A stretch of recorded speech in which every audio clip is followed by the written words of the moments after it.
Hey, let's go. Let's go. What's going on, everybody? Happy Saturday. Hope you guys are doing well. It's another beautiful day. We woke up blessed because we were able to wake up. The weather is not that cute, not that lovely, but it's still decent. You know what I mean? We still got better temperatures than we used to, have before. So we got to take it with a grain of salt. Don't have the morning cup of Joe today. I've got a cup of water because I already had my cup of Joe a little earlier. So, trying to cut down on the congestion by getting the coffee out the way early. Know what I mean? You know nothing else. Know the ledge. All right. Appreciate all of you guys. Thank you for being here. Hope you guys are doing well. Like I said, once again, happy Saturday. Currently in the New York area, it is 68 degrees, going up to a high of 69. We're not going that far. Going to be partly cloudy with showers throughout the day, off and on, all the way till around 10 p.m. tonight. And then the weather's going to clear up again, and we get some good sunny days for the next 4 days. High of 64 on Sunday. Not too bad, but not terrible. Then back on Monday, high of 73. Tuesday, high of 77. When you get around 77, that could be 80. You know how that works on Tuesday. And then Wednesday, high of 74, partly cloudy, but sunny for most of the day. So not too bad. Not too bad. Yeah. All right. Anyway, hope everybody's doing well.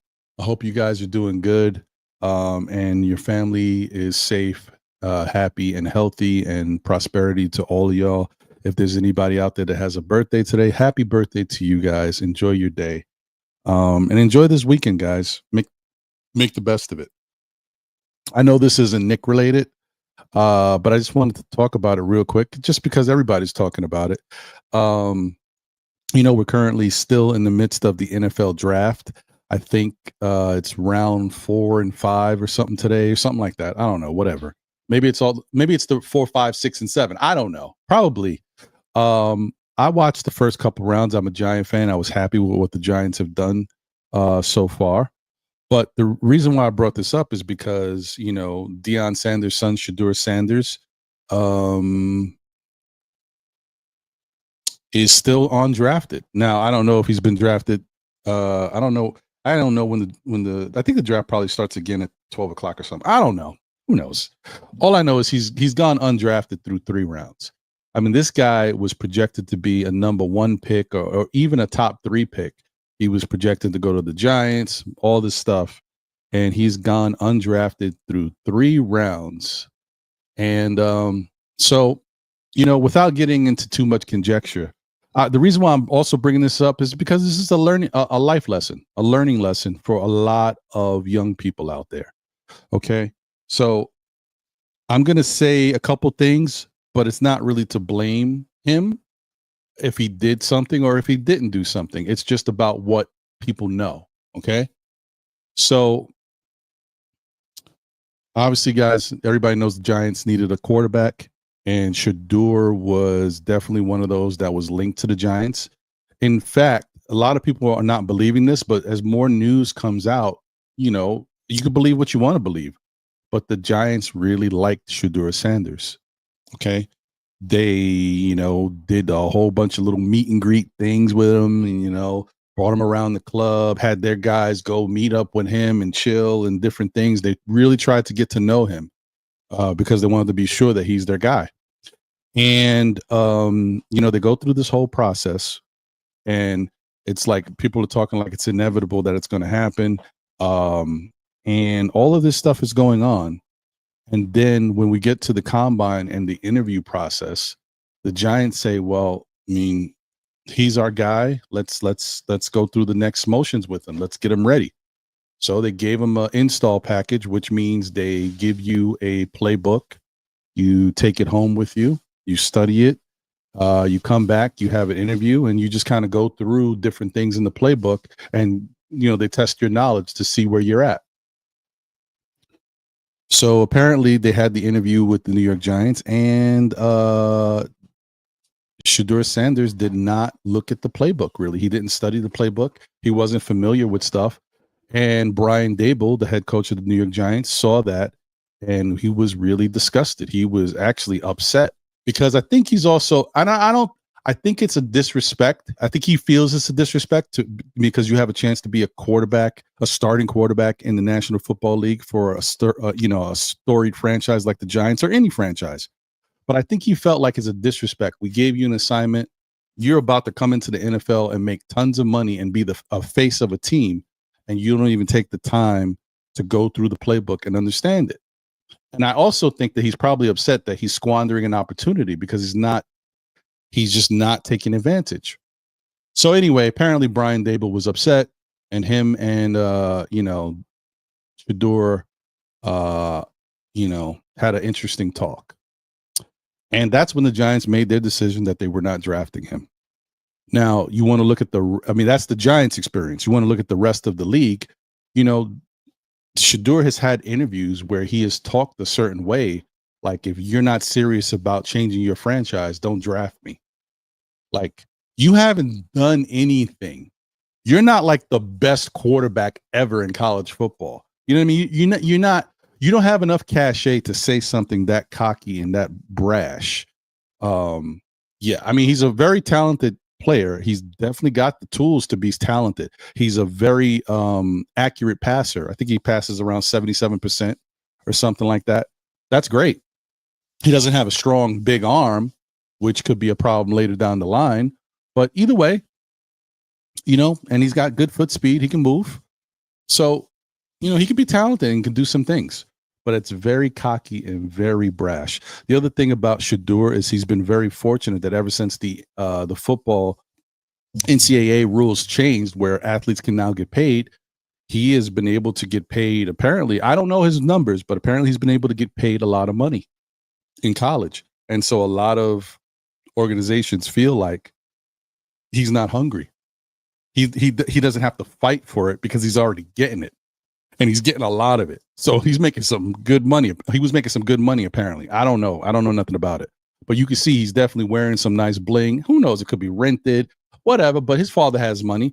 And, like I said, he's a paid athlete. And so he probably does have some good money. But that's part of it. They're also saying that he doesn't show the hunger.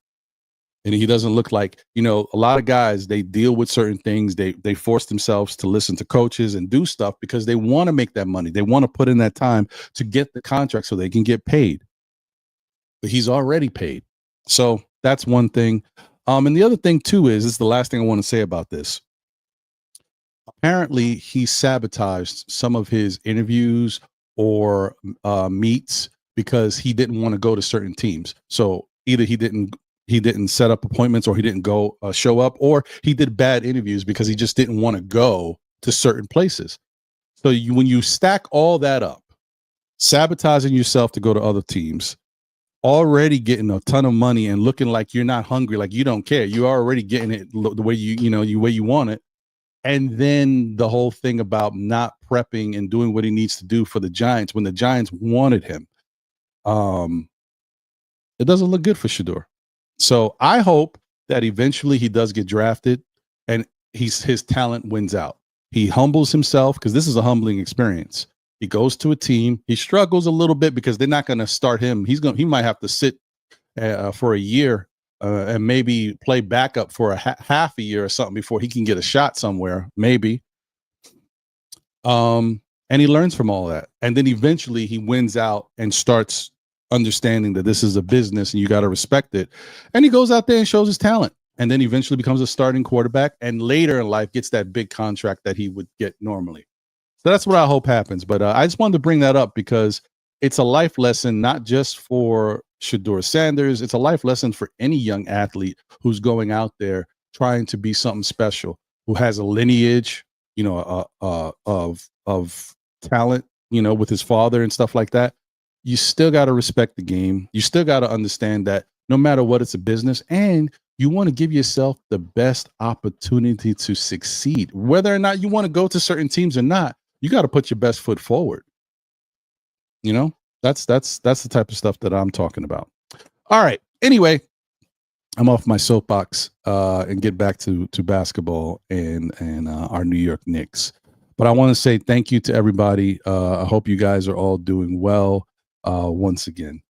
Yeah, man. The Knicks are in a little bit of a dogfight with these Detroit Pistons, and it's not something that we didn't expect. But I'll be honest, I'm a little bit disappointed because I do think that the Knicks have a better talented team. I do think the Knicks play enough good defense that they should be able to stifle Detroit at times. And I just don't think I've seen enough of it. You know what I mean? In this last game, though, game 3, that was probably the best they've looked defensively. But still, it was a nail biter, right? It still came down to the wire. I just don't like that. I don't like the fact that we kind of have lost not the sense of urgency, because they're playing with heart and with energy. We've lost the ability to put our foot on somebody's neck right now. I don't know what's going on with that. I don't know what happened. I don't know why. We need to get that back. If we want to be successful and go, somewhere in these playoffs, we got to get that killer instinct. We got to be able to put our foot on the other team's neck and put them away. And the Knicks have not done that yet. Maybe tomorrow's game could be the game. Like, if you want to break a team's back, go to their home arena, right? We're up 2-1, win convincingly to make it 3-1 and have them go back to Madison Square Garden in the Lions Nest and try to win there with the momentum already going towards the Knicks. That's what the Knicks need to do.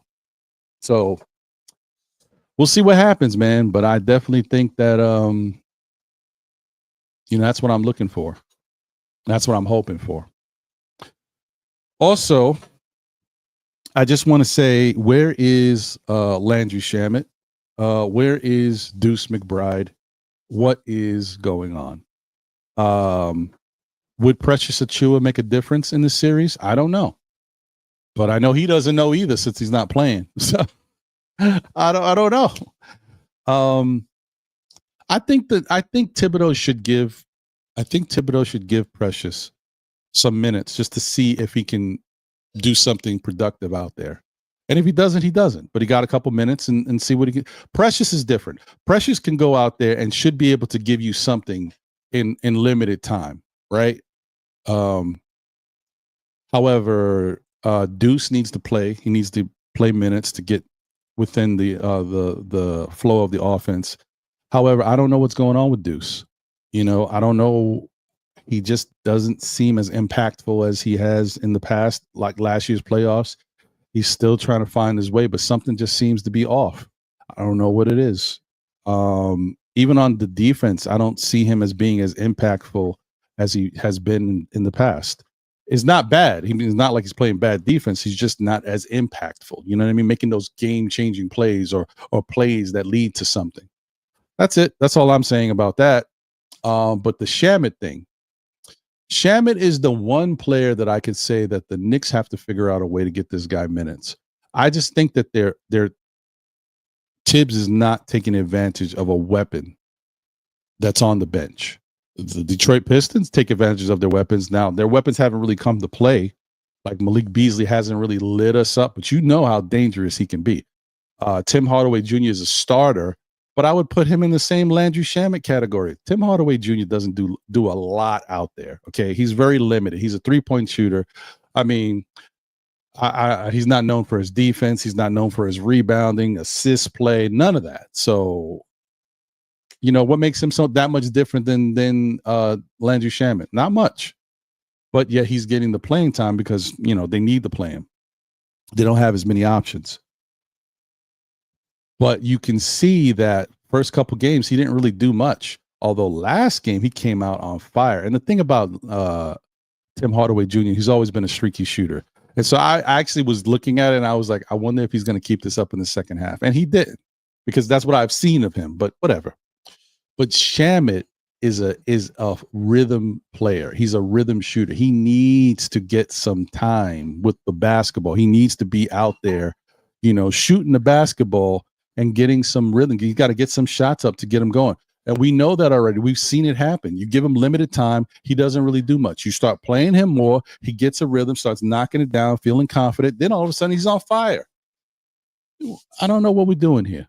I get it. You don't want to take too many chances in the playoffs, but Landry Shamet can also play decent defense. So it's not like it's not like you're saying, I'm gonna put Tyler Kolek in there and hope he gets going offensively while he, destroys us defensively because he can't really guard guys like that. That's not the case. Landry Shamet is a decent defender. So the reason why Tibbs is not giving him more minutes, I don't know. What Tibbs did in game 2, not playing campaign, only playing him 4 minutes after he helped us win game 1. If it wasn't for him, I don't know if we would have won. I don't get it. So, it doesn't make sense to me, guys. Sometimes, rhyme or reason, I don't get it. But I'm really hoping that Deuce can find his form because we really need, that extra little something coming off the bench. We need to see, Deuce get confident and put some stuff up. We need this. Took Deuce to the trade. That's what we need to see. So hopefully that will be the case. I don't know. I'm not holding my breath though because it just hasn't worked out so far the way we would like it to. The other thing I wanted to talk about real quick, I know everybody's already talked about it. I know I'm late to the mix, but I got to give my guy, the captain, Jalen Brunson, some props because he is, the Kia clutch player of the year. Much I'm coming through in the clutch seat, but wait, hold on. Let me do that again because I forgot I have to remove myself because I'm playing it different. My apologies. Hold on. Here we go.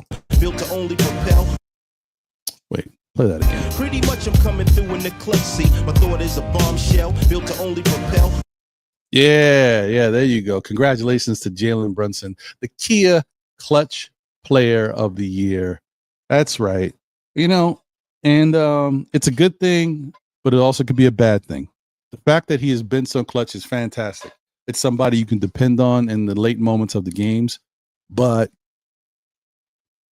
you'd rather not have it be that way. You want just Jalen to continue to move the ball and use other guys and don't feel like he has to take the final shot, but the other guys have to step up as well. They have to continue to move around. They got to command the ball. They got to ask for the ball.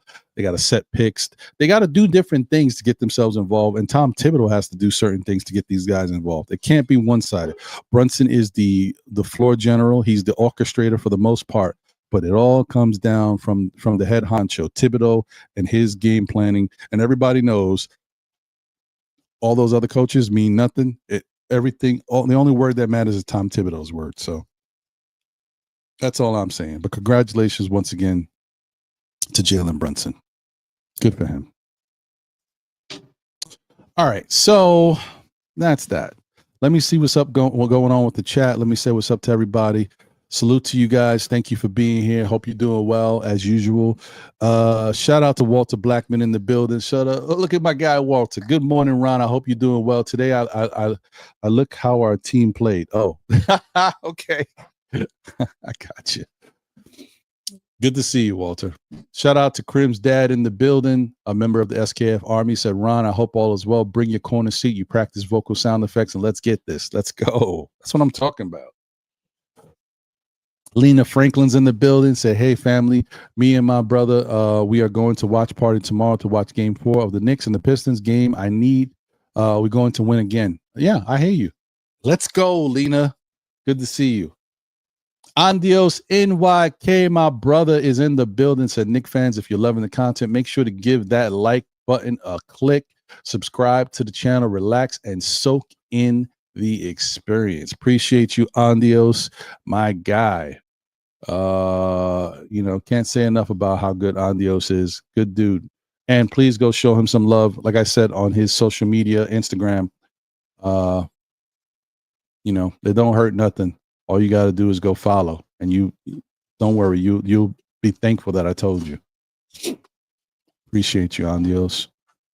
And thank you for mentioning the like button. Guys, if you haven't hit that like button, please do. It helps the show, and it's what we really need outside of subscribing as well. And if you don't know what it looks like a little something like this.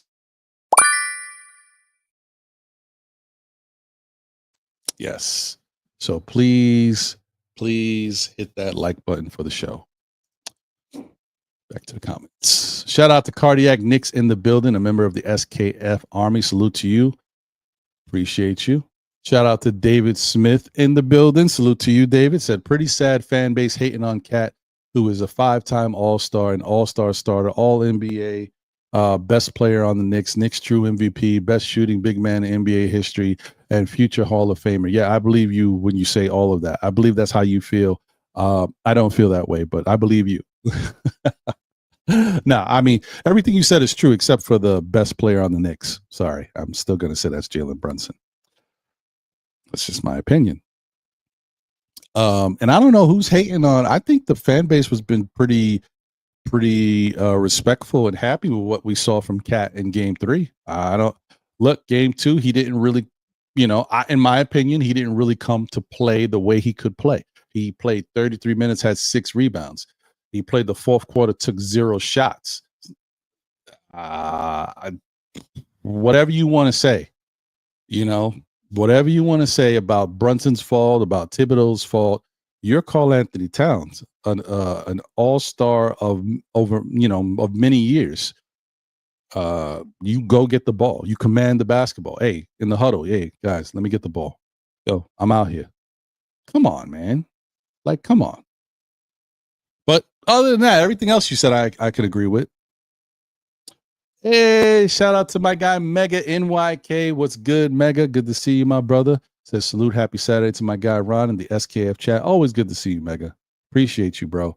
Prezi, the boss, is in the building. Salute to Ron, the Teflon Don. What's going on, Prezi? Good to see you. Hey, there you go. Salute to you, my brother. Shout out to my 2 cents in the building. Salute, Ron. Everyone still say Knicks in 6 expects one game to be a ref loss. Yeah, I wouldn't be surprised, brother. You ain't wrong. Hey, shout out to my nephew. What's going on, nephew? Say, okay, uncle, I see you. What's going on, brother? Hope you're doing okay out there. Haven't talked to you in a minute. You know what I mean? Mm-hmm. All right, let me breeze through. Shout out to Wonder Woman in the building. Let's go. What's going on, Wonder Woman? Salute to you. Appreciate you. L, damn it, is in the building. What's going on, L? Hope you're doing good out there in them streets. Appreciate you for all the support. Member of the SKF Army and everything you've done for the Discord and just being the social media manager for Still Knicks fans. We appreciate you.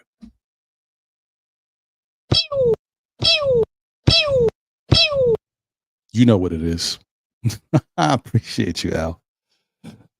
Shout out to my brother Sha Powers in the building. What up, Sha? What's good, my guy? Hope you're doing well. He says salute with the 3 capital S's right there. Please, guys, if you haven't already checked out Knicks Real Talk, you know what I mean? My guys Sha and Divine. Appreciate you for doing that and showing them some love because they deserve it. They definitely they get you right for the pregame. They're getting you right for the postgame. Now they're doing recaps. They're giving you tons of content. Go show them some love.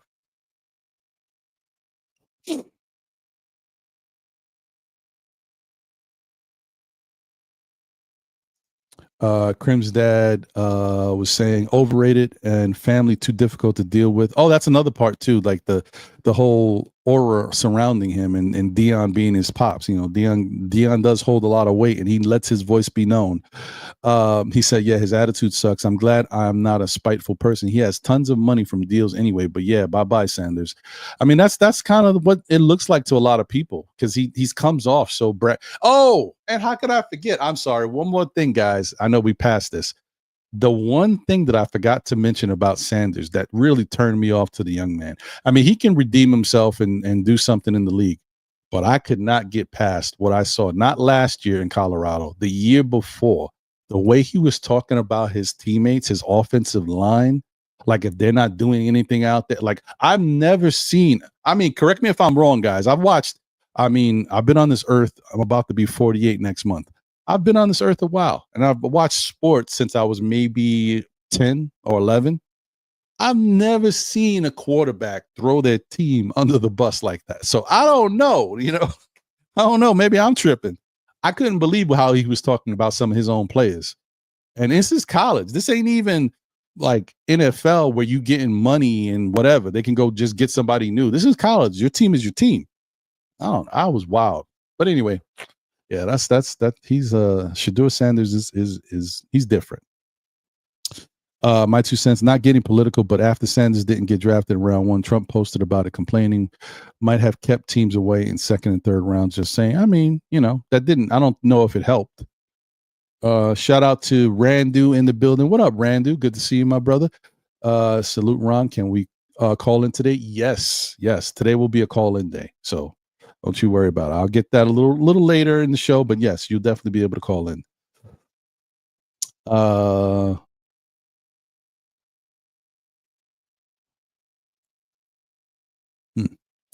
David Smith says Brunson playing hero ball in games 1 and 2. Brunson took 27 shots in game 1 and 27 shots in game 2. Brunson only passed the Cat a combined total of 12 times in game 1 and 2.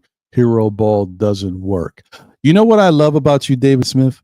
You brought up how Brunson only passed the ball to Cat 12 times in games 1 and 2. You did not bring up the fact that Brunson had 7 assists out of 15 in game 2. You didn't bring up the fact that Brunson had 30 points, 9 assists, and 7 rebounds in game 3. You only focus on the negative. That's why we go back and forth, because you don't talk about anything positive when it comes to Jalen Brunson. You never bring up. You can't say that I'm a Brunson apologist, because I don't just talk about the negative when it comes to Cat. I also talk about the positive. You can watch me when I'm on this show. You can watch me on Mondays on SKF Weekly. You can even watch Walking and Talking with SKF when I'm out there in the streets. And I have brought up how good Cat has played. I brought up how great his defense was in that game 1. I brought up how good he looked in game 3. You can't do that. And that is why we go back and forth. You do not give Brunson credit for anything. Why? That's all we want to know. Why?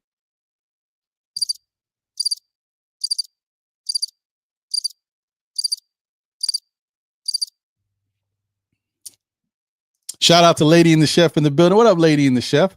That's one half of the Knicks chicks. Please salute and show them some love. Go subscribe and give them a little little love, man. Lady and the Chef and Diva Locks, mother and daughter, but forget that.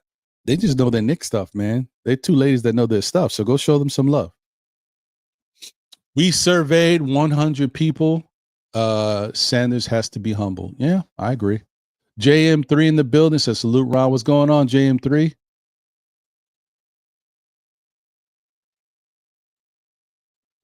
Jersey Shore 74 in the building. Good morning, Ron. What's going on, Jersey Shore?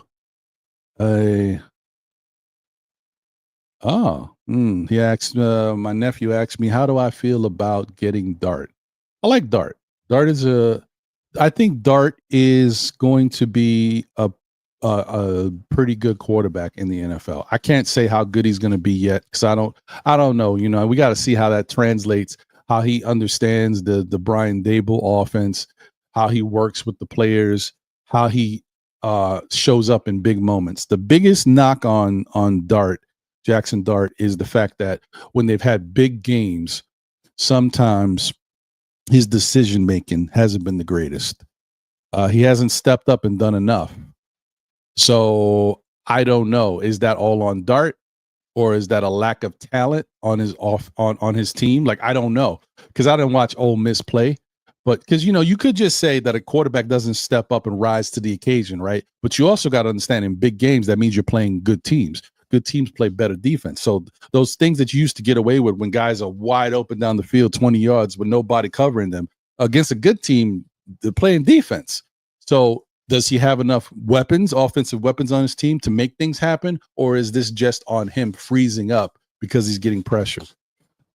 Something tells me that the Giants have seen enough video on him, understand his makeup, and they wouldn't have taken him if they thought that he couldn't rise to the occasion in big moments. I think it's more of the latter, that they don't have enough talent when they play good teams, that talent gets locked up. And so he don't have a lot of options to make things happen. That's my opinion. I don't know. But yeah. But I like Dart. So and the other thing too is, for all the people that are shell shocked that don't know what they're looking at, Jackson Dart is not Daniel Jones, guys. He has some good wheels. He can run a little bit. He can't run as good as Daniel Jones. He is not as big as Daniel Jones. Daniel Jones was a big guy. He's a little smaller than him, but he's got a bigger arm. He's got a stronger arm. He can get the ball down the field deeper, and he throws harder mid-range to short passes because he's got a stronger arm. That is going to be a difference. So when the defense doesn't give you a lot of time, he can be able to dart it in there, no pun intended, but it just makes sense. I'm sure we're going to get a lot of that with him being on the New York Giants. The other thing too is he has one of the fastest releases for a quarterback in college football. Once again, if the offensive line doesn't do what they need to do and he doesn't have a lot of time to pass, he is the perfect candidate to get the ball out the pocket. Some of y'all didn't know that, huh? So that's a good thing. We didn't have that with Daniel Jones. That's why I already feel better about him. So good job by the Giants. Corey Lee says, Ron, where did you hear this? If you mean about Shedeur, about the whole thing with Brian Dable and the stuff, Todd McShay, you guys know who Todd McShay is. He's been a guy with ESPN for many years. Then I don't know, he worked at different places, but he always does the draft stuff every year for the NFL. He wrote an article about the New York Giants giving Shedeur an install package, allowing him to take home, the playbook and stuff, and then interviewing him and him not being prepared and Dable being very upset. So that's where I heard it. I can't link it because it's a paid article and I ain't paying for it. So I got it from someone else, but I can't link it to you guys because you have to pay to see it. But Bleacher Report has a little bit of it. It's condensed though. It's not the whole thing. So if you really want to know what Todd McShay said, you got to click on the Todd McShay article. Okay. Nostalgic Nick is in the building. What's going on, Nostalgic Nick? Good to see you. Joseph M.E. is in the building. Said they misread his draft stock. Maybe they did.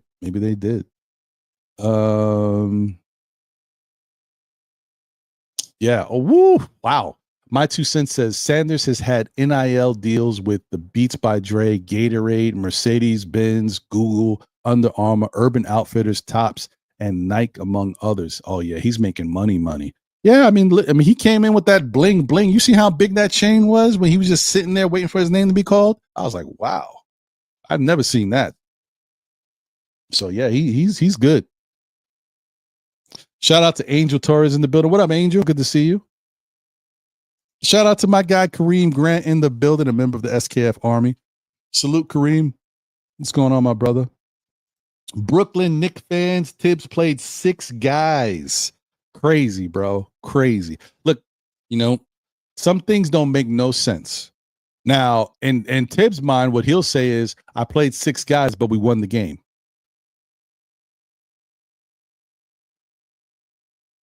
I don't know.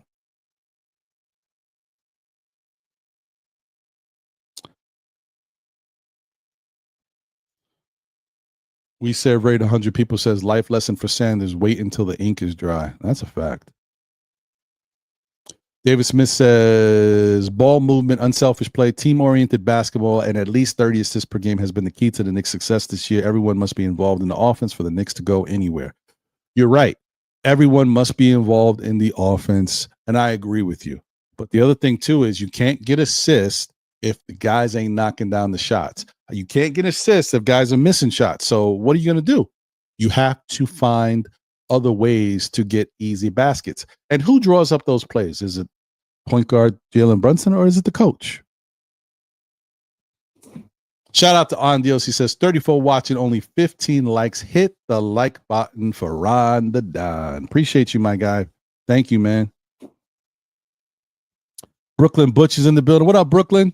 Hey, Margaret. Oh, wait, hold on. Let me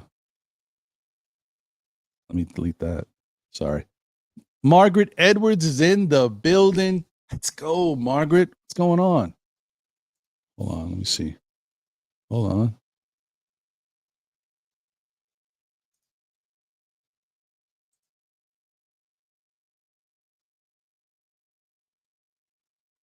Hopefully, I don't know. It looks like I was having a problem. It didn't just told me there's an alert right now that streaming on X wasn't working right.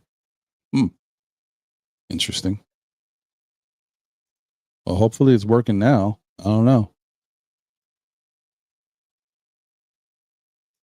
We'll see.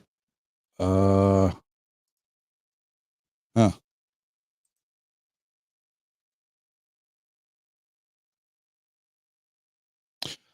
Remove the destination and then re-add it. Give me a second, guys.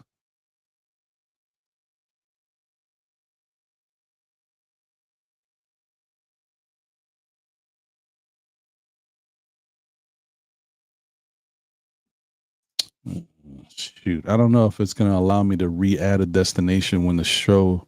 Oh yeah, maybe it will. Okay, let's try. I'm gonna try. We'll see. Just give me 1 second while I do this.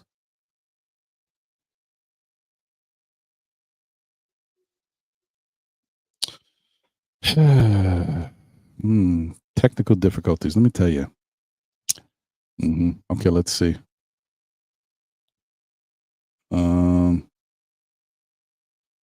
Okay. All right. Well, can't change the start time. Is it automatically going to start? We'll see.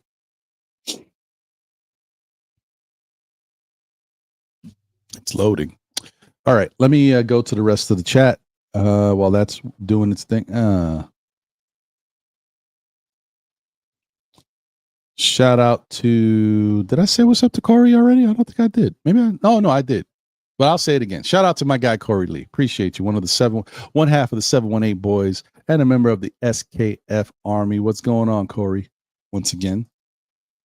Yeah, going live doesn't seem to be working on X. Well, I hope that the people on X know that they can find this over here on YouTube. So that stinks. I don't know why it's not working. It is what it is.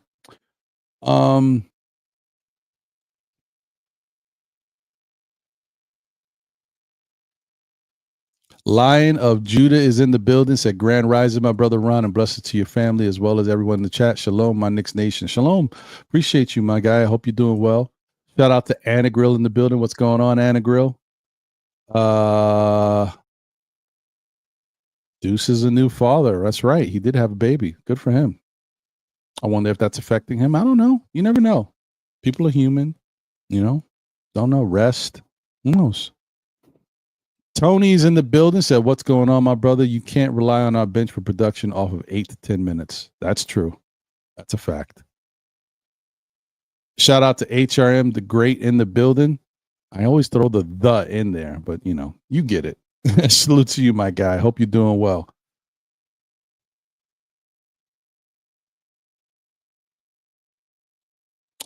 These games are too close. Shout out to my 2 cents. He says, especially if we draw Scott Foster, we'll tie up the series 2-2 if we're not running away with it. You're right. 100%. Shout out to Q Burrow, brother in the building, to the Burrows and the rest of the chat. Salute. What's going on, my guy? All right. Let me see. I'm just breezing through, getting to the bottom here. Double D in the building. SKF equals Ron. What's up? What's going on, my guy? Hope you're doing well. G-Man 78. What up, Ron? What's going on, bro?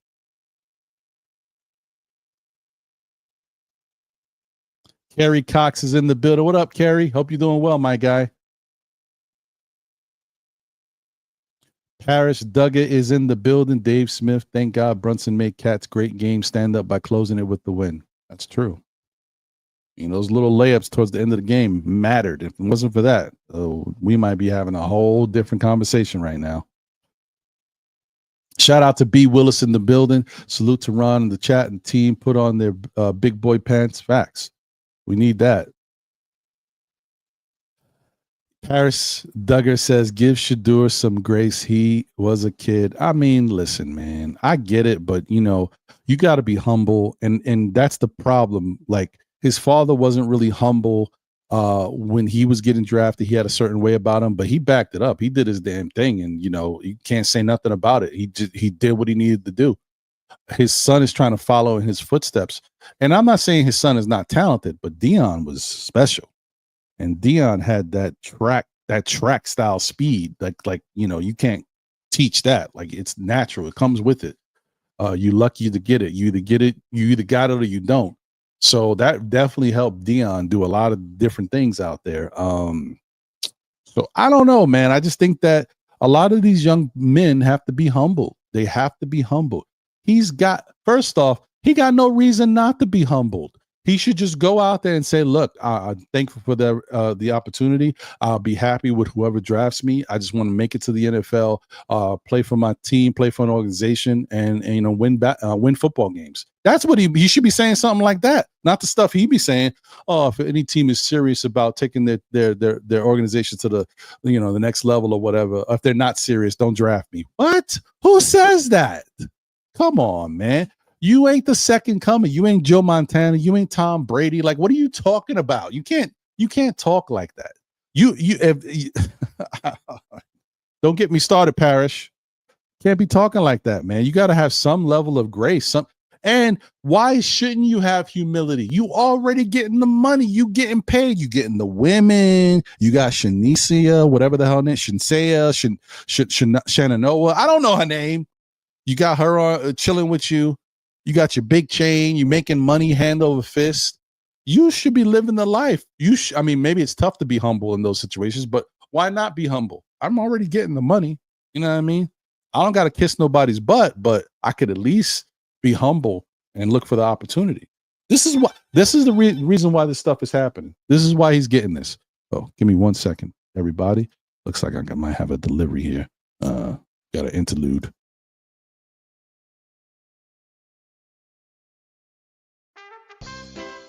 Oh, my fault, guys. I just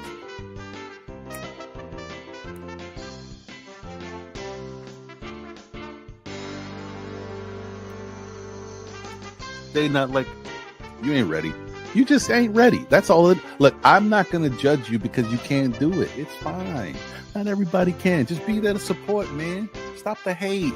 Congratulate. What you doing? They're not like us. They're not like us. We are the Knicks. We are the Knicks. Oh, my bad.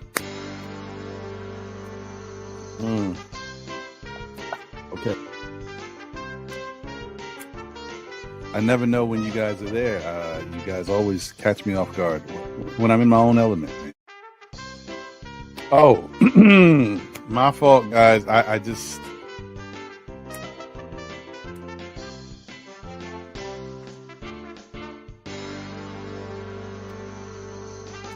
They not like. All right. Okay, guys. So yeah, we took care of business with that. And somehow I was able to go live on X. So that's finally working. Honestly, I don't know what's going on. I don't know why it wasn't working before, but it's working now. So shout out to everyone who's just tuning in. We are talking about our New York Knicks. We did a little talking about Shedeur Sanders in that situation. And we also gave a little love and praise to our guy Jalen Brunson for winning the Kia Clutch Player of the Year award. If you didn't see that, this is what we did here. Pretty much I'm coming through in the clutch seat. My thought is a bombshell built to only propel. Yes.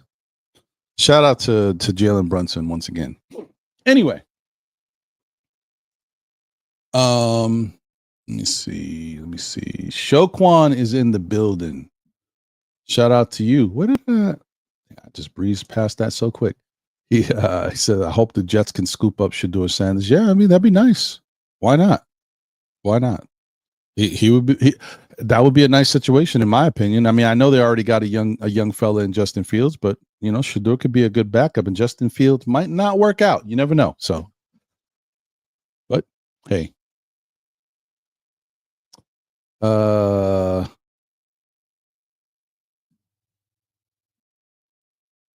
um, no, I'm not leaving out any context. The fact that you hate on Jalen Brunson and don't acknowledge anything good that he does, the fact that I never see you talk about anything good that he does, the fact that you only bring up negative is not leaving out context. It's the truth, bro. You just don't talk kindly about Jalen Brunson. So it is what it is. Oh, I don't know what to say. Oh, we was talking about Shedeur Sanders earlier, if that's what you were asking.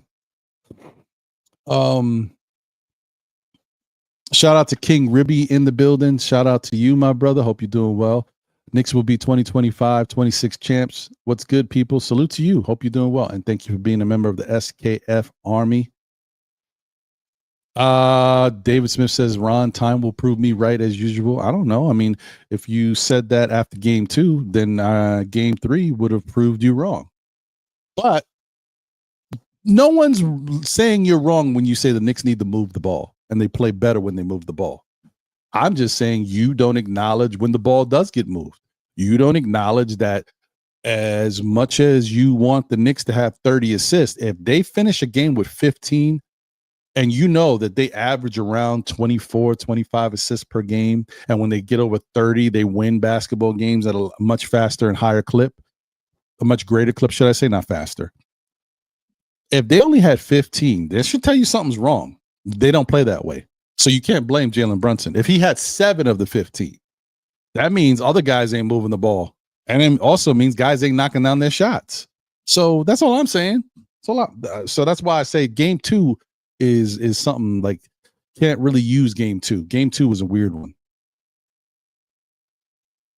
Shout out to Chef NYK in the building. What up, Chef? Hope you're doing well.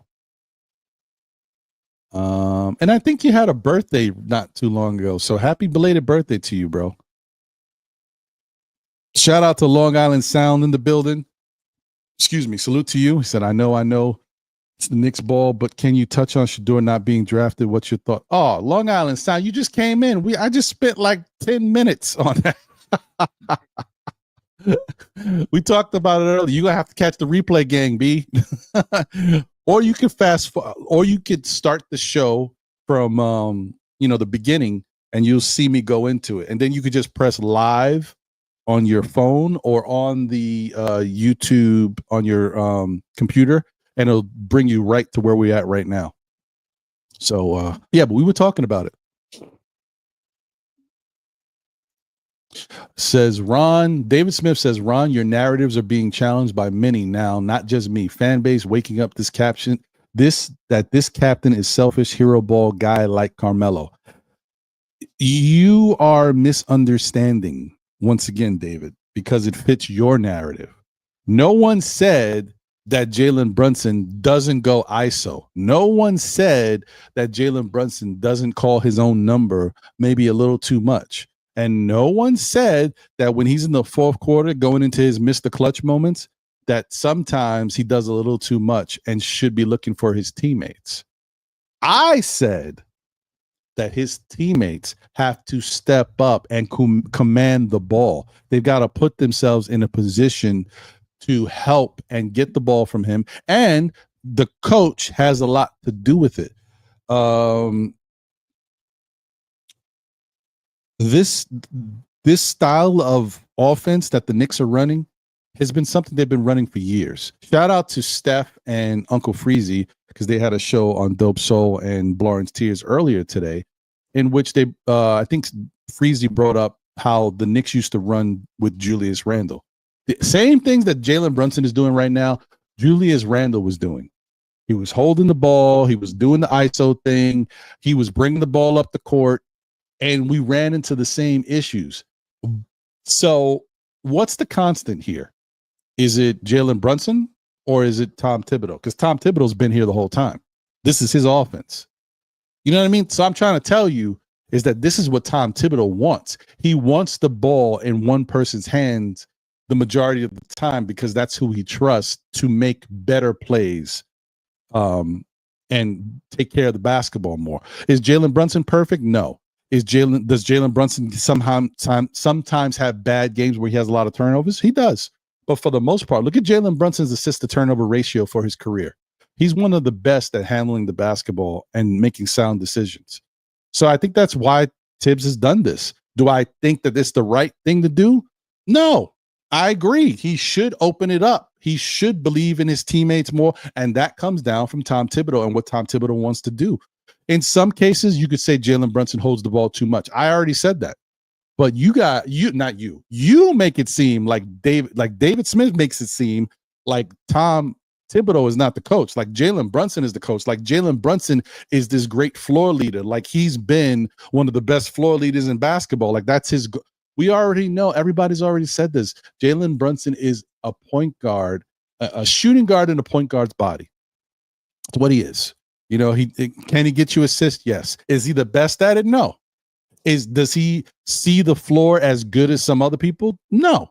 Does he understand how to control the game as good as like a Chris Paul or even Trey when it comes to his assist stuff? No. So don't put him in that category. You can't force a person to do something that they're not really good at. He is a scorer who can get assists, but he's a scorer first. That's all I'm saying. And you don't give him credit for what he does well, is what I'm saying. It's not about no narrative. I'm not pushing anything. I'm a Knicks fan just like you. I want my team to win. I mean, I don't know if you do, but the point is, in order for the team to play well, they're going to need Jalen Brunson. You keep thinking like this team could win with Cat and nobody else, or with Cat without Jalen Brunson. Let me tell you something. You'll be in for a rude awakening if you think Cat can lead this team to victory throughout this playoffs without Jalen Brunson. I'm telling you, I'm not saying he can't win games. I'm saying if you want the win series, you're going to need Jalen Brunson. But on the flip side, Jalen Brunson needs Cat as well. So I'm not saying Jalen Brunson can win by himself. He also needs Cat. All right, let me move on because David Smith be getting me all off of my process here, what I'm trying to do,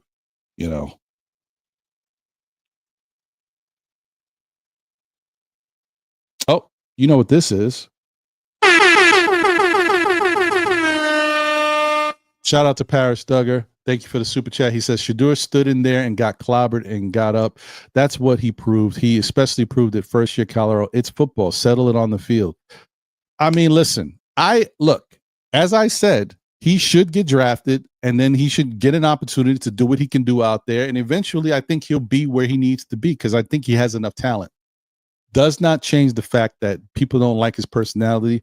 It does not change the fact that his mouth is bigger than his play. And it does not change the fact that he's kind of sabotaged if he didn't sabotage certain interviews and certain opportunities, and that came from, oh, by the way, the whole sabotaging opportunities, I saw that came up on my phone from Bleacher Report. Somebody said that. So I don't know who said it.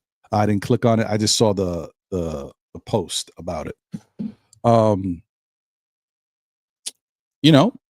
teams might have already drafted him, but they're just staying away because they're like, man, if teams that are desperate that need a quarterback aren't drafting him, why am I going to take him as a headache? I already got a quarterback. I'm just trying to do the kid a favor. They're like, no, somebody will pick him or somebody won't pick him. So I don't know.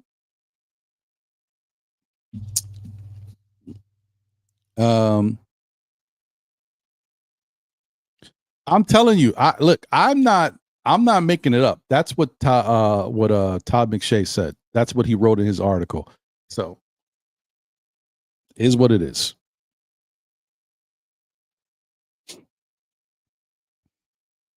Kerry says the Giants need to sign Sanders and trade Watson. Yeah, the Giants, you know, if you're a Giant fan, you know the Giants don't want a circus. They don't want the drama. They try to move away from that. That's the reason why I was surprised that they were even considering Sanders. But the fact that they were considering Sanders told you that they believed in the young man until that interview. So I don't know, man. I don't know.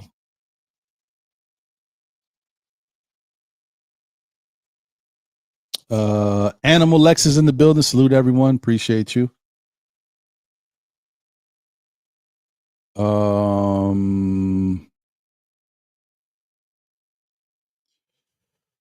Oof. Let me see here.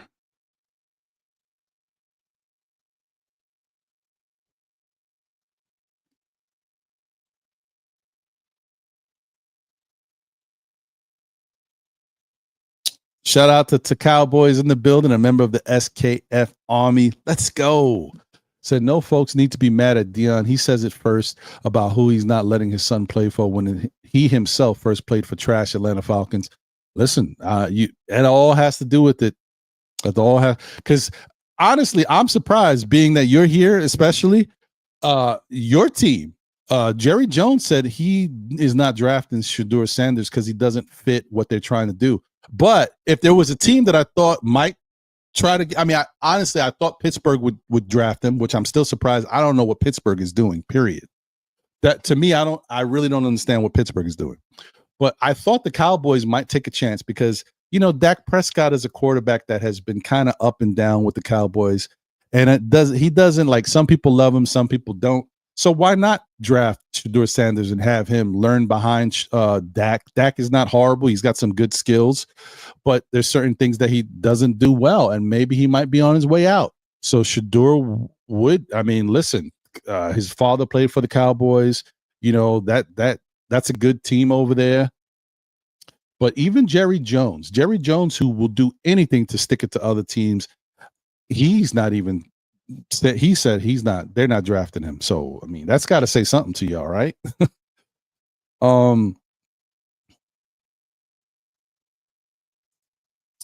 Humble means ordinary when it's football. No, that is not the case. Because I will give you two examples. Humble was Eli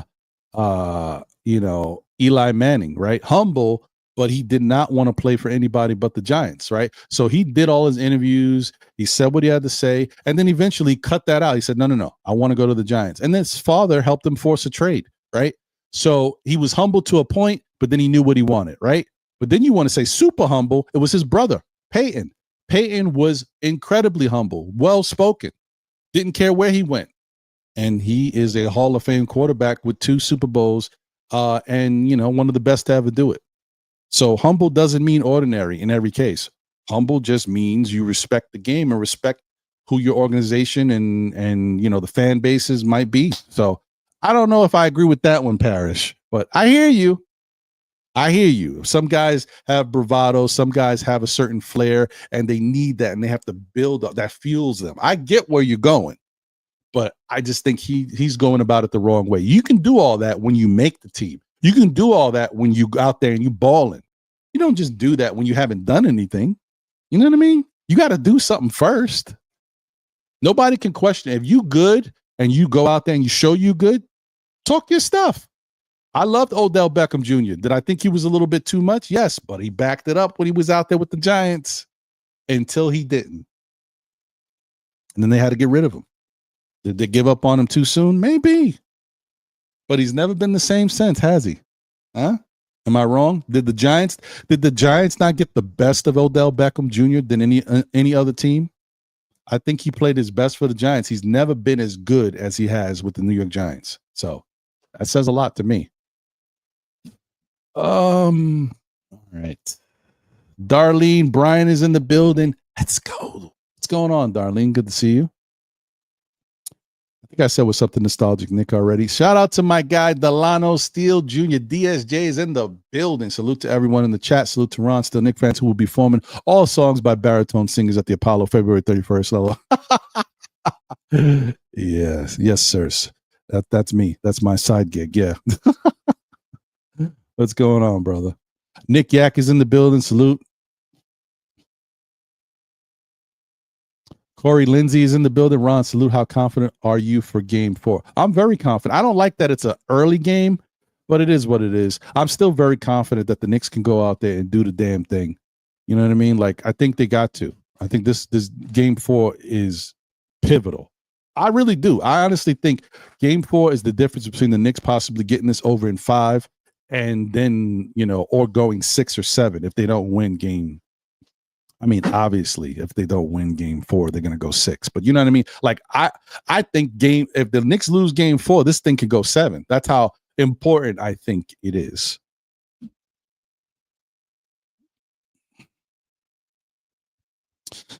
Shout out to Juan Rivera. He said, can't call Cat soft anymore. No, I didn't think Cat's soft at all. I think he did a really good job. Listen, shout out to Cat. As I said once again, I'm going to say it one more time for the David Smiths out there. Cat played great in game 1. Defensively, he was phenomenal. Cat played fantastic in game 3. I don't know about defensively, but offensively, he was phenomenal. And that's what it is. What it is. 2 games, he played great. Game 2, not so much. Game 4, I hope he plays good again. That's it. That's all I got to say about Cat. Uncle Dre is in the building. Appreciate you, my guy. He said, I just subscribed. Love the show. Knicks in 5, we here. Appreciate you, man. Thank you.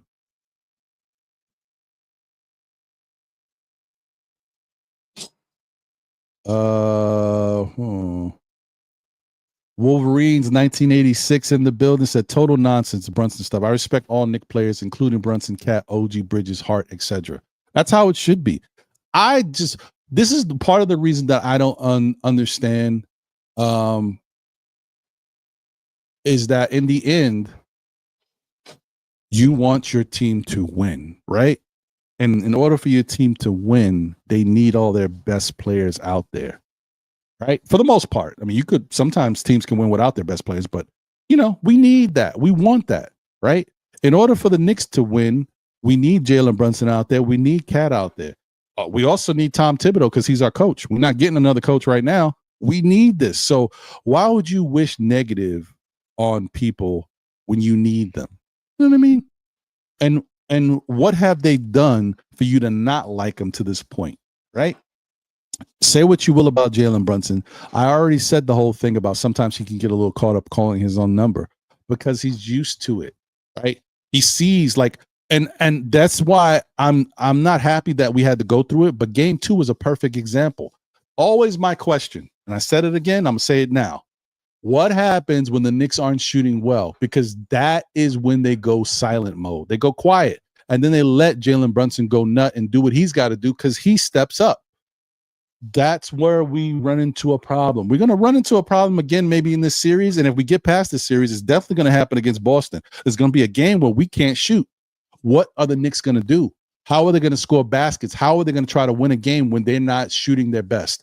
In the past, we've noticed a couple months ago, Knicks changed and started going inside. We went heavy in the paint. We didn't really do that in game 2 against Detroit. We couldn't really do it. We couldn't execute. Guys got to step up. Guys got to take the game to the next level. And Tom Thibodeau has to do a better job of calling plays for his guys to make it easy baskets when they're struggling. That's coaching. Much as you want to say it's not, it is. Paris says, SKF and David Smith, time proves all haters wrong. Eventually, a hater has no valuable purposes except self-gratification.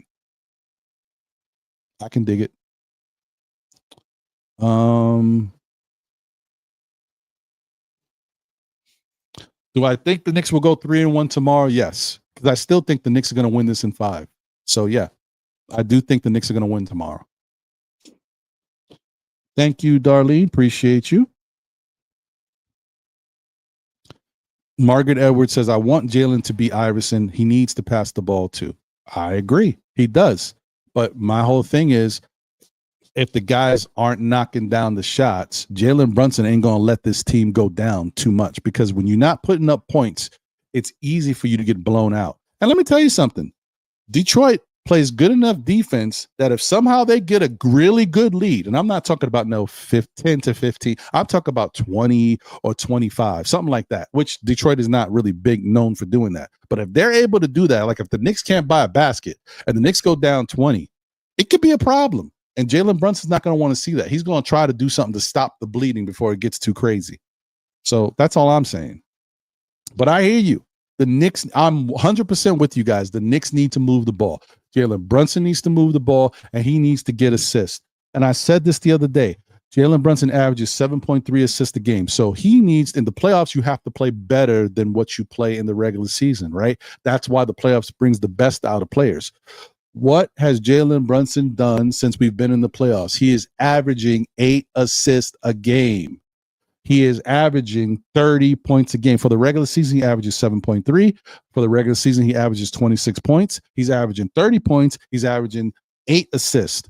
Isn't that better? Isn't that taking your game to another level? So what are we talking about here, people? I'm not saying everybody. I'm saying for the people that are hating on Jalen Brunson, thinking like he is not passing the ball at all, like he's not trying to get his teammates involved. He is. It's just when something's not working right and no one else is stepping up, or Tibbs ain't calling a different play to get us easy baskets, Jalen Brunson is going to call his own number. He ain't going to let the Knicks get too far down. He's going to try to do something. That's what he's supposed to do. That's why he gets paid the money he gets paid. That's why he has the ball in his hands most of the time, because he makes stuff happen. That's all I'm trying to say. That's all I'm getting at. All right. So shout out to Tori B in the building. What up, Tori? Good to see you. Let's go. He said, she said, I don't watch college football enough to know if he's good enough. So is he good enough? Are they blackballing him? He is good, Tori, but he's not good enough to act the way he acts. Like I said, he was a very good quarterback in college, but he wasn't the best ever. He wasn't like, something that you could say we've never seen a talent like this before. You know what I mean? Like when guys get all hyped up, they be like, oh, we've never seen a talent like this, or we've never seen a player who can do these different. You can't really say that about Shedeur. No one says that. They say he's very talented. He's very accurate. He has a lot of tools to be a very successful quarterback in the league. Successful doesn't mean great. Right? If you ask me, he's not even as talented as his father, and his father was special. So you can't, like, the way he's talking or the way he has carried himself doesn't really make a lot of sense to me. But these young, if you him. He hasn't showed he's him yet until he gets drafted, but we'll see. I just think he put himself in a really bad spot. Got to humble yourself a little bit. Get in, and then you do what you want to do once you get in. But he's not even in. Shout out to Jay Chosen in the building. What up, Jay Chosen? Appreciate you, my guy. Thank you for being a member of the SKF Army. Okay. D-Ras in the building. Black coffee, no sugar with clove. Let's go.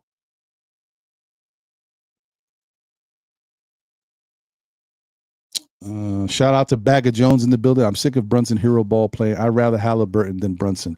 Well, let me tell you something. Did you see Bagger Jones?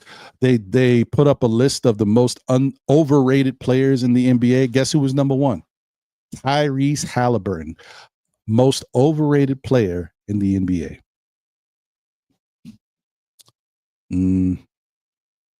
Jalen Brunson wasn't on that list, by the way. Julius Randle was, but Jalen Brunson wasn't. So I'm just putting that out there. M. Gene is in the building. Thank you for being a member of the SKF Army. Salute. Let's go, Knicks. All right. Arthur, Sunny Breeze, Newell in the building. We need more Cat and Mitch. I agree.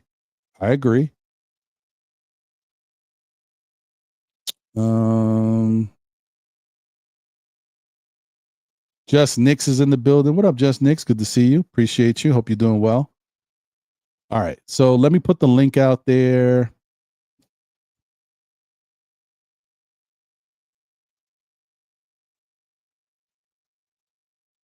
Let's see, is there anybody? Jay Chosen says, Ron, not many was as talented as his father. Yeah, I know Dion was special. M. Gene says, Shedeur is missing the cannon arm, which is true. He doesn't have a strong arm. The athleticism. He is athletic, but he's not like superbly athletic. He's not like special athleticism, which is the reason why you won't see him running around like Justin Fields. You won't see him running around like Lamar from the Ravens. He's not that guy. Okay. Just wanted to put that out there. And he's not a big guy either. He doesn't have that big stature. He doesn't have a big frame. That's why I'm saying, like, I'm not saying he can't be a really good quarterback in the league. He could, but he's not so far like special for him to be talking the way he's talking. You know what it is? He said, for all y'all who never been the best player, when you come back from injury, you have to get yourself back up to speed so you can make teammates better. That's fair. That's fair. No argument there. Rigo and Dino said that is a good list. Shout out to Rigo. Okay.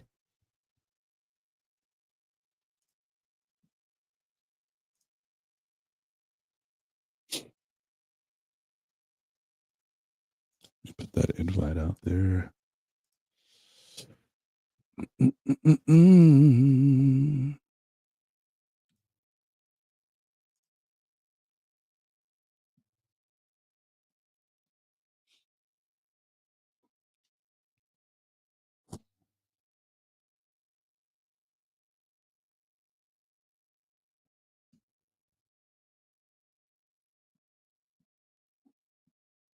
Oh, I almost forgot before I. Also, guys, please, if you haven't already, join the Still Nick Fans Discord. Definitely appreciate having you guys. It's you know, like I said, it's not a Discord if you guys aren't a part of it. We need the people. We need the people to be active so we can start talking about stuff, create the conversations. As I said, you know, as the season goes along, the playoffs ends, we'll be talking about the Mets, we'll be talking about the Giants. I haven't had a chance to get the Giants stuff up yet. I should have prior to the draft. That's my bad. But, you know, I had some other things going on. You guys know I was sick and I just got over that. So I got to get back into the swing of things. But, you know, please join the Discord. Definitely appreciate you guys. It'll definitely be dope to have you guys in there chopping it up and talking about Knicks, you know, Mets, Giants. I ain't gonna lie to you. I can't put something in there if I don't follow him. So, you know, that's why it's not Yankees. So I apologize, guys. You know. Let me just put the invite out there.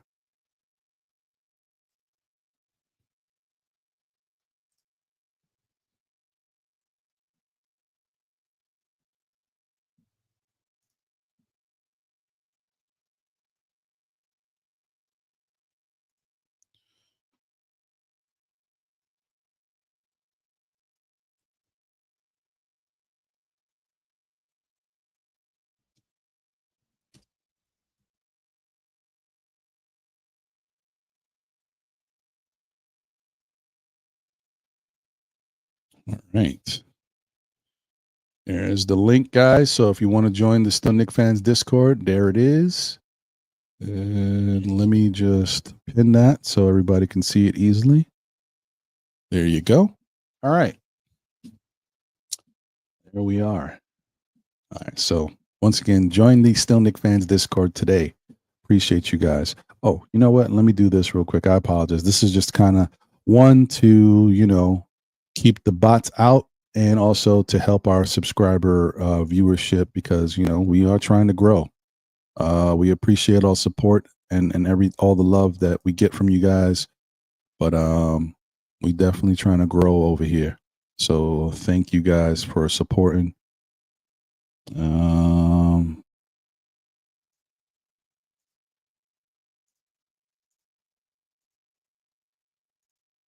Let me just change this real quick. Apologize. There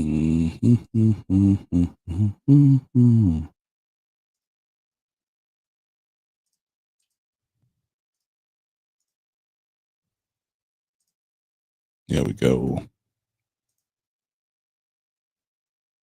All right. So I see I got somebody waiting backstage. Get to him in a second. But yeah, once again, guys, if you don't know what took place, the New York Knicks did beat the Detroit Pistons 118 to 116. It was a tough game, but they were able to do it behind the strong play of Karl Anthony Towns, who finished with 31 points, 8 rebounds, and 2 blocks, as well as There you go. As well as Jalen Brunson, who finished with 30 points, 9 assists, and 7 rebounds. So shout out to those two players for stepping up. You also had OG Anunoby chipped in with 22 points, 2 rebounds, 2 steals, and 1 block. Mikal Bridges had 20 points, 7 rebounds, 3 assists, 3 steals, and 2 blocks. He actually had a pretty damn good game. And Josh Hart, even though he didn't score that well, he had 6 points, 11 rebounds, 9 assists, 2 steals, 1 block. And Mitchell Robinson rounded that out with 2 points, 4 rebounds, and 2 steals. So that's what's been going on, guys. That's what's happening. Bring my guy in here.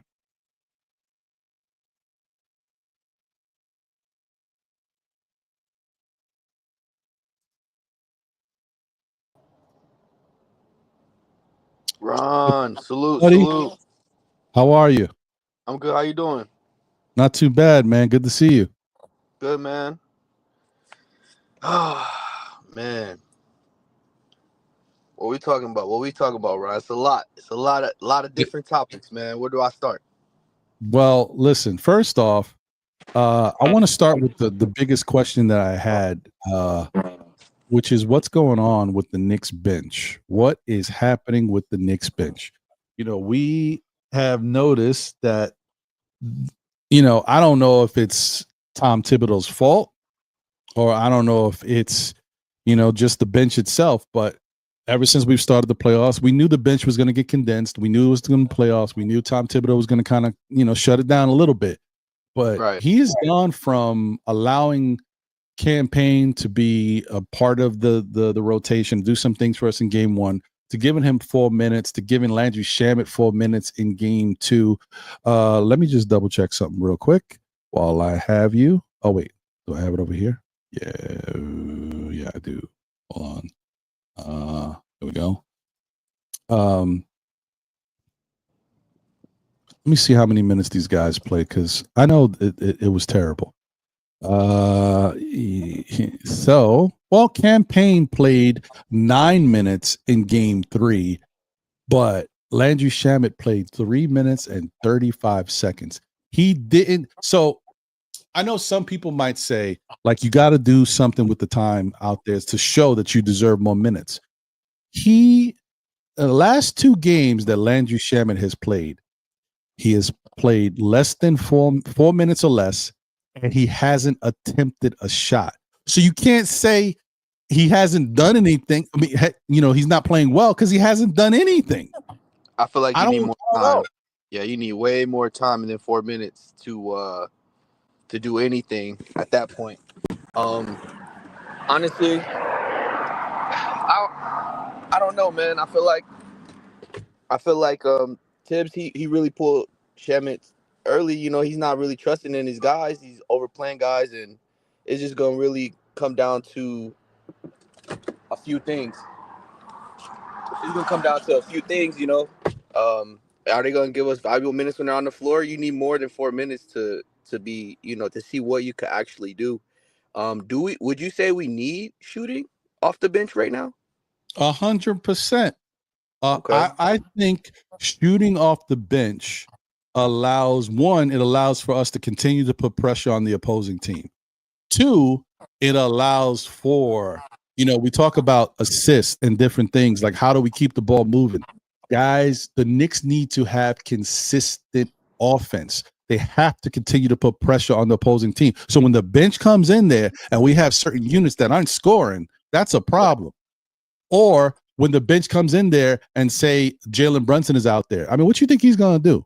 You got me out here with these guys. They not doing nothing. I'm gonna have to do what I got. I'm gonna call my own number. Or if Brunson's not out there, if Cat's out there, you're gonna see Cat go a little nut out there. He's gonna be doing the one-on-ones, driving from the 3-point line to the hole. He's gonna do that stuff depending on who he's playing with, unless Tibbs believes in these guys, unless he calls plays, sets up rotations where they're moving the ball and getting good opportunities to get good looks.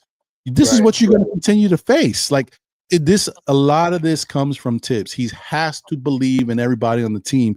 And really, I'm more disappointed. I know I already talked about Deuce and how he hasn't really stepped up the way I'd want him to.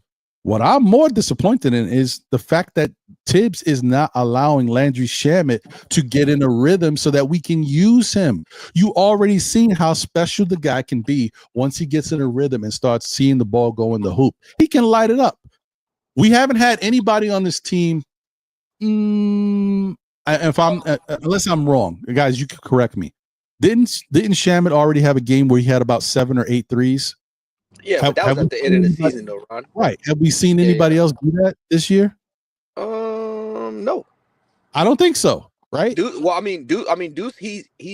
think Deuce had maybe 1 or 2 games where he's got to like maybe 4 3-pointers, but still, I feel like Shamet is good. It's just he gets me nervous, man, when he's dribbling that ball and they're especially in that corner and they're trapping him and stuff. I don't know, man. He's turned over the ball. I trust more Campaign and especially in game 1, Campaign saved us. You know what I'm saying? Is like to see him not really play much is kind of concerning, honestly. Shamet is good, but I just don't trust his ball handling, especially playing alongside Brunson. I don't know, man. Yeah.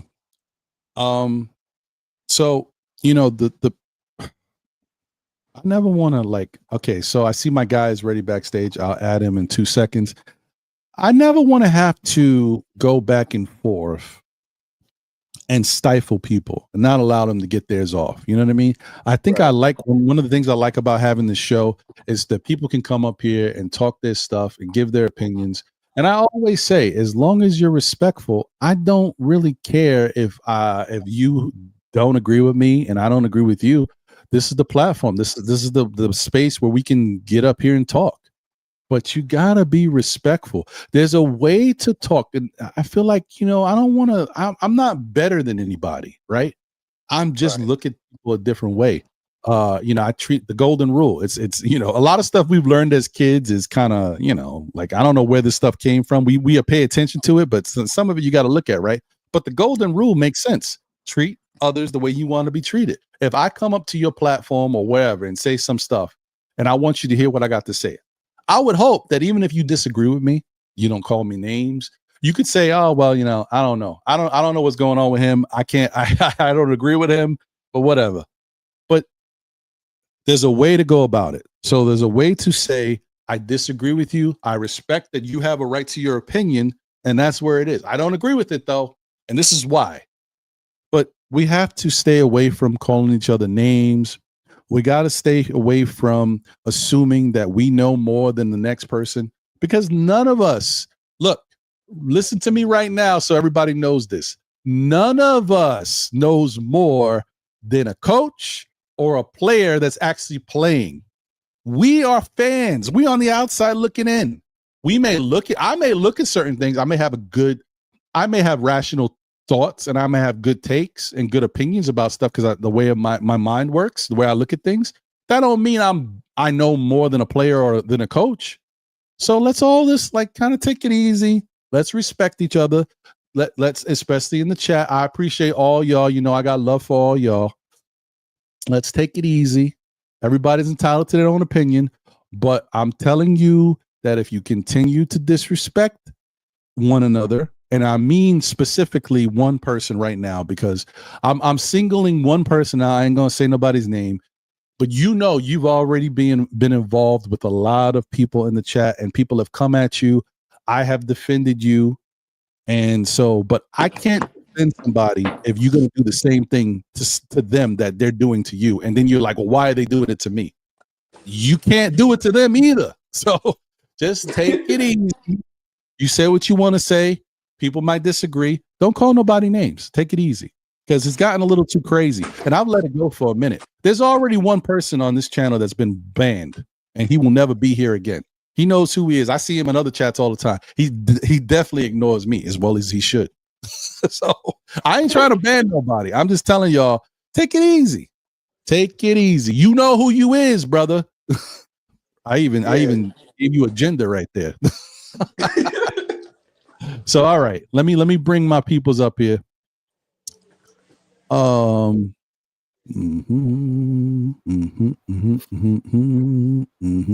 like, share, and subscribe, man. Salute. Yeah, definitely. Salute. I apologize if that cuts you off a little bit, Jay. Like, we don't got the full window. I apologize, So sorry, guys. The graphics, right. the animations. I was putting my shirt on too. It's okay. That's all right. Don't get everybody all hot and bothered up here, Jay. There's ladies. Yeah, how dare you? I will block you. Oh man. You. Anyway, okay. Oh my God. Can I just say that? Look,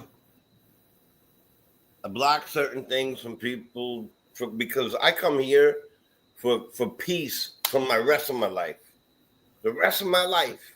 This is the part where I come here to unleash the goodness and hear the peace and to get some sports talk where I don't have to worry about, what real life is going on with my children and stuff like that, man. That's the best part about this type of thing, you know what I mean? And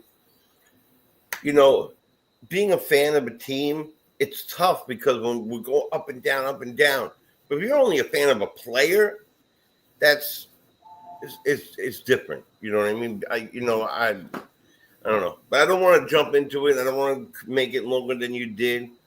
I figured out that Discord, so I'm no longer gonna hop and skip and run through the middle of my living room at 4 a.m. So I hear you. Yeah. That's okay. I want to say way more, but the truth is that the more you say about certain things, man, the more life you give it. You said it. It's your show. There's a block button.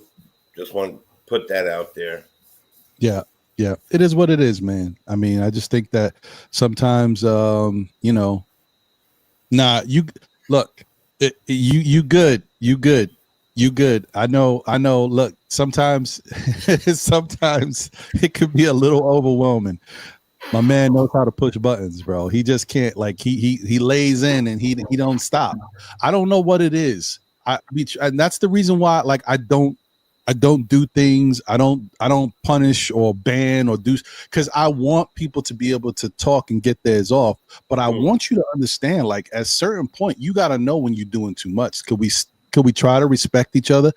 I let you talk and say the same thing every week, and I still go back and forth with you. I don't have to. I could just ignore everything you say. Like, nah, I ain't dealing with that. He's gonna say the same thing. I ain't gonna click on it. No, I acknowledge it and we talk about it. But could we give each other some grace and show each other some love? Just because you have an opinion that a lot of people dislike doesn't mean that you can feel the need to say certain things about other people that you don't want them saying about you. I've been there. I've witnessed it, and I know. So.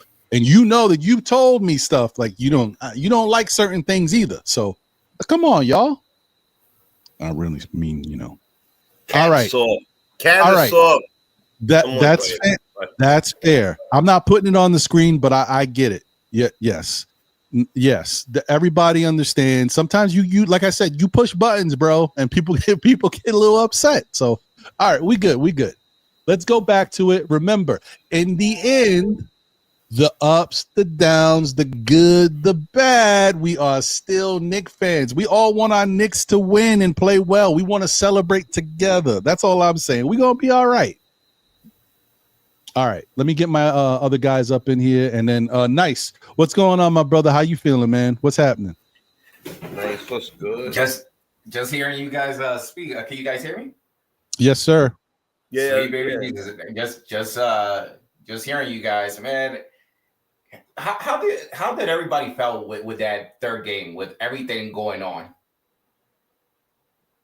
Don't mind me. I'm sorry. I'm just switching this up. Apologize. Oh, baby's not in the corner anymore. Thank you.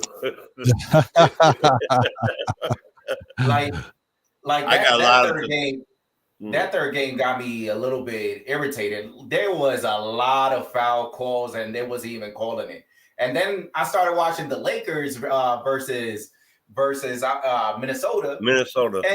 And the same fouls that they was giving in the Lakers, they was calling it.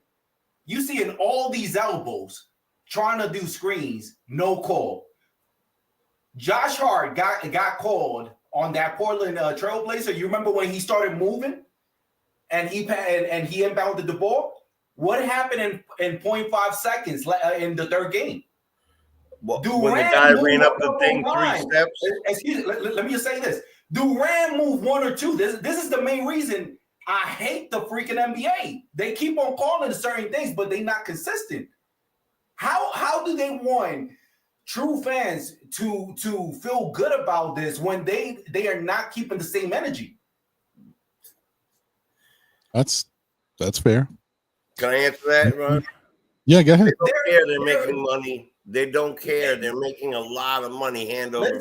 Listen. That they're never going to be the same. You got to accept that we're going to play against a team and refs. Yeah, it sucks, bro. I hate it. I hate the fact that we made foul shots and they gave a 0.5 seconds left and still gave more 0.5 seconds again. Let me say this. When you have a shooter up in the air, I'm used to seeing that there's no hand checking, there's nobody touching the person in the air. Karl Anthony Towns was already in the air. You see Durant touching him. Then you start seeing Jalen Brunson going to try to dunk, and all of a sudden, Hardaway, he touched the perimeter. Mm-hmm. And he's still trying to block Jalen Brunson while contacting him, not touching the ball, and no foul call. What is the NBA doing? And then can I say something? I just want to say this real quick, Corley. This is the main reason I get pissed off. Like a lot of people, and I'm not talking about only the panel or the chat. Like we need to start thinking a little bit further. If we don't start saying something about this, that's when you start seeing a player do a certain play, and then they get injured because nobody ever called the foul. Yeah, but we feel like you. I feel exactly like you. Hold on a second. Jay. I feel exactly how he feels. Now, I'm going to break something up to you all, and I need y'all to really, really, really soak this in. And it's hard to believe because you got to think that everything is linear on a plane, on an even plane. I'm gonna explain something to you. Number one, if you know the economics of the NBA, the Knicks are the highest grossing team in the NBA. Period. Money-wise, money when it comes to money. Now, all right. Now, hear me out. With that said, they use the Garden as a coming out party for a lot of the so-called or wannabe up-and-coming stars. Okay? That's why it's big. Especially the way things are matched up. I'm not saying they purposely match them up this way, or they do it like that. I'm not saying that it's impossible for us to win an NBA championship, but it's not. How do you say it? It's not the league's go-to spot because it drowns out. It's not their best interest. It's not in the best interest for the entire league. Mm-hmm. That's why it's hard to be a Knicks, or be a New York Knicks fan. Because we expect it to be even, but it's not. It's slighted. It's just like they tilt the chessboard. You know what I'm saying? So you're not, even though you think you're looking at it from one angle, it's another angle. For example, the Knicks technically make more money than the LA Lakers, and the LA Lakers win more championships. You understand? Cities like Boston in the East. Cities like Chicago, Detroit, these cities are not bigger than the borough of Brooklyn. Cities. We ain't talking about fan base, cities. If you notice, the Knicks fans travel everywhere they go. Why do you think there was a ban on ticket sales to us? And for another reason, it already happened. Nice to your point about a player getting hurt. It happened already. It happened last year. Yeah. And the NBA the NBA didn't really look into it. Yeah. It's the thing we have to deal with. Unfortunately, it's not fair. It's not right, but it's the reality for which we live in. Because at the end of the day, the NBA is what? Entertainment. It's a business. It's a business too. Exactly. So I'm not saying this is just my opinion. This is just my opinion. I'm not stating this as a fact, but I'm just stating, with facts in it of my opinion. But now y'all can take it for what it's worth. We feel like him too, though. We're angry. I'm just stating what my opinion. But I'm just saying with facts in it. Now y'all go ahead. I'm done. I just wanted to tell you this, Corey. You 1,000% on the mark. But with me as a fan, I'm not talking about collectively. I'm talking about like an individual. We as fans, we always try to prop our own team, individual. But we got to call it how it is and for what it is. You cannot call a foul on one team and another foul on another in another game.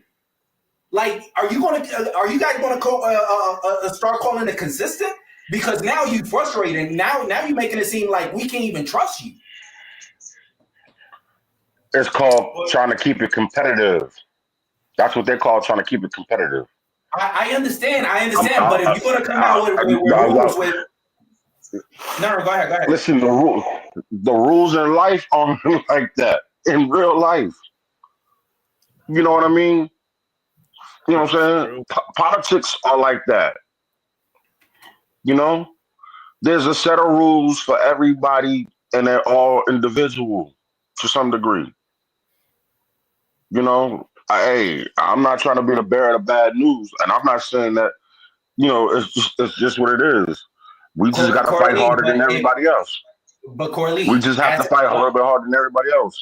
But for those that is in the education system, if they are teachers for math, and we all agree 2 + 2 is 4, you cannot come out on another school saying 2 + 2 is 5. Stop doing that.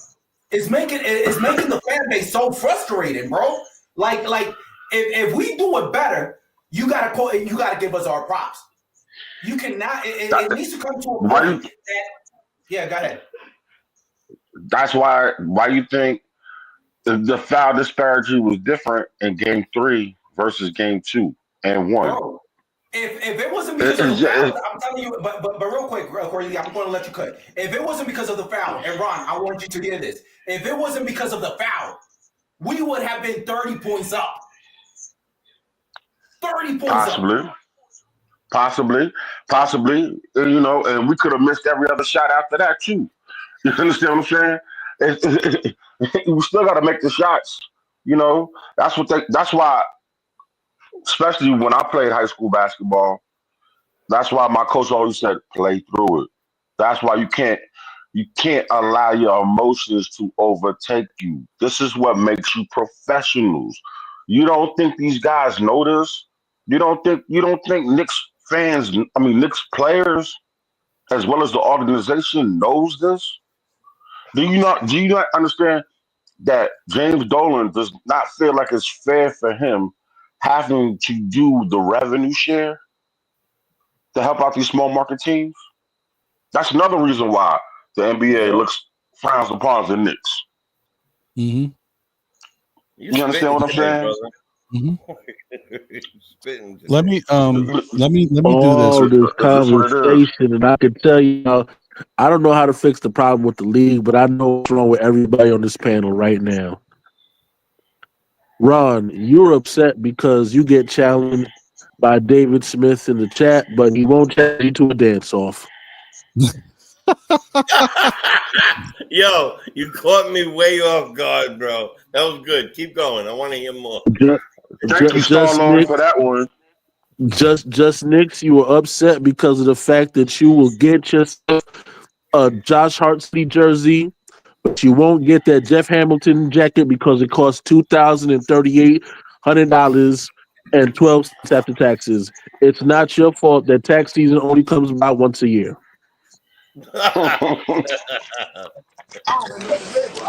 Jay was the one you were upset.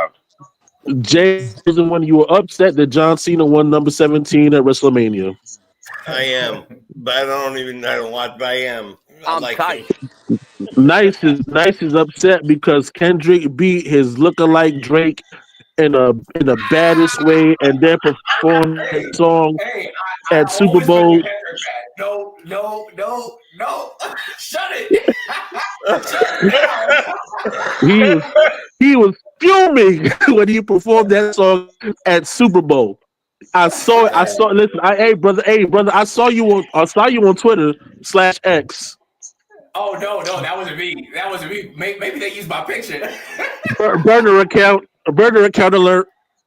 A burner. Corey Lee is upset that he cuts people off and nobody hands him the scissors. That's why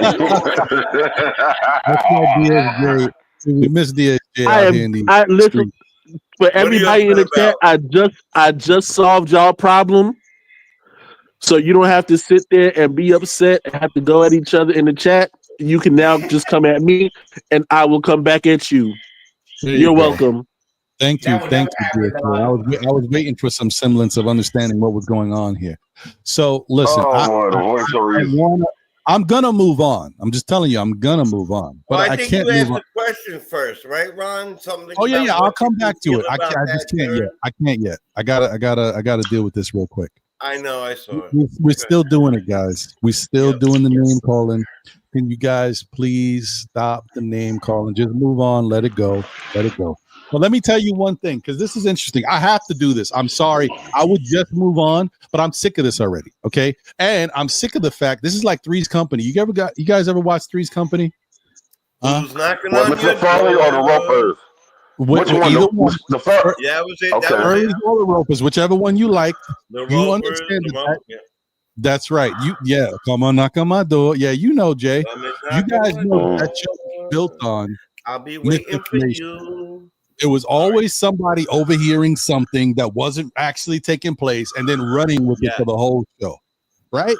I bring that up because, David, it doesn't matter anymore. Everybody knows what we're talking about here. You said that Tory B said you were trash. And then from there, you said what you said, and then everything started to escalate and the chat. And basically, you got put in timeout. I'm only agreeing with it now because I saw where you incited stuff and it got bigger, right? But here you go. Tory B said, all you talk about from channel to channel is cat. Same exact things on every channel over and over again. Nobody else unless you're trash. Meaning, nobody else, it matters to you because everybody, it's all about cat. Everybody else is trash is what she was trying to say. She wasn't calling you trash. I think you saw this and you misunderstood. And then you ran with it and look what it started. Look at how the chat has been blowing up ever since. So I'm going to tell you something real quick. As somebody did say in the chat, you can't throw stones if you live in a glass house. You can't say things and then be sensitive when people come back at you. You got to stop that, bro. You are putting yourself in this position because you are very opinionated. You got some strong thoughts, and I'm cool with that. David, I have no problem with you being here and saying what you got to say. I welcome it because sometimes you need a difference of opinion. I just don't like the fact that you only say negative stuff about Jalen Brunson, but I respect some of the stuff you say about Cat because in some cases you're right. You are right about 90% of the time. That 10% is big. You be wilding with that 10%.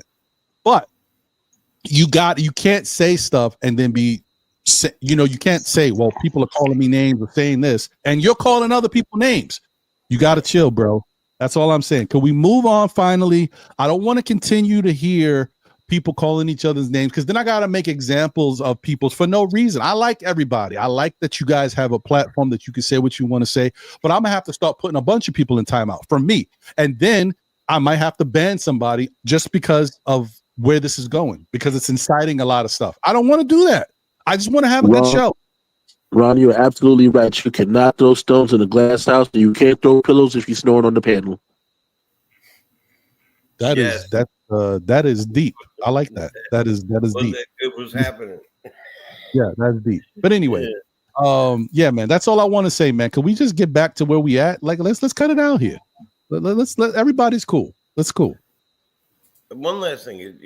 Wait, hold on. Defending, but Tory, you're doing it again, brother. You're doing it again. You're saying, why don't I point out all the others insulting me? Because they came after you incited what you did when you incited it with Tory B. And then it becomes the whole thing. Plus, you said, you're little. See, this is what I want to tell you guys something. This is why I don't do it here. And a lot of us content creators that I take our jobs. I mean, this is my job, even though I don't get paid like that. I take it seriously. And I know that if I say the wrong thing, I could create a whole narrative. I could tell you that Karl Anthony Towns sucks, right? And you'd be like, no, he don't. If I say it every show I got, Karl Anthony Towns sucks. And let me tell you why. Look at what he did. You're going to be like, what? The dude just dropped 30 points and had 8 rebounds. Ron, you tripping. But one day, he going to play bad. And then I'm still going to be saying Karl Anthony Towns sucks. And this is what he did. And you can be like, you know what? Ron was right today. Cat does. That's why I don't create those narratives. You create something, people run with it. You can influence people. I'm not doing that. So when you say certain things in the chat, even when you started saying something, oh, Ron, see, people are catching on to your narrative. They're starting to disagree with you. They understand what's real. You putting up these false things. Everybody in the chat that may agree with me, they may feel a certain way. Now, I'm throwing it out there that like it seems like you're attacking. When you start attacking, people start defending. I'm not even defending myself, but somebody else might say, damn, why is this dude's wilding out? You get it? You got to watch what you say. You can say your opinion, but take it easy at how it comes across because it can look a certain way and then people get defensive. We're all human beings. We all got feelings. You know what I mean? That's all I'm saying. David, you know how I feel about you already. I already said I respect you. You're entitled to your opinion. Let's keep it classy, Freddie Blassie, and keep it cool. We all cool. I mean, that one thing, Ron. Can I say one thing? You are on the way there. Ron. You were doing it. But anyway, I don't know if this is Ron from Still Knicks Fans, Ron Burgundy, or Ronald A. Smith, but I can just tell you, I am absolutely entertained. Keep coming. I'm entertained. Thank you. Okay, and that's even more. That's even more to it. Hold on. Thank you. You didn't have to do that. You could have just said it. I appreciate you, Tori, but you didn't have to give me the super chat for it. You know what it is. She said, my comment got cut off. I said, unless you're trashing Brunson. Scroll down, you'll see it. Okay, my apologies. I got so much going on, I couldn't see it. So, and in fairness, maybe he didn't see it either. But then again, he wasn't like he's you in defense mode, yo. So you definitely wasn't trying to see what she was saying. But so to clear that up, once again, she said that she was not trash. So, all right. Now what? Now where do we go from here? Riff. When we read these comments, reading is fundamental. Remember that commercial back in the days? Oh, y'all not old enough to remember that. Wow. But anyway. I remember it all. So how we read these chats, we don't take it seriously. Yeah, David, look, that's up to you, brother. If you want to stop coming here, that's on you. But keep in mind that you think this is going to go over well. The same way you talk here, you talk everywhere else. Eventually, you're going to run into the same problems because the same people that be here be at other Knicks communities and other chats. You're going to run into this everywhere you go unless something changes, brother. You can say your opinion, but if you don't change how it comes across, you're going to run into this problem no matter where you go. Look, you may feel how you feel. It is what it is, man. I appreciate your time. Take care. I won't address you again. All right. So, shout out to my guy Double A in the building. All good. Terry B, we know your intent by now. That ain't been your MO. Salute. Appreciate you, Double A. Appreciate everybody else. Thank you guys for supporting the show. Let's get back to talking Knicks because that's why we are here. So one of the things, the question that I had brought up before was about the Knicks bench, right? That is my biggest concern right now, because if the Knicks want to go anywhere, in this playoffs. I don't care how good the starters have been playing lately. This past game 3, if the Knicks don't get some bench help, we ain't going far. So my question was, can the Knicks bench become a factor in this series, or do you feel like they can't because Tom Thibodeau's not giving them enough love so that they can do something? I mean, Precious Chu is not playing at all, and Precious has been a key part of this team throughout the season. How do you guys feel about it? Let me start with DSJ. What you think, Delano? Precious has also been inconsistent at key moments when he did have the ball in his hands. No more evident against Golden State, but I digress. At the end of the day, the problem is how much trust does Tom Thibodeau have in that bench unit, in those second units, and how much leverage does he give them off of mistakes that they make? Because nobody is perfect. At the end of the day, a missed assignment or a missed shot doesn't constitute the reason to pull a player from a game. If you're saving them from foul trouble, I understand that. And then at that point, you would have to put it on the officiating rather than the player. But for the most part, what I see a lot of times is Tom Thibodeau gives that short leash. And in that amount of time, you're already calling your guy to the, that you gave maybe 2 minutes or a minute and 38 seconds right back to the game. And it's like, well, what have you done? What have you learned? Because the game is this is a game of runs. And it might just be that time where, okay, well, you know what? Maybe that guy's hot at that particular point in time. I mean, we could look at the situation with Malik Beasley when he got that slam in the fourth quarter in game 3, and now he can score. For 3 quarters, he wasn't scoring at all. He got that one jam. He got momentum on his side. Dennis Schroeder gets one stop, and all of a sudden now he can shoot like Trae Young. Before that, he was shooting like, campaign off of injury. So you have to be able to trust in your guys. Know that you're going to have to give them enough time to catch rhythm, and trust that they'll be able to stay in rhythm as long as you can give them the opportunity. So trust goes 2 ways, Tom Thibodeau. I can dig it. Corey, what you think, brother? Wow. I honestly believe that I'm gonna piggyback on some of what DSJ said. Yes, you're right. A lot is on Tom Thibodeau, but also too, you have to look at when these set players are out there. What is the situation? Is it the fact that we behind or are we up? Is the lead extending or are we closing it? So these are the situations that he's dealing with. I give him some latitude and some rope on that because he is the head coach and he's forgot more basketball than I ever could remember. So, that's just what it is. Now, as far as Precious Achiuwa goes, right now, you know how he keeps his bench he really tightens his bench up when it comes to the playoffs. So unfortunately, Precious Achiuwa is a victim of situation and injury. With that said, though, I feel like Deuce McBride and as well as Campaign and Larry Shamet, they have to make the most out of their opportunities and also to have to attack and be aggressive, but also within the game. And they have to create sometimes. Well, not even sometimes. They're gonna have to create their own points, and also as well as as the flow of the game goes. Because as much as they get opportunities and touches, they have to really take heed and grab hold to these opportunities. And I digress myself. I hear you. Okay. All right. Nice. What's your thoughts, brother? How you feel about it? I mean, it's a, there's a lot of different things that play into it. Obviously, there has been, and I'm just adding a little bit more for context for other people too.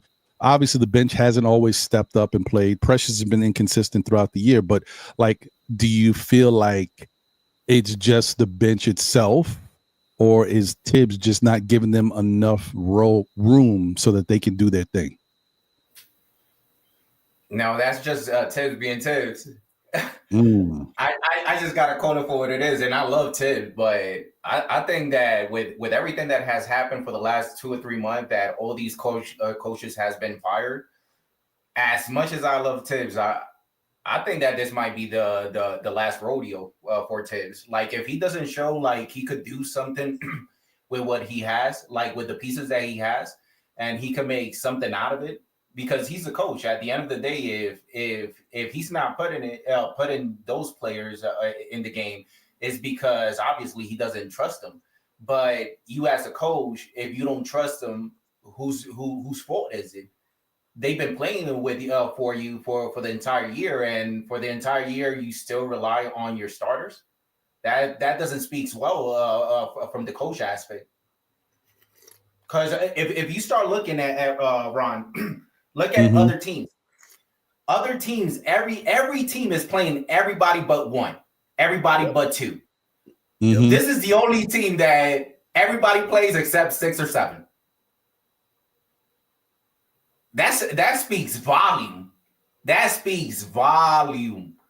Because I'm pretty sure Leon Rose, even if by the time he received those players, he actually acknowledged, well, those wasn't the player that would have gotten him in the place that he wanted, but it's still your players. You're not playing them because you want to right now, but you're the coach. You have been the coach for the entire year, and if you're not playing them, obviously, and the other teams is playing all their players except for 1 or 2, and you are the coach of the only team that is not playing 6 to 7 players. There's a lot that is speaking volumes just with that. Yeah, I mean, that's true. After Jay Chosen goes, Ron, I want to speak again real quick. Okay, yeah, okay. Jay, go ahead, my brother. All right, mine's about 20 minutes though, Corey. So hold on a second. I agree with all. I'm laying down anyway, so I'm gonna take a short nap. Yeah, take a short nap. I agree with all that, and to start from the beginning, because if it doesn't, I can't get this out of my mind.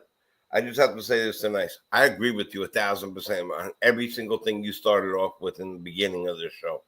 I agree 1,000%. I do agree that if we all piled up and we went in front of the guard and we said enough of this garbage and all this stuff, I agree with that. I just wanted to throw that on the side. It wasn't about that.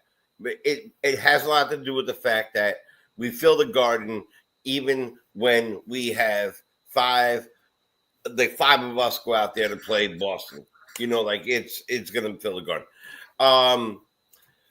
I think there's a couple things going on. I think, and to be honest with you, in the beginning, I kind of was a protective apologist because Tommy has brought change to the Knicks.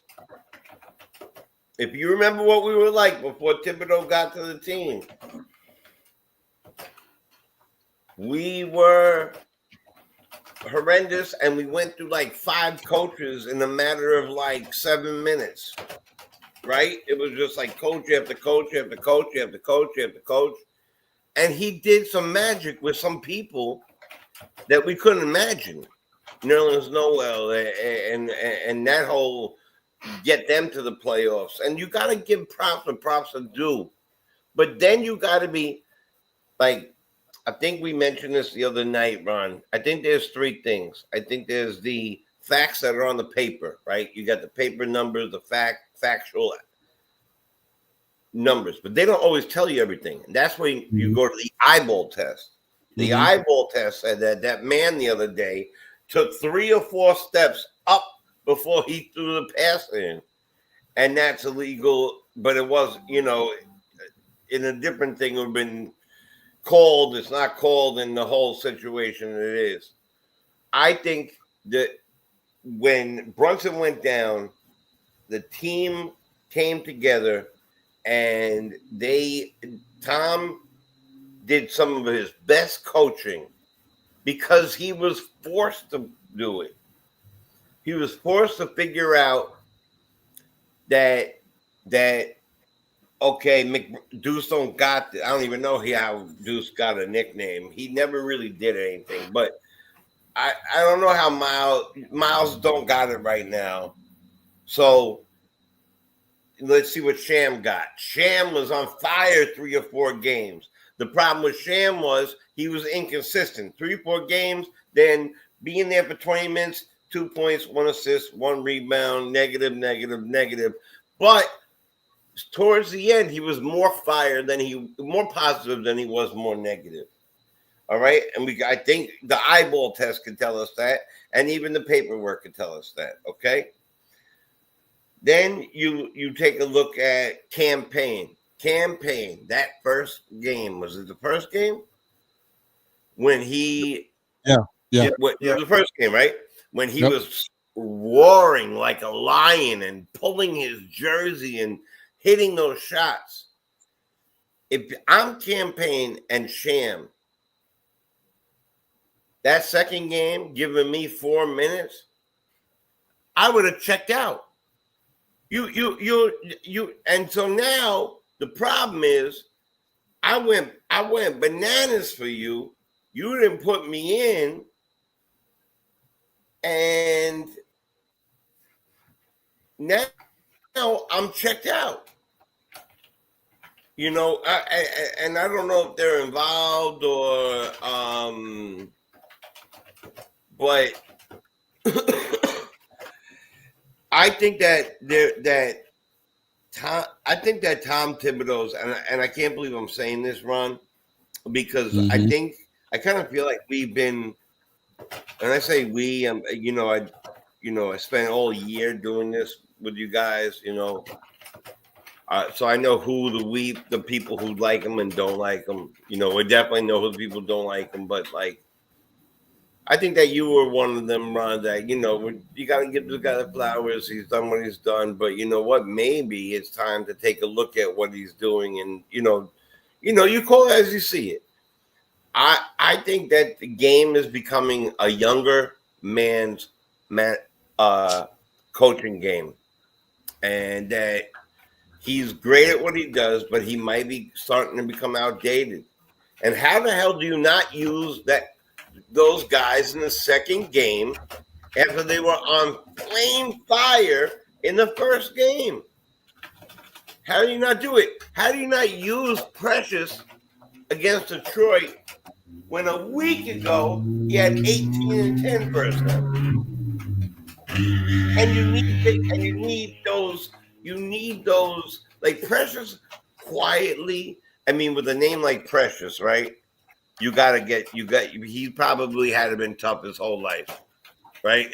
So he quietly is a tougher guy than we give him credit for. If you ever go watch how hard he dunks when he gets that dunk, or how his defense is strong and he's pushing people out of the way, he's that guy on a quiet level, right? So to not see these guys play, it's weird. And then the last most important part. What is the definition of insanity? Doing the same thing over again and expecting what? The same result. Different outcome. Different results. I'm sorry. A different result. Expecting not to be put in a straitjacket. Yeah, but that's not. Right, exactly. That might be a little different. So that's the problem here, is that I think Tibbs is doing the same thing over and over and over again, expecting the same result. Like, I think that his results in his head seem like they're working, but he forgot that using this type of method got everybody hurt last year. Oh my God! Thank you. It's not the first year. Why people is acting like this is the first year?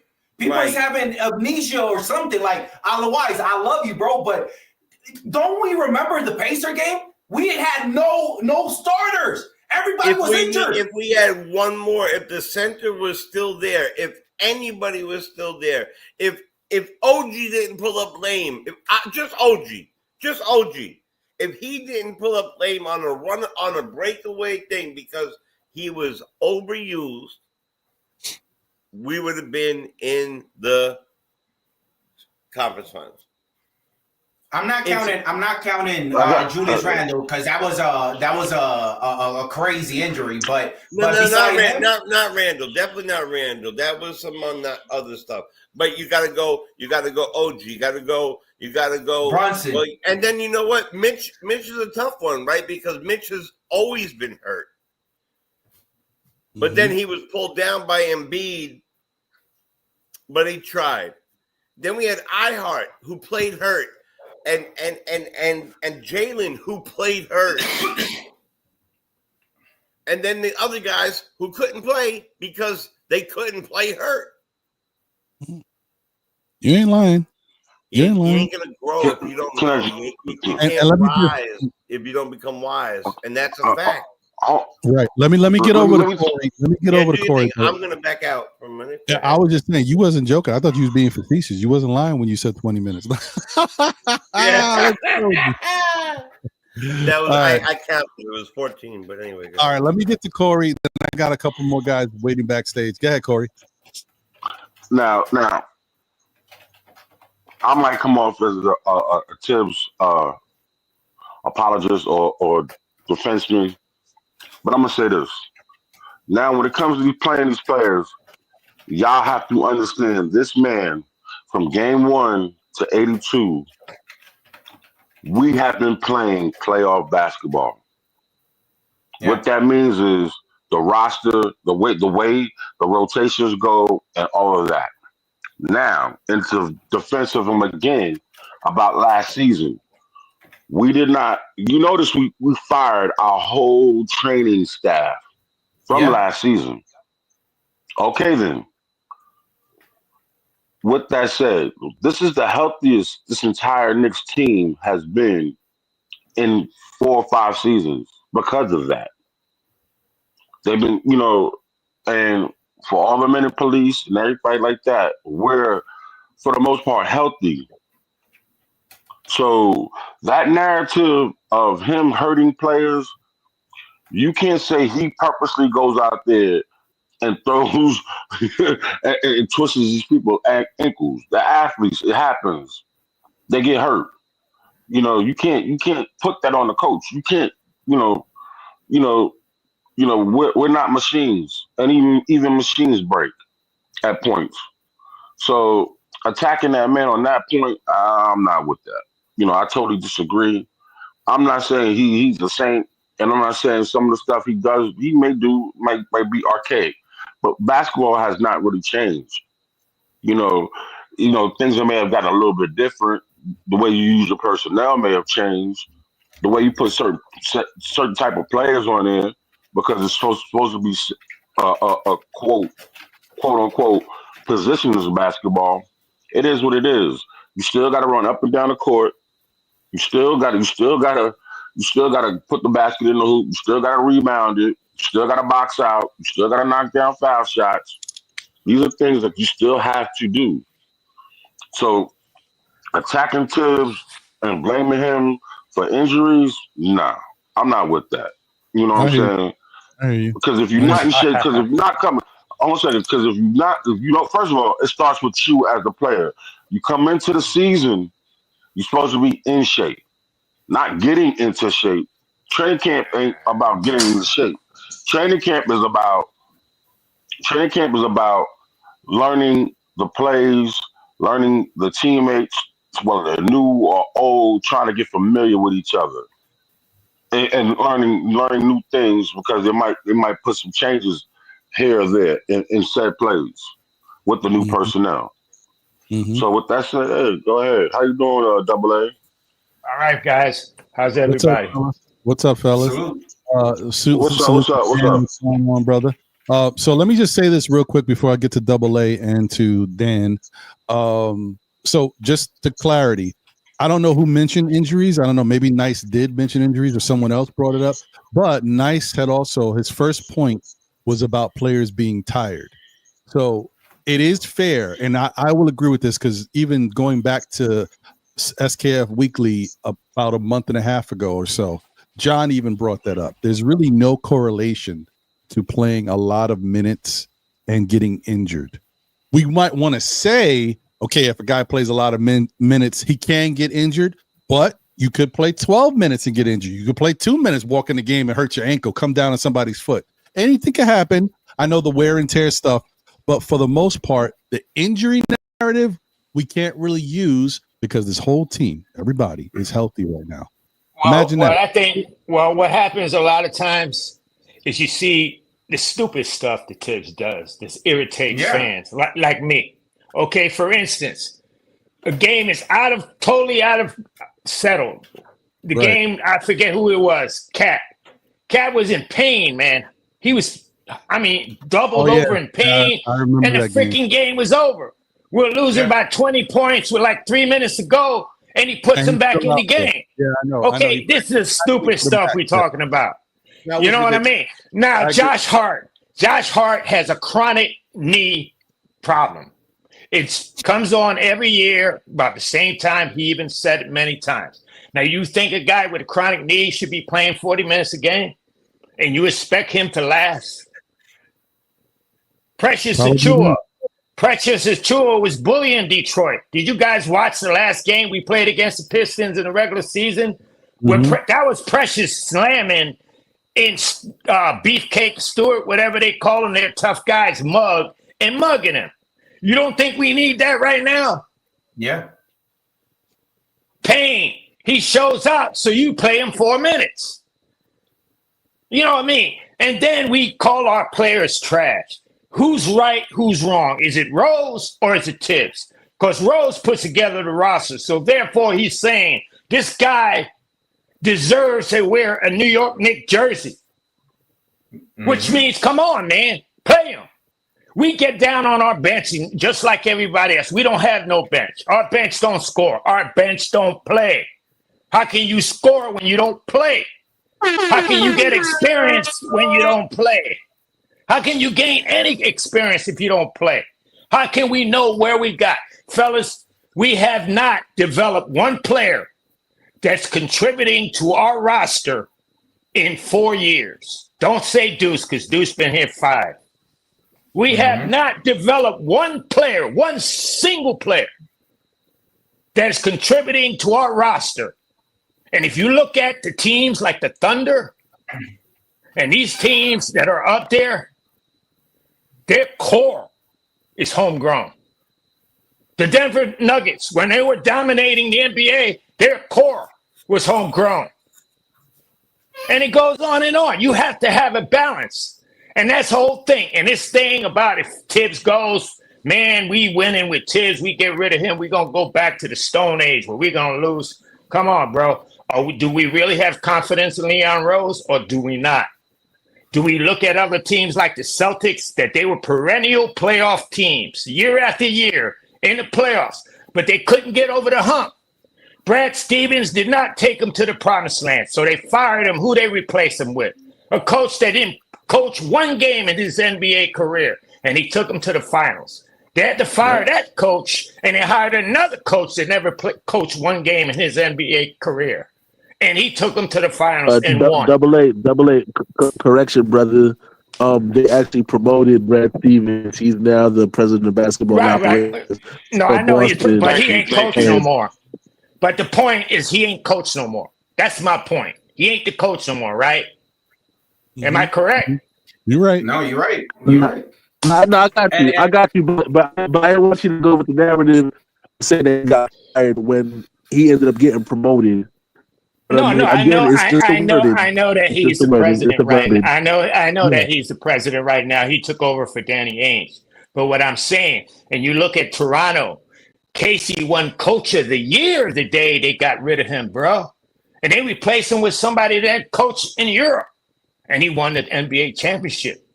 If I was the New York Knicks, I would thank Tom Thibodeau. I would promote him because, yes, he has done work and he has done good things for this franchise. But sometimes, just like these other teams have showed you, sometimes you got to take the next step. And our next step right now is in Cleveland. Our next step right now is in Cleveland. His name is Johnny Bryant. And Johnny Bryant should be the next head coach of the New York Knicks. Hey, and the Johnny Bryant got fired. That's not happening. That's not happening. That's not happening. That's not happening. Well, that's what you think, and that's what I think. So, and we just got to see. Let's take the factor, and I just want to say this real quick. Let's take the factor of the injury. All right, let's take it out. As Knicks fan, and this goes also for you, otherwise, think about this. How many times have we ever seen a bench player outperform on the game and we don't see him for the rest of the next 5 games? Yeah. So just with that, I'm telling you, like, don't you think that it will destroy a player confidence by that mindset? Because now they thinking like, why I'm going to show off if every single time I show off, he stopped playing me. And that's fair. That's a good point. It's consecutive minutes. It's consecutive minutes, right? Consecutive minutes. That's if Tom Thibodeau is the head coach and he decides he want to play a player 40 minutes, tough. What I think. It don't matter what I think. But what I'm saying is, bro, when you play consecutive minutes, what I'm saying is when you play a guy the whole third quarter and you bring him out for the fourth quarter, stuff like that. Because it doesn't contribute directly to injury. But if you look at most injuries like that hamstring pull, ankle twist, things like that, they're caused by fatigue, bro. Fatigue causes those injuries. We go back and forth on this, and I agree with you. But for the sake of what we got going on right now, forget the injuries. Forget it, because everybody's healthy. And I'm not even thinking about injuries. It's just about performance, right? Why don't we finish games? Why do we blow leads? Being tired. I agree with you. That 100%. That's been my thing all year. I don't care about injuries. I care about can these guys finish basketball games. Because if you're not playing the same way you was playing earlier in the game because you're tired, that's the problem. Because these other teams are mixing, matching, and moving guys in and out. Some of the Cade Cunningham's been playing a lot of minutes himself. He's had to because they don't have a lot of offensive options on Detroit. But I wanted to throw something out there before I get to Dan, because, and once again, guys, you already know how I feel. I already said if Tibbs doesn't do what I feel like he needs to do in the offseason, they should move on. If the Knicks lose to Detroit and lose this series and don't move on, he should be fired. If the Knicks beat Detroit and go on and play Boston and Boston sweeps the Knicks, he should be fired. So fired or reassigned, Ron. Fired or reassigned. I have my own little, particulars about the Tibbs situation. If they beat Detroit, obviously he's going to keep going. If they go out there and they take it to 6 games or 7 games and Boston wins, I look, you guys may not be happy about it, but Tibbs ain't going nowhere because I agree. And they're better than us. Look, can we just let everybody in the chat? I know we Knicks fans. Nobody likes to say this. Boston's better than the Knicks, okay? We can beat them, but that doesn't mean they're not better than us. People, sometimes somebody's better than you. You can beat them, but I don't mean they're not better than you. You prove that you can beat them. That's all it means. And maybe eventually the Knicks will become better than them, but they haven't consistently done that yet. So I wanted to throw this up there real quick for everybody before I get to Dan. Here it is, because I wanted to ask you guys a question because to me this matters. This is something we got to think about. Let me share my screen. Where is it? Here we go. So, let me get the super chat down. And thank you for the generous super chat. AA, appreciate you. I know you reiterated it in person, but we appreciate you. It's all good, man. So let me just drop this down for a second.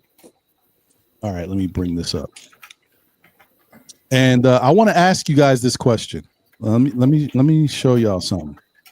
Well, no. Let me ask y'all first. Let me. I jumped ahead. Let me go back. Let me ask y'all this first. What? So let me count. How many has it been? 1 second. Hold on. Let me be accurate. 1, 2, 3, 4, 5. It's only been 5. It feels like longer. What has Tibbs done in 5 seasons with the New York Knicks?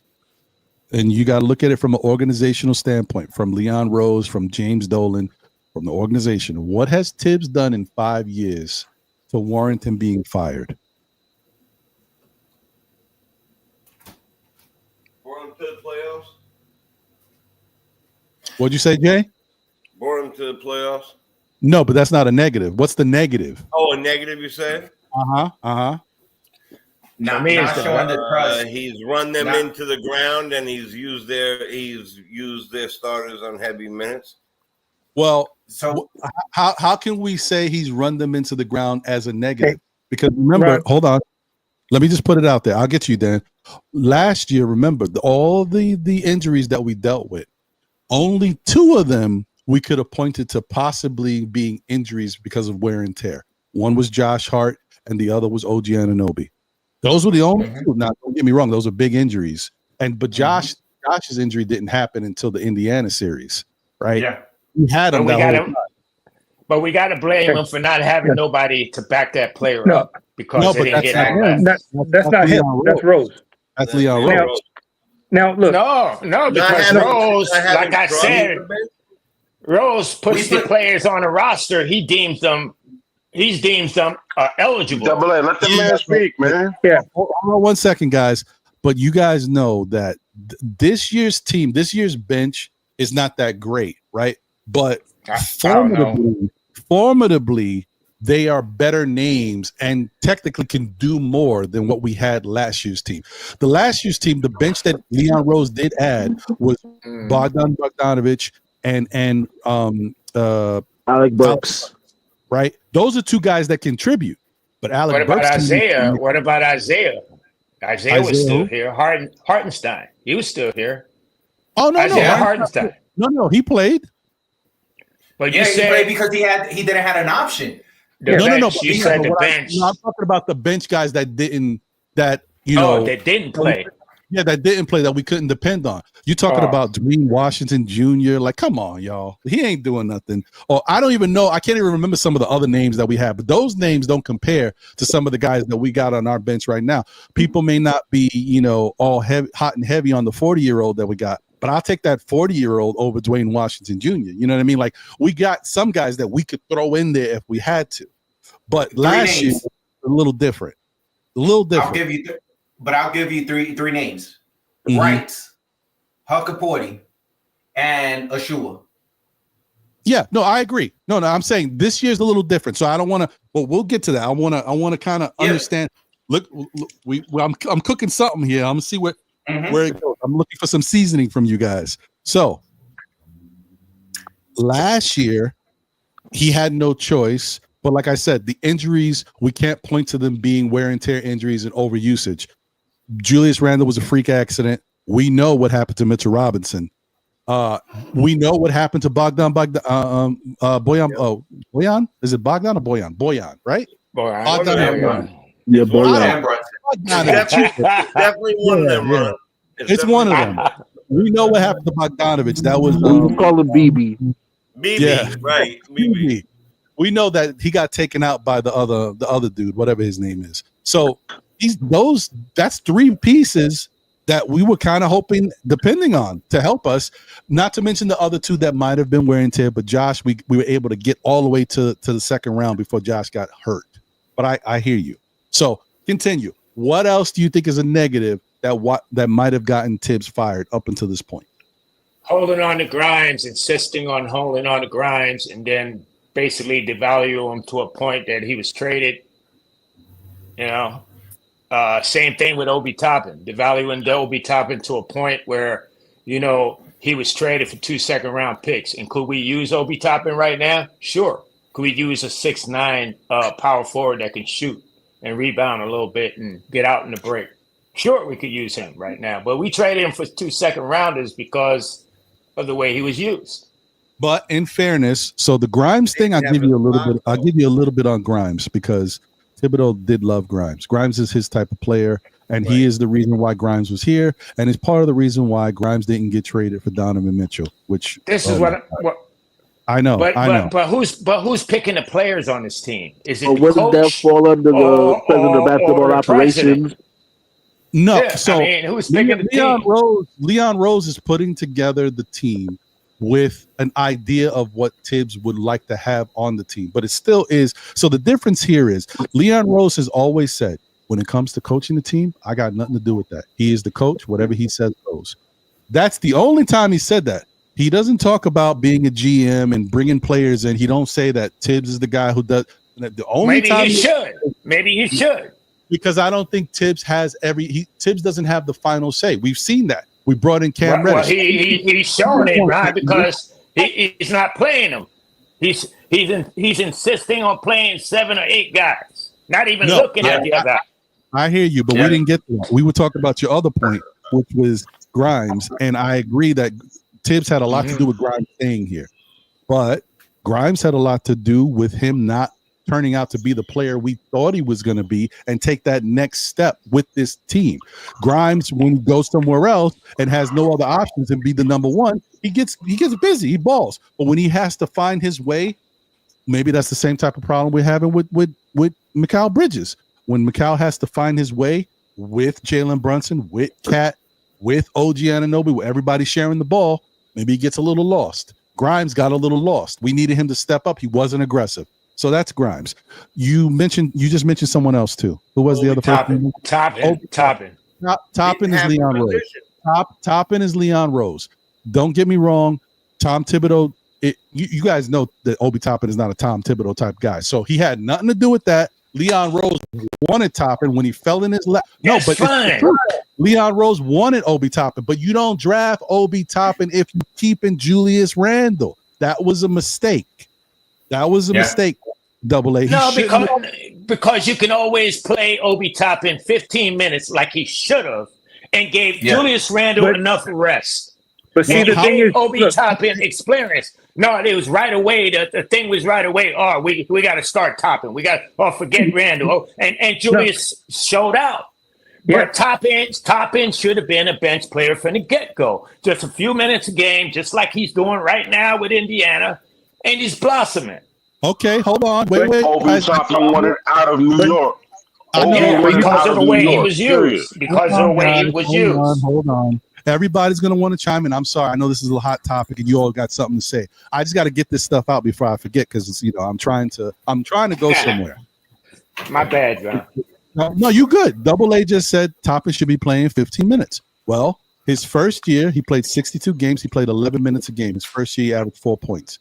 His second year, he played 72 games. He averaged 17 minutes per game with Julius Randle did. His third year, he played 67 games. He averaged 15.7 minutes with Julius Randle did. So what I'm trying to say to you is you're right, but guess what? Obi Toppin says, man, I was one of the leading scorers in the nation in college. I averaged close to 30 points per game. I want to be able to play more. When you give me minutes, I could put up numbers. He didn't want to be here anymore, guys. He was tired of playing second fiddle to Julius because he wanted to play more minutes. He thought he could be a starter in this league. He thought he could why ain't he doing it now, Ron? Why ain't he doing it now with Indiana? He accepted the role from the gate. His problem was he showed out. Double A, listen, he wanted to do that. Doesn't necessarily mean he was forced to do that now. To do that. He went to Indiana and they tried to start him. They tried to start him and they realized he ain't a starter. He just don't command enough to be a starter on their team. And what did they do? They went out and they traded for Siakam. He's not that dude. But my point is, he was that dude that he's worth more than 2 second rounders. And we'd have got more than 2 second rounders if we'd have chilled. Because his whole problem was he showed out, and then he, just like Nice said, he would show out and he would play again. But I told you before, Double A, you can't look at So as Knicks fans, we can't look at certain things that the Knicks get. I'm sorry, Dan. I know you're waiting. You can't look at certain things that the Knicks get in these trades because the Knicks get what they want. They don't get what they can get sometimes. They get what they want. Could the Knicks have gotten a player for Obi Toppin that they could have used? Yeah. The Indiana was willing to trade the 24-year-old, whatever his name was. I forgot the shooting guard that they wound up.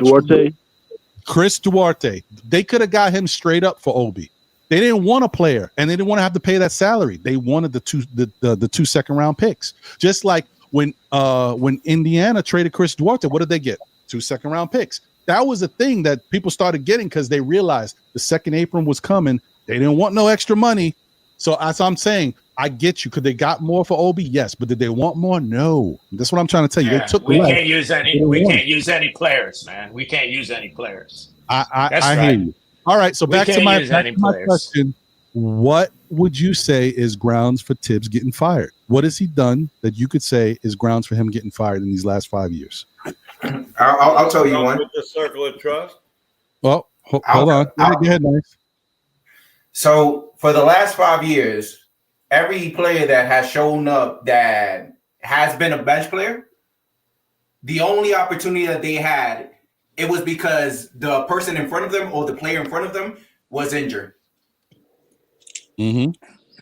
So that speaks volume right there, Ron. Like there's no question especially for that Pacer game, Diva wasn't a starter. Hart wasn't a starter. The only reason that they started was because whoever was in front of them, they got injured. Same thing goes for Deuce. How many times has Deuce performed whenever whoever's in front of him gets injured? Look at OG Anunoby. OG Anunoby and Karl Anthony Towns had what for the last 10 or 15 games, they had crazy numbers. Then Brunson comes in. I'm not saying it's Brunson fault. All props to Brunson. Everything Brunson is doing is glorified, and we appreciate everything he's doing. But him as a coach, he got to make it work with the players that we have. How many times have we gone against Boston or Celtics? We've seen that we have a chance. Celtics and Cavalier, they call a timeout. We see what they doing. Let's do this thing. We see what they doing. Let's do that thing. Coach Thibodeau is the type of coach that even though it's not working, let's keep doing it. All these are old narratives. These are old narratives. I don't know why we're not. Hold on a second. I was quiet. Calm down, I let y'all talk. Damn. Go ahead, Corey. Hold on a second, yo. Come on, man. Come on, Double A, man. Come on now. I don't talk to you that way. Don't talk to me that way, bro. Nah, but you coming off like you're a gangster, bro. You ain't a gangster, bro. No, I'm not coming off. I'm not coming off like, yo, you the one yelling, bro. You are. You're the one yelling, Double A. You're the one yelling. Take it easy. Go ahead, Corey. And I don't think that's what he was trying to do. But we're all talking over each other. Everybody has something to say, and I know I got you with a hot topic, and everybody's got a strong opinion on this. That's why I want to get to everybody, but everybody's going to have their chance. Go ahead, Corey. No, all I'm trying to say is these are old narratives, and we should be more focused on what the task at hand, and that's stinking Detroit. We kicking this man's back in, mind you, we still, even though it's minute, we still up one more game better than we were last year. We have not fell out the playoffs in over 3 seasons. But this is the topic we're discussing. And we're still beating this man. Yeah, we're Can I finish, please? You're all missing the point, and I have the answer, but I bet you won't let me have the answer aloud. Let Corey finish. Go ahead, Corey. I'm waiting. Can I speak? Oh yeah. Okay, ahead. Cool. Listen. Instead of looking at it half empty, we or half full. We should be grateful to some degree because it's been consistent. We've been consistently winning. We are +2 over a team that the media has projected to be a better team than us. And mind you, we're in enemy territory tomorrow, as of right now. And we're about to fight our way back to the Garden. In God's will, we win, provided, what I'm saying, we come together as a team and fight through adversity. And we talking about kicking his back in about 2-3 years ago. Let that go. Let's move forward. Can we please? Because the positive part of it all is we still in the playoffs, bro. We are in the playoffs. But we're that's winning. not the topic. Is that the topic we're discussing? Yeah. That Ron has said, what has Tip done wrong in the last 5 years, which 3 years ago falls into that category, bro. All right, I'll give you some present day stuff. Why is he playing rim protection defense in the 3-point league? Why do you think our players are always out of position guarding the 3-point shot? Because Tibbs plays the dinosaur defense when you're playing against Shaquille O'Neal or somebody like that, where you got to protect the rim at all costs. Mm-hmm. That's why we leave the three. That's why teams shoot more and score more 3-pointers than we do. And guess what? If you hit 3 more 3-pointers in my team, that's 9 points. 4, that's 12 points. 5, that's 15 points. And we average at least 5 less 3-pointers a game made than other teams. Bro, that's a 15-point bulge. We gotta crack every game. And we're not better than last year. Last year we started 2-0 with 76ers. So if you're gonna be on the topic, we looking worse. And it's not saying that to me, the New York Knicks, they have all the pieces that they need. But the thing is, it seems like they're not playing it right. All right, hold on. This man is to the team. Let Dan go. My fault. Yeah. My bad. You don't want to get to DSJ. Go ahead, Dan. I know you've been waiting, brother. Sorry. There's a lot of narratives that I'm going to address. First, when back when they were talking about the injuries, too much playing time is just as bad as not enough playing time. It's just like the military. They train to do that, to do what they do. So as far as him playing them, I don't feel that it's with the injuries. Now, would I like to see him have a better rotation? Yes. Like the last game, I felt he should have played DeLon Wright instead of Shamet. But that's neither here nor there. Mm-hmm. I don't think that there's really been anything that warranted him being fired in the last 5 years. If you look, people saying, he did this, he did that. At the end of the day, I think Knight said with the it wasn't until injuries that somebody started balling out. That's what happens in every sport. You don't know what you have until injuries come up. Look at Tom Brady. Nobody knew who Tom Brady was until Bledsoe got hurt. So that's a false narrative. That happens all the time. Now, as far as him going into rotation deeper, yes, he should, because you do need to give guys rest here and there. But at the same time, how much trust have they shown him? How much trust have they, he got from them? Because even Deuce told, Huck Porty on the court, he said, you need to play your heart out so he could learn how to trust you, even in those garbage minutes. So if he can't trust them to perform, how can he put him? That was in his first game. Huh? That was literally his first or second game. That was that was not his first game. How many games he played? That was already halfway through the season. You're nice. Let him finish. Nice. Let him finish. But so, regardless of that, then on top of that, if you look at our bench, it's where we're at right now. It's more that we're not getting what we thought we were going to get from Bridges. We're not getting, everything all together. And at the end of the day, someone was talking about OKC, Detroit, all homegrown. But on the flip side, I agree. I wish we would have drafted better and did things better. But at the same time, you know what? This same fan base that's crying to homegrown wouldn't support them doing that because they want to win now. Most of the fans in New York is different.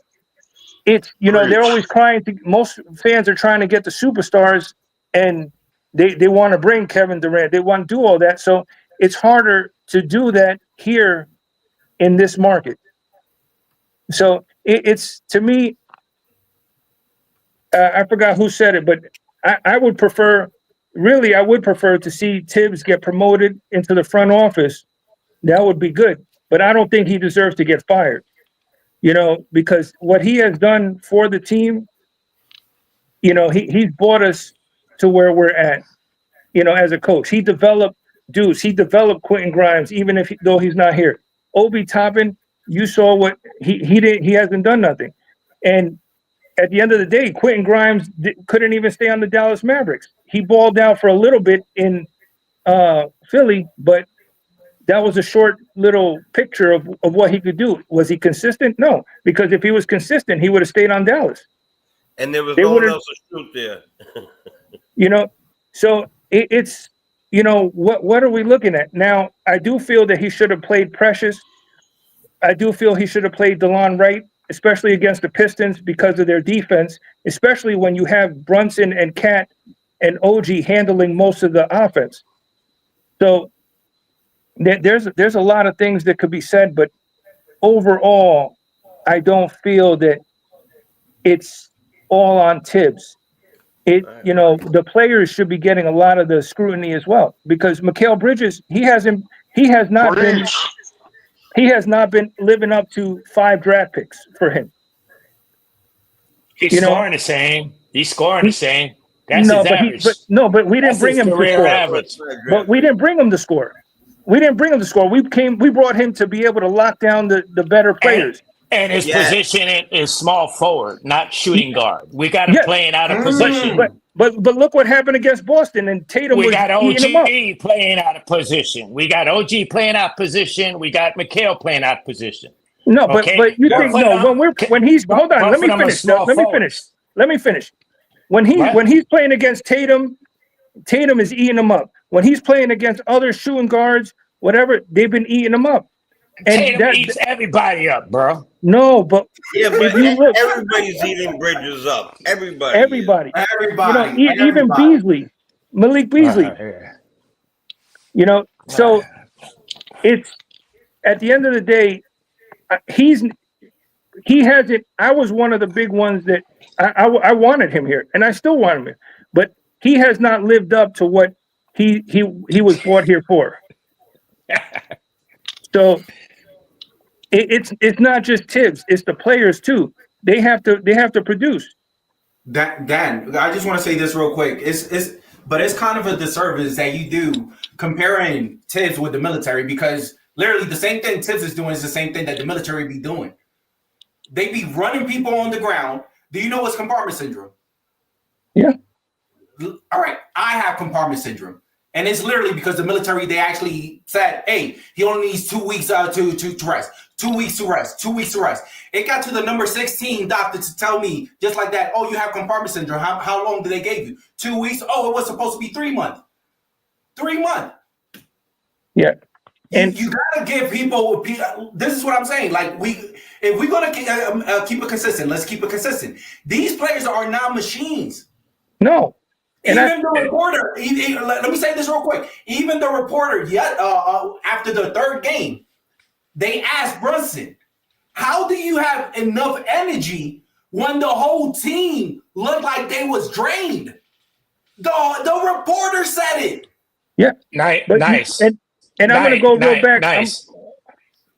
I'm going to go back to one thing. That's why we blow so many leads, bro. That's why we lose leads. No, but you know another reason why if you look at most of these games, we don't get our leads until the end of the second quarter, maybe the beginning of the third quarter. No, man. Yeah. A lot of these games. A lot of these games we've had to come from behind, get the lead, and then we lose it. Just like it happened in the first game. when we were How playing many Detroit. times have we been leading We were by down 20 18 points going into the half? We were down 18 to Detroit, and then we came back and won that first game. We were down again in the second game, and we came back and we almost won. But we getting out of the narrative. Like, listen, the reporter actually said it even to Brunson in front of Karl Anthony Town. How do you have enough energy when the whole team looks drained? Yes. Now do they look? Let me say this real quick, Dan. Now, do they look drained? Maybe because they may be playing a little bit enough. Now, I'm not saying that you cannot play them in that type of style. Playing 40 minutes, but in the next game, try to play him 5 minutes less. Try to play him at least 9 minutes less. We had Mikal Bridges saying the same thing throughout the season. No, and I understand that. But they wonder why. Think about this. They wonder why. And look at these games, because even these last two games with the Pistons, at the end, the Pistons look more tired than the Knicks did. Oh yeah, yeah. Then why did they come back? What? Why we lose the lead? Why we almost lost? We almost lost. Why are we struggling? Why are we struggling against Detroit? Well, hold on. Man to man, we have a better team. Man to man, we have a better team. Hey, not for nothing, Detroit is deeper than us. Coming off the bench. Yeah. But he uses everybody. He said it himself. Dad, you said it. You said it because he's playing. Hold on 1 second, because I think are we getting into something, but we're getting off of my point. The question was, what has Tibbs done wrong in the last 5 years to warrant him being fired? That's what I need answers to, because this is a narrative. I'm gonna say nothing. I'm gonna say nothing. He needs to be promoted, if anything, not fired. Okay, I see where you're going there. DSJ, you were gonna say something before? Y'all ready for the answer? Hey, don't y'all cheat off my chest neither. Mm-hmm. Go ahead, Joe. The answer I gave you? The answer to the question, what has Tibbs done in the last 5 seasons? And it's not even the last 5, it's just these last 2. In the postseason, what have you done for me lately season, or what have you done for me lately league? You have lost in 2 postseasons, 2 lower seeded teams. We were better than Miami seed.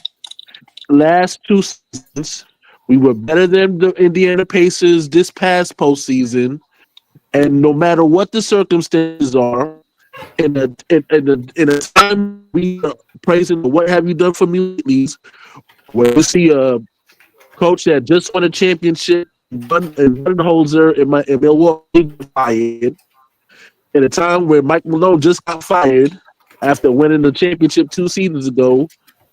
Still here and still looking at the same circumstances, where it's a possibility that another team that's lower seeded than us has the capability of beating us.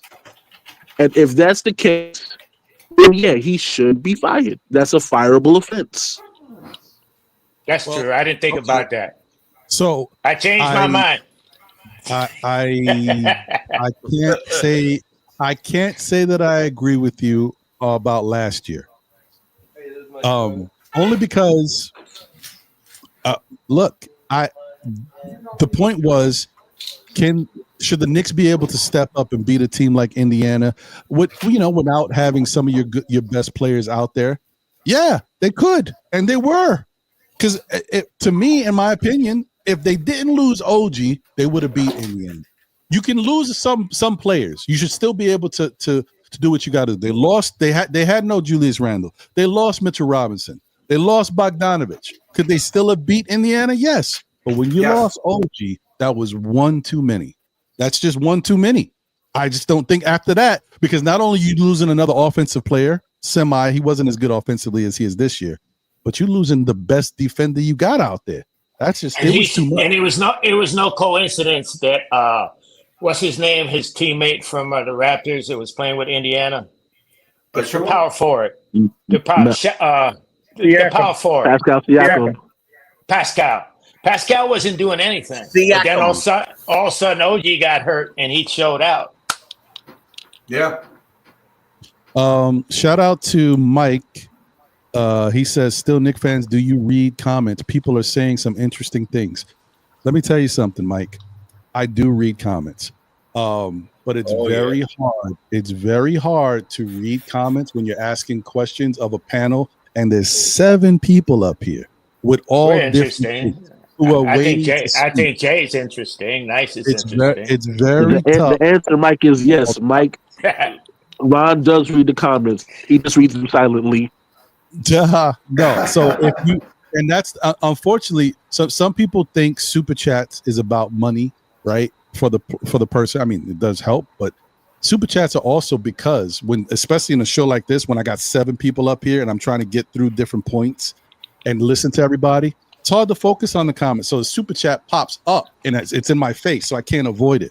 But yeah, sometimes it's hard to, and this chat is moving, man. So it's hard to get to everything. I apologize if you guys have been saying some stuff that you think really, plays into what we're talking about. But I just can't get to everything, especially when I'm trying to hear from the people on the panel. So they're not sitting up here waiting for their turn. And then by the time they get to their turn, I don't even know what I was going to say, bro. I'm just trying to get everybody involved, bro. But I hear you, so I apologize. Things happen at once, Ron, man. Don't worry about it, man. Yeah. Go ahead, DSJ. And unfortunately, I have to run, but it was great chopping. It was great chopping up with you guys. Double A. Yeah. No, I said I have two runs, sir. 2 runs. God. All right. Thank God. Thank God. You gonna curse me to a toilet. Goodness gracious, the papers. Appreciate you, DSJ. Double A, it was great seeing you, brother. I appreciate you showing up. You too, Dan, brother. it was a pleasure meeting you for the first time. Corey Lee, my brother, nice. Jay, Ron, I will catch y'all, and let's go Knicks. There you go. Thank you, DSJ. Good to see you, bro. It's been a minute. Appreciate you. Okay. So shout out to people in the chat. Appreciate you, Mike. Shout out to Agent Super Argo. Smash that like button, like he said, if you haven't already done so. Shout out to Stacks Different Timing in the building. A member of the SKF Army said Detroit does have Marcus Sasser on the bench who's better than Deuce, not even playing. That's crazy. I mean, Marcus Sasser lit the Knicks up a couple times, especially one game in particular. So that's interesting that they don't play him. So you never know. But look what Dennis Schroeder is doing, though. No, you know what I mean. But I'm with you. Schroeder's been playing great. All right. Schroeder's a 12 years vet. Look what Deuce is not doing. So let me get to my thing here, because this is what I was trying to say. All right. I can't make this that much bigger. I apologize. The point was what has Tibb done wrong in the last 5 years to warrant him being fired? People have chimed in. They've said certain things. I hope you can see it. If I can't blow it up, because if I make it bigger, it's going to cut off. So I'm sorry. I think you're going to have to read it to us. It's hard I am. to see. I am. So Tibbs, you guys know, if you don't know, has been coach of the year twice in the NBA. Once the first year with Chicago, where they went 62-20, right? And then once with the Knicks, where the Knicks went 41-31 in the bubble season, where Julius Randle had most improved player, right? But and we know that Tibbs is a great regular season coach. 62-20 with the Bulls, 50-16, 45-37, 48-34, 50-32 with the Bulls. He even had a winning season with Minnesota. He was 47-35 one of those seasons, right? But then let's go back to the Knicks, these 5 seasons. 41-31, he won coach of the year, most improved player for Julius. Then we had that 37-45 aberration season that stunk. Whatever. I don't even know what happened that year. It was crazy. Let's forget it. Then we went 47-35,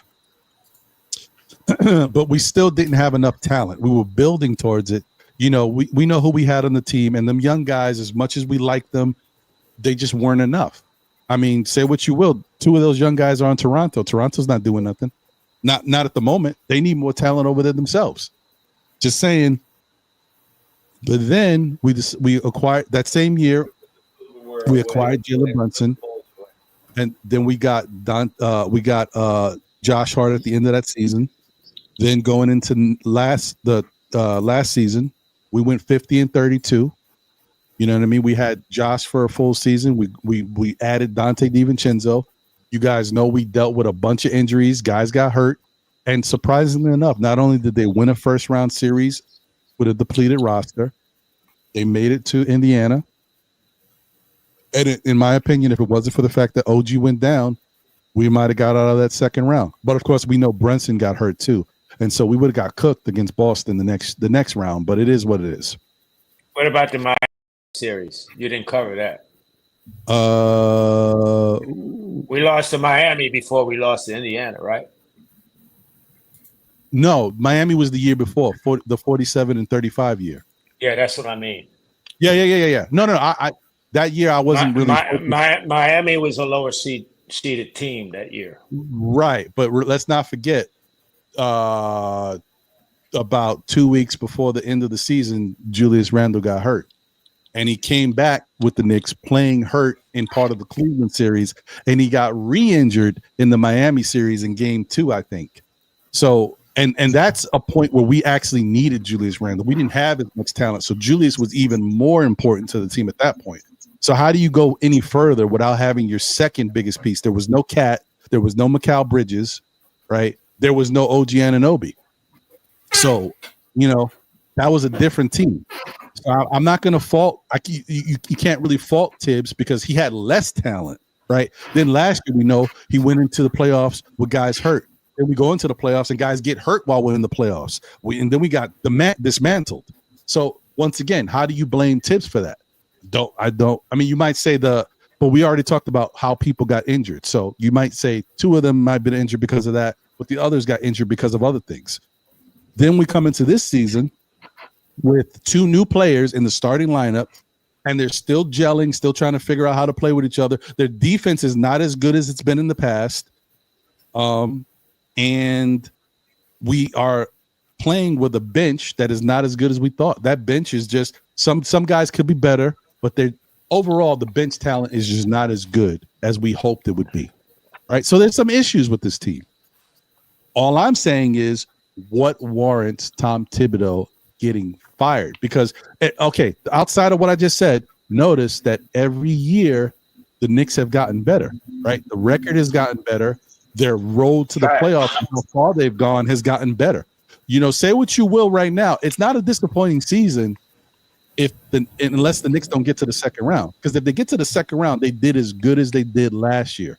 Some people might say they should be better. Yes, I agree. But you can't say necessarily the season was a disappointment if you did exactly what you did last year with two new players in your starting lineup. Because some people consider this year one.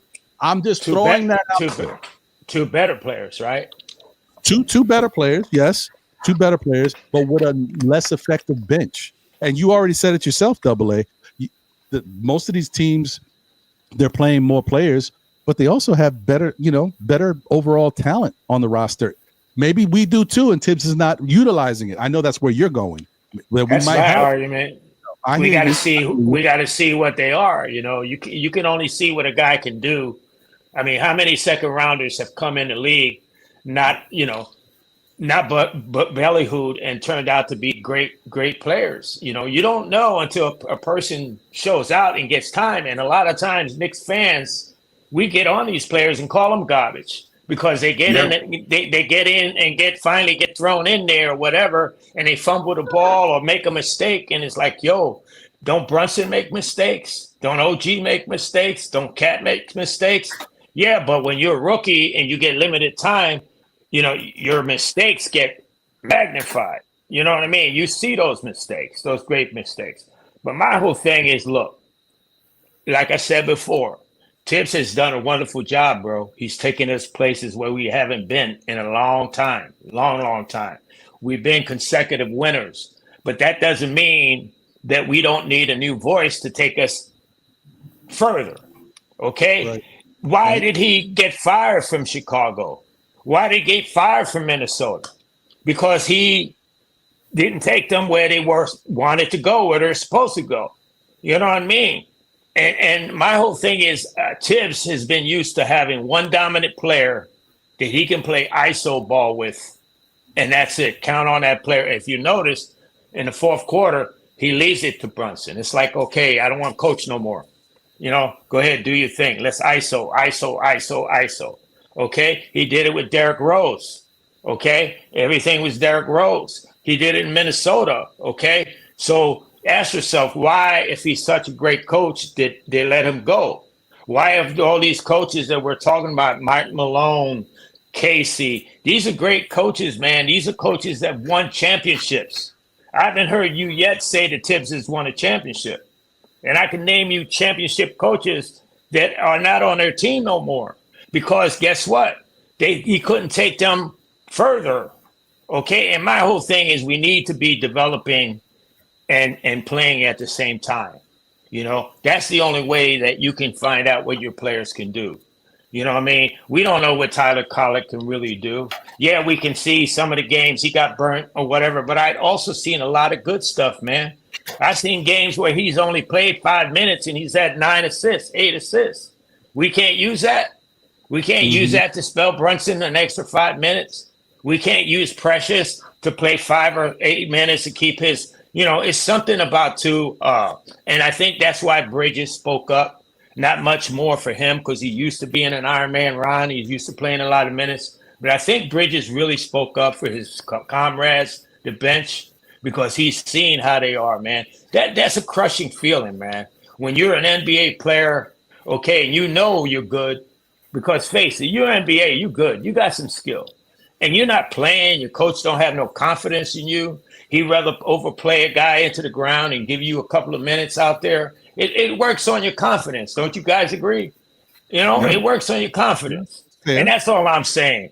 And like I said, I wouldn't want to see Tibbs get like Can Manning embarrassed and stuff. He don't deserve that at all because of what he has done for this franchise. But bro, I'm a Knicks fan first, not a Tibbs fan. I'm a Knicks fan first. That's fair. Look, you're not wrong in that, and I think that a lot of people agree with what you're saying, Double A, and that's fair. Like, I cannot defend Tibbs for not playing certain people, especially people that have helped you win a game. Like Campaign, I don't care what the Knicks did in that game. If it wasn't for Campaign hitting those shots, we would have probably lost that game. Campaign brought us back and gave the rest of the team life, got them energized, and made them want to start working harder on defense. He got them back in the game. It wasn't for Campaign. Getting in people's faces. Exactly. I think we talked about it, Ron. You know, Deuce, for all Deuce is, man, he was getting bullied, bro. Beasley was pushing him around, and that's why Deuce has been basically ineffective. He's been being bullied. You know, he's not used to this. You know what I mean? And Payne is a vet. He's used to it. You know, Tucker is a vet. He's used to it. So these are guys that I think that, you know, especially how Precious was punking Detroit, I thought for sure he'd get some light, man.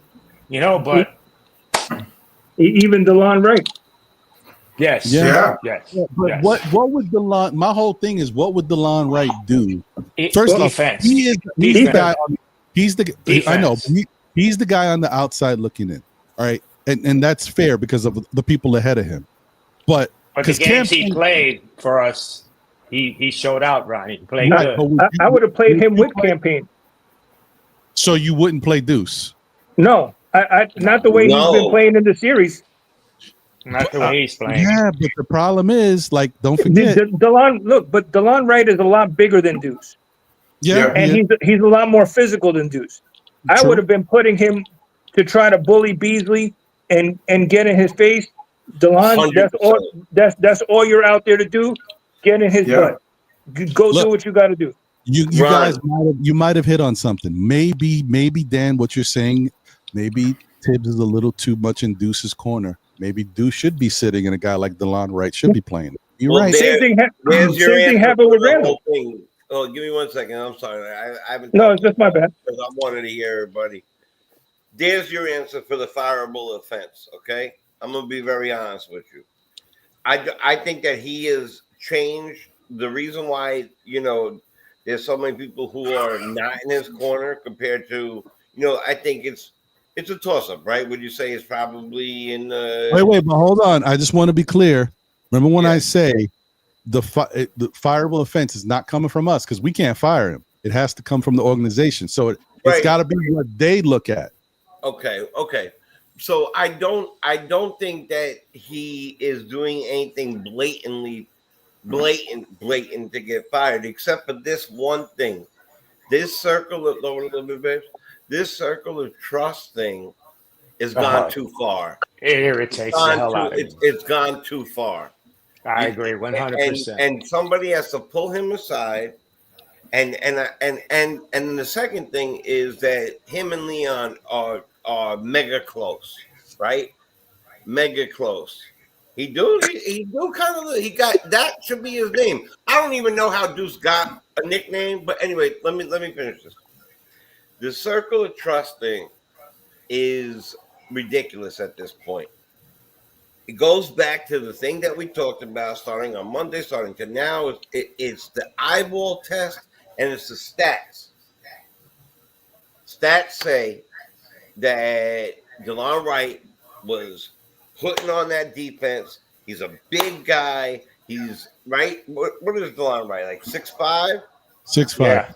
Yeah, 6'5", bulky, could play defense, could get out on the perimeter, which is one of our major issues, getting out on that perimeter, right? He's definitely way tougher. We don't, and remember, here's one last thing. We don't need scorers per se. Everybody on that bench could put a bucket in, one bucket, right? Maybe not Mitch as much, but everybody on that, but even he can. Everybody could put a bucket in. A handful could put 3 or 4 buckets in. We need these guys to come in to give the scorers. Because ironically, our 2 best players are maybe our 2 worst defenders, right? Mm-hmm. Not maybe on offense, on our starting 5, they are. Yes. So then you gotta spell some of them or help some of that out. So if Bridges is not doing what he's been paid to do, which he has not, and Deuce is not doing what he's been hyped up to do, which he has not, he's regressed in my eyes this year. Last year he was a little bit better, especially towards the end. I don't see much of this progression you're supposed to have. You go out, you get a handful of different people, and you keep and they're all similar type people, right? You got Cam, you got Sham, you got DeLon Wright, these. And then you fail to go get a big man during the trade. The season, yeah. Which I think is one of the most egregious things they did, was not go get a 7-footer to be on the backup on the line, because the best ability is availability. And Mitch 12 minutes of freaking game still. And yes, he's doing great. I'm not going to make this a Mitch thing right now, but I'm just saying we missed the boat on a few things, and the coach is staying in this little bubble where he's saying, you know what, I'm going to protect Deuce. He's going to stand right here, and I'm going to protect Bridges. He's going to stand right here, and I'm going to protect these guys, and I'm not going to move them no matter what. Bridges is going to get the most minutes in the league no matter what. And when he's having a rough time, get him out of there. I love his stop and pop. I love his 10-footer. He has a beautiful when he runs in the middle of the lane and hits that 10-footer. But he was brought here to be a perimeter defender. He was brought here to be a one-on-one defender. And if they have them out of position, then bring in some of these other guys to take the shooting guard position and put him back in the small forward. He can stay out there.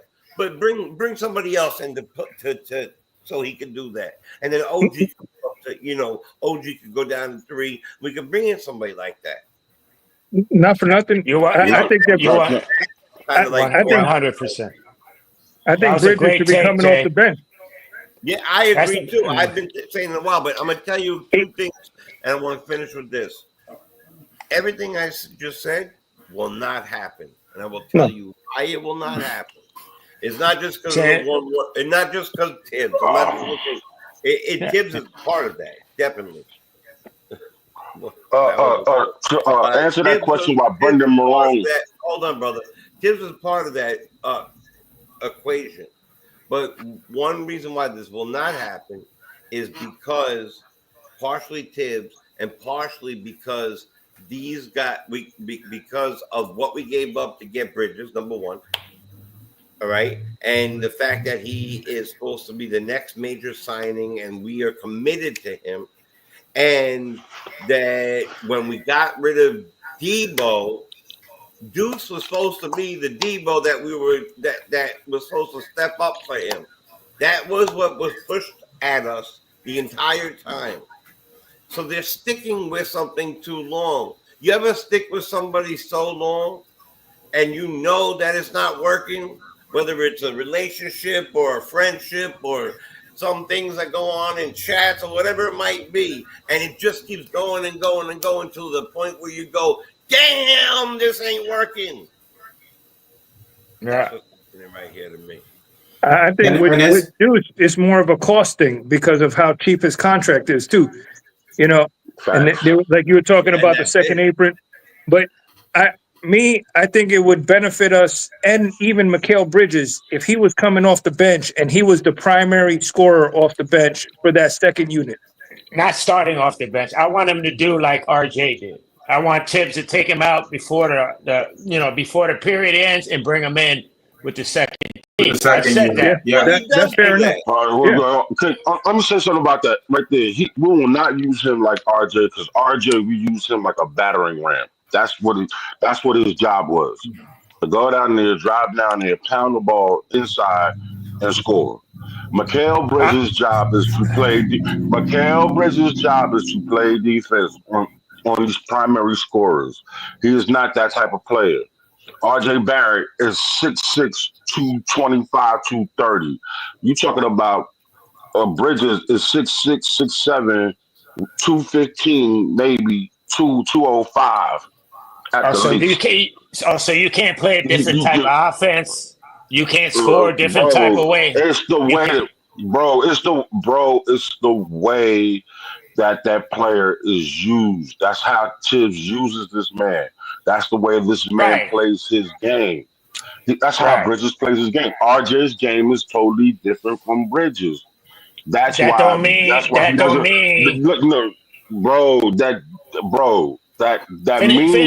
Finish talking and then I'm gonna talk. Finish talking and then I'm gonna talk. All right. It's gonna be a second. So hold on. All right. Please, if you don't mind. Thank you. We cannot use. Not every player is the same type of player. You cannot employ a player. You know what I'm saying? The same way. That's like saying because you're like you're prior military, so you should know this. When you know you need the artillery, you can't run up in there with an M60 or a 50 cal. You understand what I'm saying? These are two different type of weapons. You use your weapons like you're supposed to.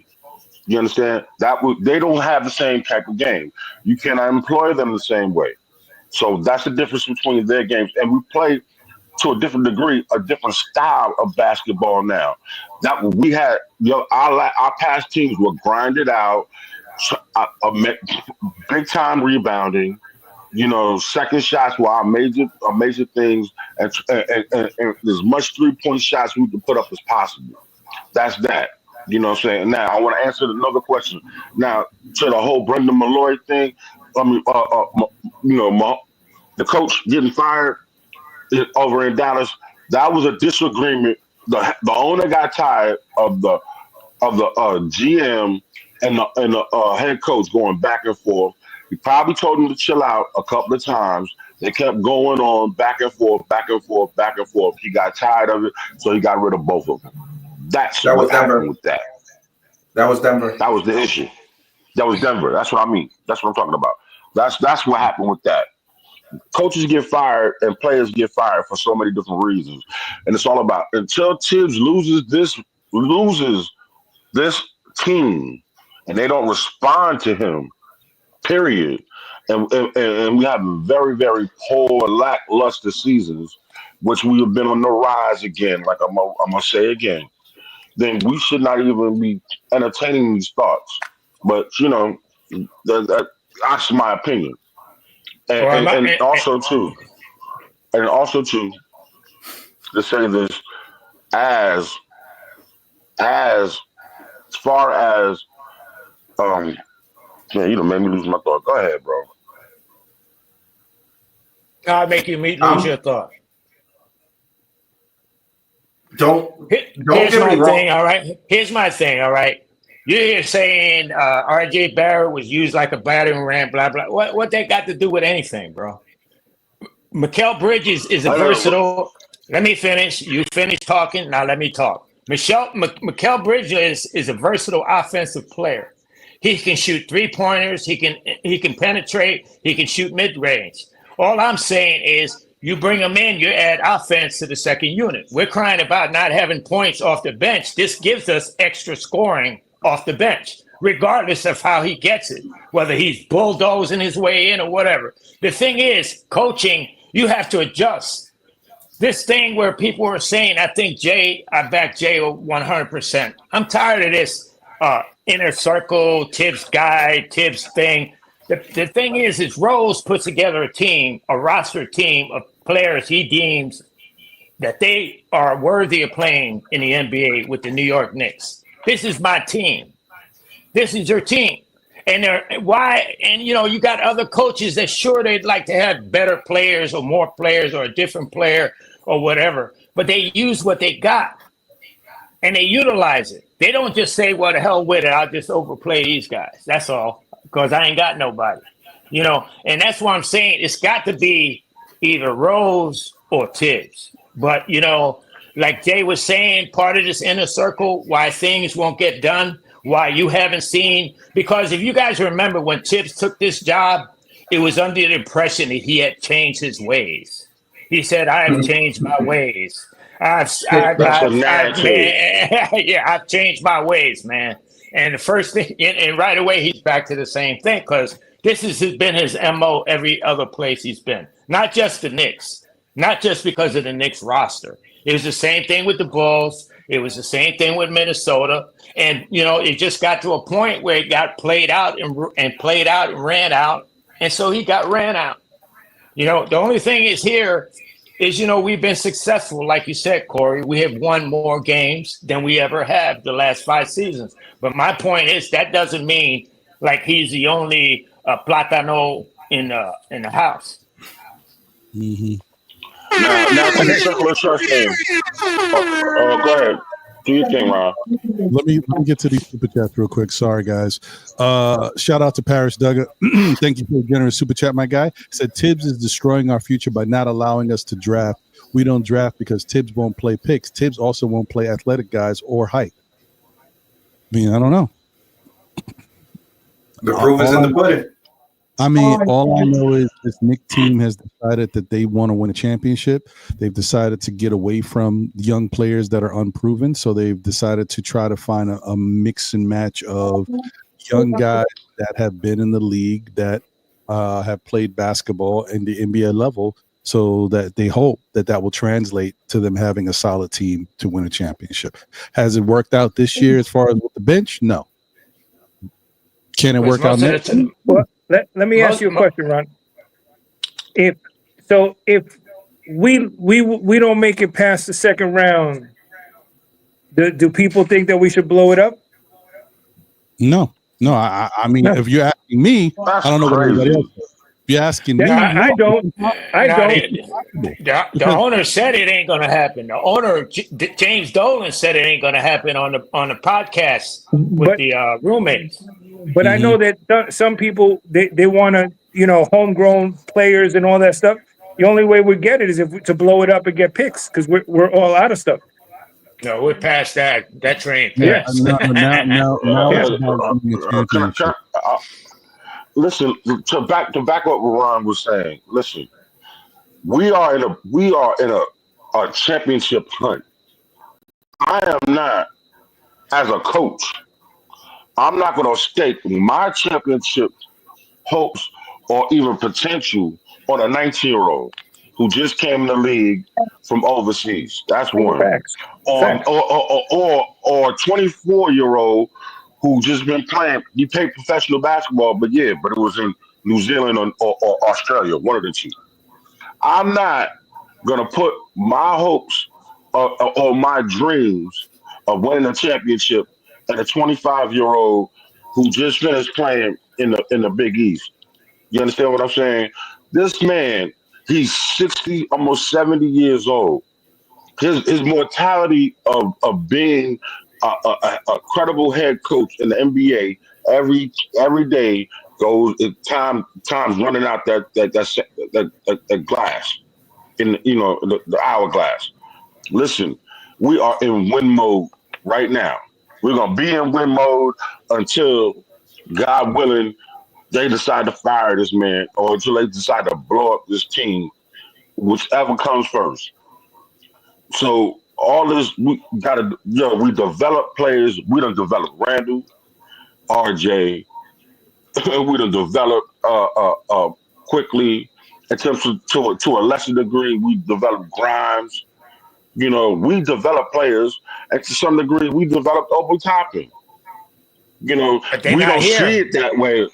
It doesn't matter because the reason why they're not here is, you want me to tell you why? Because Quickly wanted to be a starter. That's why. He wasn't going to start over Jalen Brunson. Okay? That was not happening. He wanted to be a starting point guard. So what did the Knicks do? They put him in a nice trade package and sent him on his way and gave him his opportunity. You know what happened? He made his money. All right? Grimes did not do what he was expected in New York. He wanted out. What did we do? We sent him on his way. It happens. This is the NBA. Listen, the way we look at things is not the way, sometimes we don't know what goes on in these back rooms. And now, as far as the circle of trust stuff, it's not about a circle of trust. He plays the best players he has there. And until Leon Rose feels like he's done something egregious, like Dan said earlier, it is what it is. We're not gonna spend this. He's not gonna waste his time trying to develop when he has a guy right there who can fulfill his needs right now. What he wants out of that guy, and not the team right now.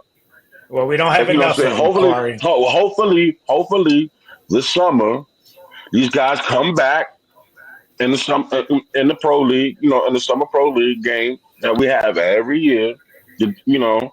And hopefully they've stepped up their game, and they can beat out some of these guys that are in front of them right now. We don't know because we have a lot of cats in there. Because honestly, I feel like Precious is probably outplayed his contract, and he's not going to be here next year, possibly. So that opens up room for Kev McCullough. That opens room for Paxton Dadier. That opens room for Huck Porty. Right there, that's 3 players right there. But Huck Porty ain't play. Two of which are wings, and one's a big man who can play power forward or center. All right, but you said Shedeur. But you said Shedeur. No. But let me say this real quick. He's on a 1-year contract. He's on a 1-year contract, bro. So he's probably not gonna be here next year. No, he's talking about how do we expect Huck Porty to play when the shoe is in front of him and we're not even playing the shoe? Like, come on, man. Listen, I'm not talking about. We're talking about. That's the way he runs his rotation. Why do you? Hold on a second. No, you cut me up. That's the way the man runs his rotation, though, bro. That's the way he runs his team. Leon Rose gave him the key. I'm not going to tell you how to coach.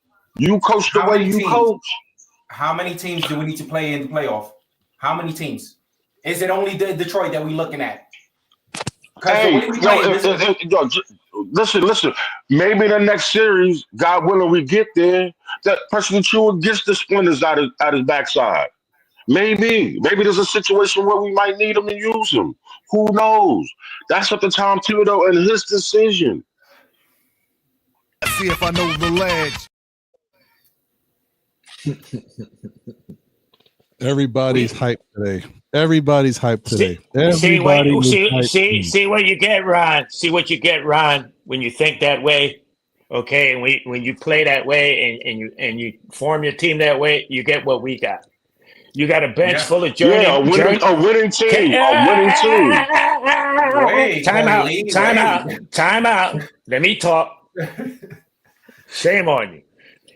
No, man. What you get is a bench like we got, Ron, where you got journeyman players. You got players that really, bounce from team to team. And you really don't have like a cohesive bench, where players have played together. Because face it, part of the thing that Tibbs liked going into the season, he liked the way Deuce, Shamet, and Payne were playing together. He said the cohesion was really, going good or whatever. I don't know what happened or whatever, but that's something that has to be. So my whole thing is, man, you have to have a balance, bro.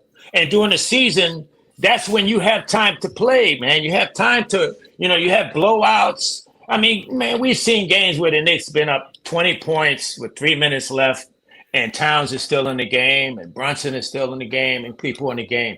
What I'm saying, Corey Lee, is you sprinkle it in, and this has been Tibbs' downfall. Nobody's saying that Tibbs ain't a good coach, that Tibbs hasn't won for the Knicks.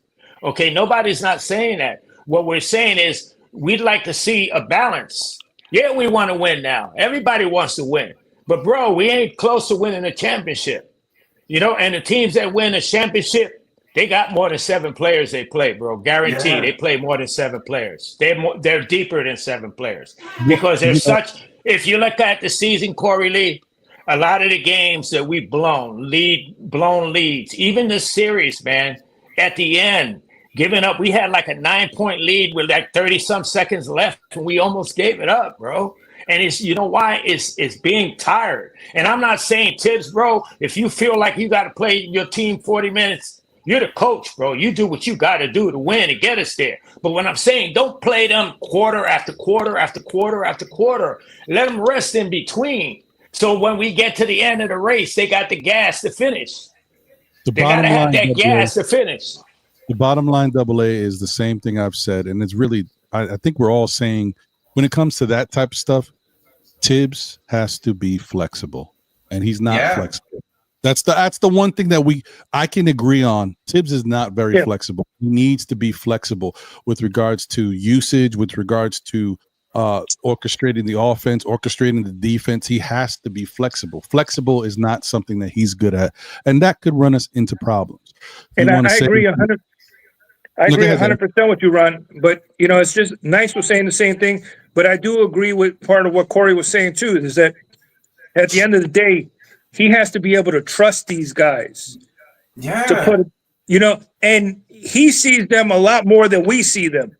Because he's seeing them in practice. He's seeing them. So, he knows really, who has that dog in him, who doesn't. And he knows, at the end of the day, they have to prove themselves. That's why I feel that the players have just as much responsibility as the coach does. 1 second, Dan. Thank you. Hold on 1 second, guys. Let me see how this is coming through. Randu, is that you? All right, hold on. Let me see. Something got changed around. Is that Julius Randle? Who's that? Julius Randle? Yeah. You're coming to laugh at us. Hold on. Let me see. Give me a second, guys. Let me see if I can fix this while I have you, Randu. He got a little girl now. Congratulations, Juice. Yeah. I wish you was still here, believe it or not. All right. Audio. Here we go.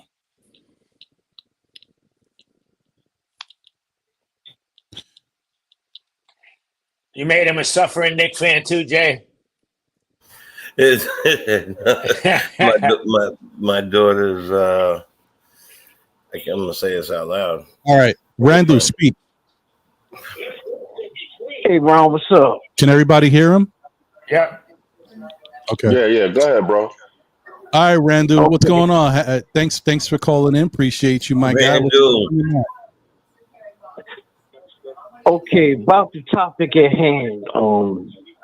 One thing I'm gonna mention about Tibbs is one problem I have with him is that he focuses so much on rim protection when most of the league is turned into a 3-point lead. And that's something that definitely got to change. Mm-hmm. That definitely got to change. Another thing is that so far in this playoff series, I think. Oh, by the way, Randall, I'm sorry to cut you off, but I think I hear something in the background. Maybe your TV's up loud or whatever. If you can mute it or turn it down. Let me turn the TV down. Yeah, appreciate it, brother. Okay, back to what I was saying. The bench got to get more minutes. Mm-hmm. And after what Payne did in game one, because my opinion, we would have lost that game if Payne didn't do what he did in the fourth quarter.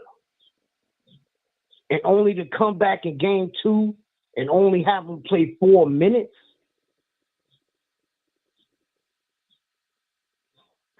That's crazy. I feel like Payne has definitely earned the right to, in this series, to get at least 10 minutes on the floor. At least 10 to 15 minutes, but 10 minutes at least. Mm-hmm. Shamet, Shamet,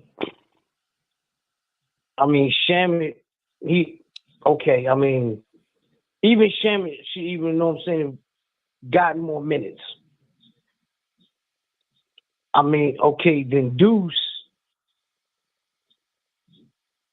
Well, I admit with Deuce, Deuce ain't shooting really like he has last season, because last season, Deuce was like 41% from three. His 3-point shooting has dropped off. But even, for instance, I'll say this. Right?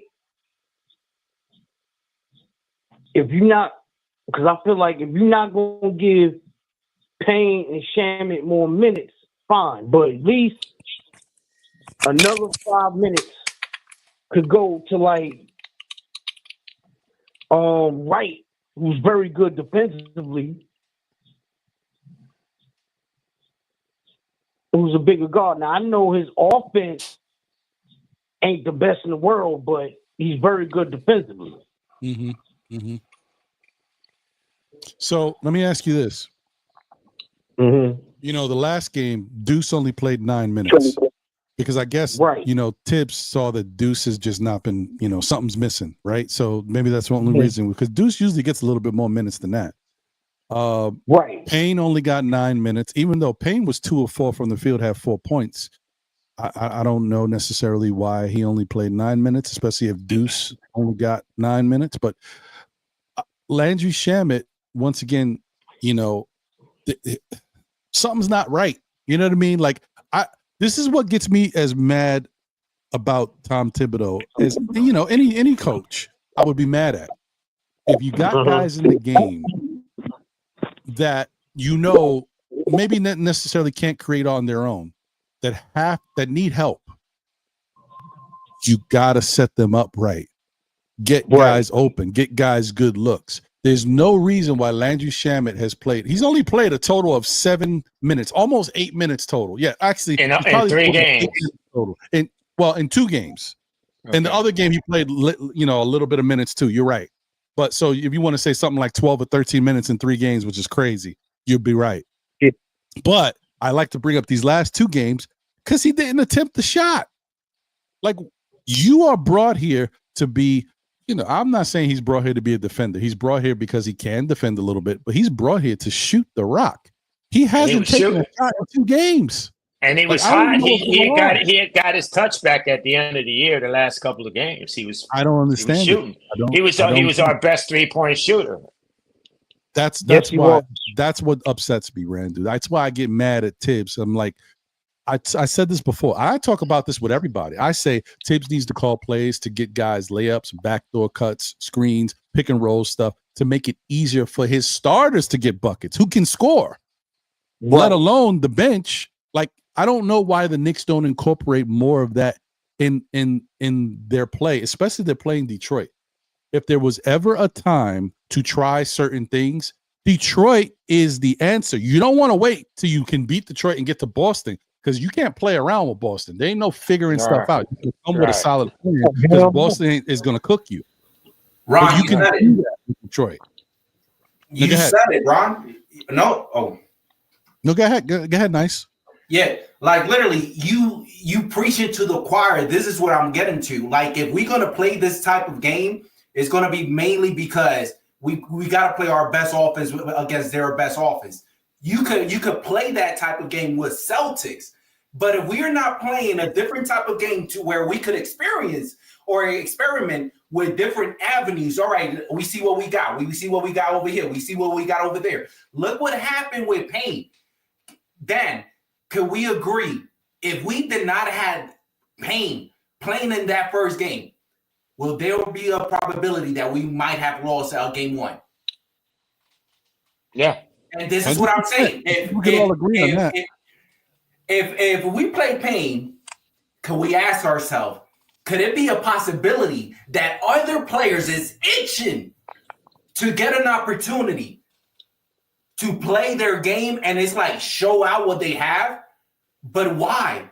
If they show out and then you have Coach Tibbs taking them all for the next one or two games, you got to give these players the appropriate type of confidence so that they can continue wherever they left off to continue that in the next game. That's what I'm saying. If we could see that, I do not have a problem with Coach Tibbs, but we do have a problem right here, Dan. If you have Huckapoti, and I know that he's coming from an injury, but what about Shedeur? What about Wright? How many times Wright did nothing offensively, but he has done drastic change on the defense side, and I agree. We have to see that. No, nice. I agree with you there. And we're playing against bigger guards too.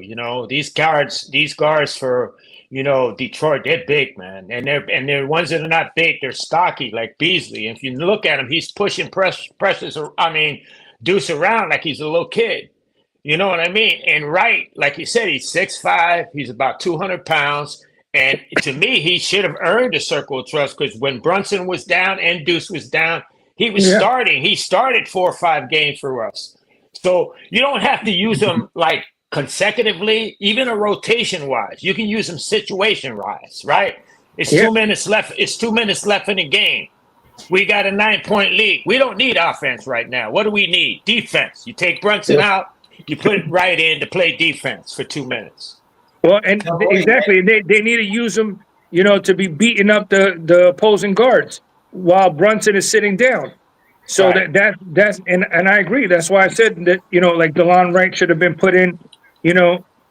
It's nice. I agree with you about the confidence thing, with some of these players, because I honestly think too that's what happened with Obi Toppin, because he didn't get to build that confidence because Randall was there and he already had that spot solidified. And the same thing, I could be wrong, but I think that that's the same thing that destroyed what's his name's career, Kevin Knox. No, Kevin Knox, because I think Kevin Knox had a lot of potential. He just his confidence and he got in his head too much, and you could see that. And he was 18 years old. Dan. Yeah, and he was 18 years old. Dan, let me just say one thing too with that confidence thing. If you come in and you destroy it and you're on fire and everything that you're saying, could we have lost that game without campaign? And he does everything he does, and everybody's cheering for him and they're lifting him off the ground and hugging him and patting him on his head, and then you give him freaking 4 minutes the next time. Not only the confidence level, but then you mentally check out. People, we got to remember something.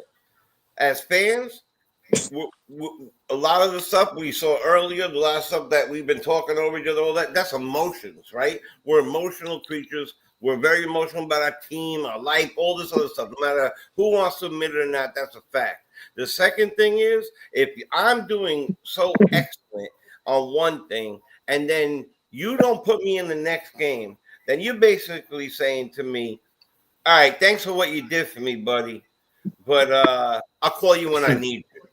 Yeah, and that to me is a horrible way to treat not only the person who did so much for you, but people in general. Like this guy was everything in that moment. That 21-0 run, that the whole thing, that all sparked. Yeah, it changed the momentum. He played the defense on the flip side too. And right, and playing both ends. Jay, it changed the momentum, but this is even more important. How could you never play the Shua after Shua put beef stew in the poster, on the poster? Their toughest guy. Their toughest guy. In fairness, I don't care about that. I'm just in fairness, but I do care about the fact that Achua played very well overall against Detroit. So if you want to say that Achua sometimes he's a little inconsistent and sometimes he don't come to play, that's fine. But you've already seen him play well against Detroit. So if there was a time to use him, it would be against Detroit. So I'm with you on he could play. The poster was dope, but that's not why I would play him. Anybody can have a poster, but if in reality, I think that Achua should be with Cat more than Robinson. Maybe. Hold on 1 second, guys. Let's not forget. I got Randu talking. What were you saying, Randu? Oh, and about Achua, plus he has a proven record of playing better in the playoffs. Last year, playoffs was a perfect example. That's a good point. That's a good point. Playoffs last year. That's a good point. And when he plays power forward, that's the key. Because when he first came to the Knicks, we utilized him at the center. We wanted to run him out of town. Right, but as soon as Randall got hurt, he played power forward and he turned out. Right? He played really, really, really well. Now that poster, Ron, I got to disagree with you on that poster. This is why. This is why Beef Stew is their most intimidating player, and if Precious did that, so their players are watching him do that to their toughest player. So now he's got them. Okay, so those few minutes you put Precious on the floor, he can bully them. Because right now, what I see is Pistons bullying. We bullied a little bit better, I think, in the third game. We fought back a lot more physically. I seen a lot of their players on the ground more. That third game. Before it was Brunson on the floor. The last point I want to make about this is look, and Dan and Nice, you made a great point, and you too, Ron. All right, Josh Hart, he's on these roommates podcast, and they're talking about they're clowning us. Okay, the Minutes Police, which I'm a detective of, right? The Minutes Police. They're clowning us, right? And Josh Hart says, I don't care, I don't care. I'll play 40 minutes. I like it, we don't care. We'll play it. But, your teammates are hearing this, right? And you don't think your teammates are saying, man, you one greedy ass, you know what I mean? I'd like a chance to, you have your career. You have your contract. I'd like to play a little bit, to be seen, Ain't that greed, man? Plus, you got a bad wheel, bro. Should you be playing 40 minutes? And look here, here's another thing. As great as you are, Hart, as many triple doubles you have, there's many games I've seen you, bro. You don't play 41 minutes. You may have 41 minutes in the box score, but you ain't playing 41 minutes. Because many times you let your man just go by. You're trying to time yourself to, you're pacing yourself to play that 41 minutes. So we're not getting Josh Hart, 100% Josh Hart for 41 minutes. Although you're right, and I agree with you when you brought that up. I said that was a really good point when you first said that a while ago. I said, you know what? That's there's some truth there. Double A. He did play that game 3 was the best I've seen him as far as his effort in this series. He did also make a couple bonehead Josh Hart moves, throwing the ball while he's in the air, jumping and making bad passes because he tries to do too much. But he also puts himself in the right place at the right time. Like he got that putback where the ball came off the rim and he threw it right up to get the little quick layup. Like Josh got fouled. But I think he played. I think he played that way because he got embarrassed in game 2. Might have. You know. Hey, you know one thing I don't want to cut you off, Dan, but one thing I always say about Josh Hart, when he has a bad game, watch out for that next game because he usually comes back pretty strong. But go ahead, Dan. And see, that's what I want to see from these guys more is I want them to stop getting complacent because I feel like they've been getting too complacent on the court. You know, oh, the Knicks are so good. You know, we're the number 3, but again, you're dealing with a Detroit team that's young, up and coming players. They're hungry. They got something to prove. I want the Knicks to have something to prove. You know, a lot of the times on the court, it doesn't feel like they have something to prove. It feels like they're out there just playing. True, but hold on. Let me just say this real quick because I forget. I'm not trying to cut nobody off. I just sometimes my memory. Bottom line here is this is what I wanted to say before, and I got to get to these super chats. Randu, did you have anything else you wanted to say?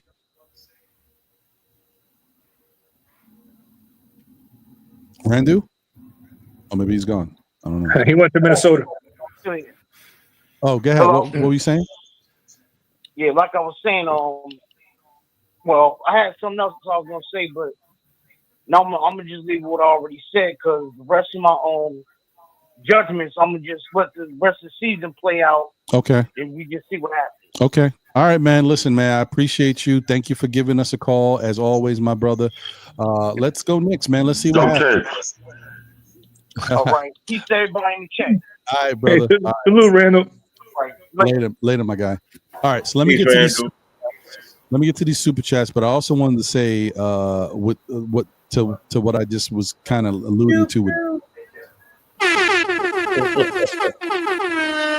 you know what it is. Shout out to Stacks Different Time and appreciate the super chat. My guy said, Ron, can I drop my videos in the Discord? I have one on Leon Rose's tenure and one on why Tibbs should be fired. Why hasn't he implemented a system that benefits everyone? Read and react is lazy coaching to me. Yeah, you're more than welcome, brother. Listen, I don't know if you've already joined Discord and you're already in there. I think you can already put your videos in there. If you joined today, because I don't remember. If you just joined today, then give me a little while because I have to give you permission. As long as you have looked at the introduction and read the rules and click those off, then I can add you so that you have permissions to move around in the Discord. You got to do that first before I can do that. But if give me a little a time, like after the show, and you're able to put your stuff in there, I'll definitely give you permissions. And especially since you're home. Yeah, appreciate the super chats, my brother. Shout out to Brooklyn Knicks fan. Thank you. Appreciate the generous super chat. He said Leon sold our future for Macau. He screwed up. I still don't want to say that, guys. I know it looks that way right now, and I know Knicks fans, we emotional, but we also like proof is in the pudding, the eye test. This is game 3 of the first round of the playoffs. Mikal Bridges is a very streaky, inconsistent player. Mikal Bridges could come out tomorrow and drop 40. And all the Knicks fans be like, oh, that's my guy, Mikal. You see what I'm – we don't know. We don't know because that's who he is. We don't know. He's good. He's due to have a really good game. It could be tomorrow. It could be the next game. Who knows? We could get past Detroit, and he could go off in Boston. We don't know. He's due to have a couple of really good games. He's just streaky like that. So he don't know. He don't know. Yeah, give him a minute. We'll see what happens. I told you before, if he don't play well in this playoffs, I think he's out of here. I do not see the New York Knicks giving him an extension, paying him a bunch of money, and going further than they need to go with him. I think they will cut their losses. They will trade him because he does have value. They will get something back that they think can help the team going forward if he does not step up in these playoffs and at least play the way he played in his last game. Because not for nothing, his last game, he had some good numbers. Okay? Oh, yeah. He had some good – so I'm not going to Real quick, do you think that with Cat playing so much on the perimeter hurts Mikal? It might. So here's the flip. It's man, Dan. I like him playing shooting guard hurts. Right. Because the thing is, how we talk about spacing and how having Cat on the floor opens up spacing so that the guys can move around and so that a guy like Jalen Brunson can live in the lane because he's very good. He shoots almost 50% in the paint, so that gives him those lanes that he can do what he wants to do. It also gives Mikal slashing lanes or OG slashing lanes. However, having another guy, a big guy, who also brings a big defender who lives out there on the perimeter, definitely makes things a little bit more difficult for a perimeter shooter. So, yeah, you take the good with the bad. That's that. We got the flip side. Last time we had Julius Randle and RJ Barrett, they clogged up the lane, couldn't live in there like that. Now we got the flip side. We got openings so people can get in the lane, but we're a little bit more clogged on the perimeter and you can't even be mad at it. All Anthony Towns is our best shooter, so he should live out there. And that's what allows the teams to play smaller, like Detroit is with Tobias Harris as center. Yes, you're right. Look, Dan. These are the game within the game. These are the little things that help us on one end but hurt us on another end, and that's why the only thing to combat that is just having more talent out there, having talented guys. Because the starters they might have to deal with certain things, but they're good enough to just get theirs. All we need is for one or two guys on this Knicks team to play good off the bench. I think. We're missing that, Ron. You 100%, but how many points did we get off the bench the other game? 8 points. So we also have that games where we got 42. You're gonna say, Ron? You think what?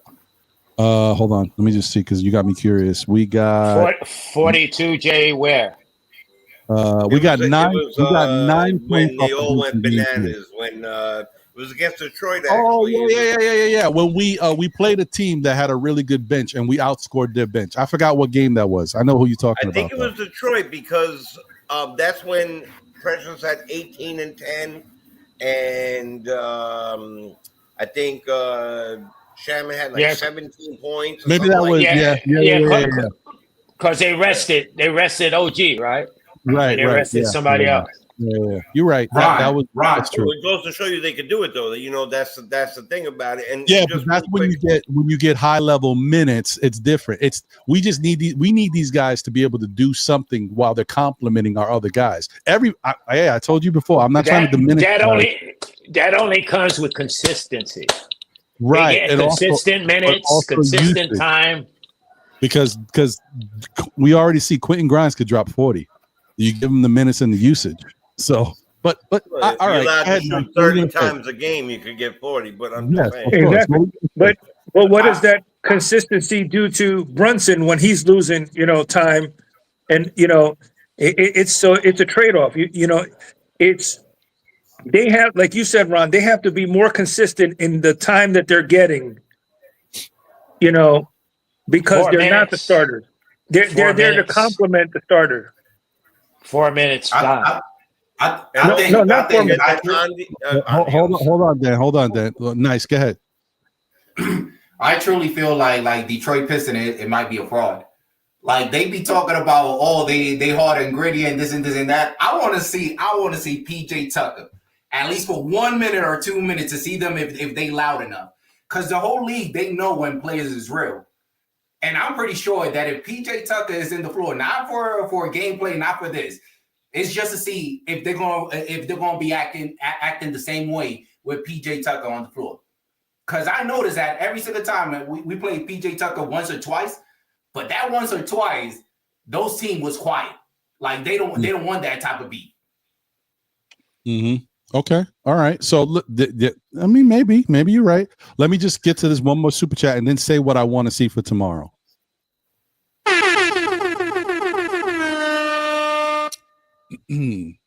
Shout out to Paris Duggar. Thank you for the generous super chat. He said, you trade 2 picks for Finney Smith instead of Bridges. You draft young, capable, athletic, explosive guys that can complement our team and add more playmakers.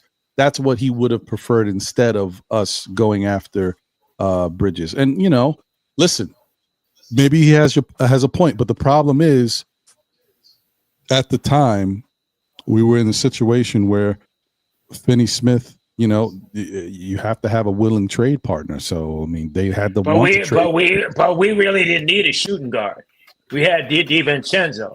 I even thought DiVincenzo was going. You know, he had it on lock.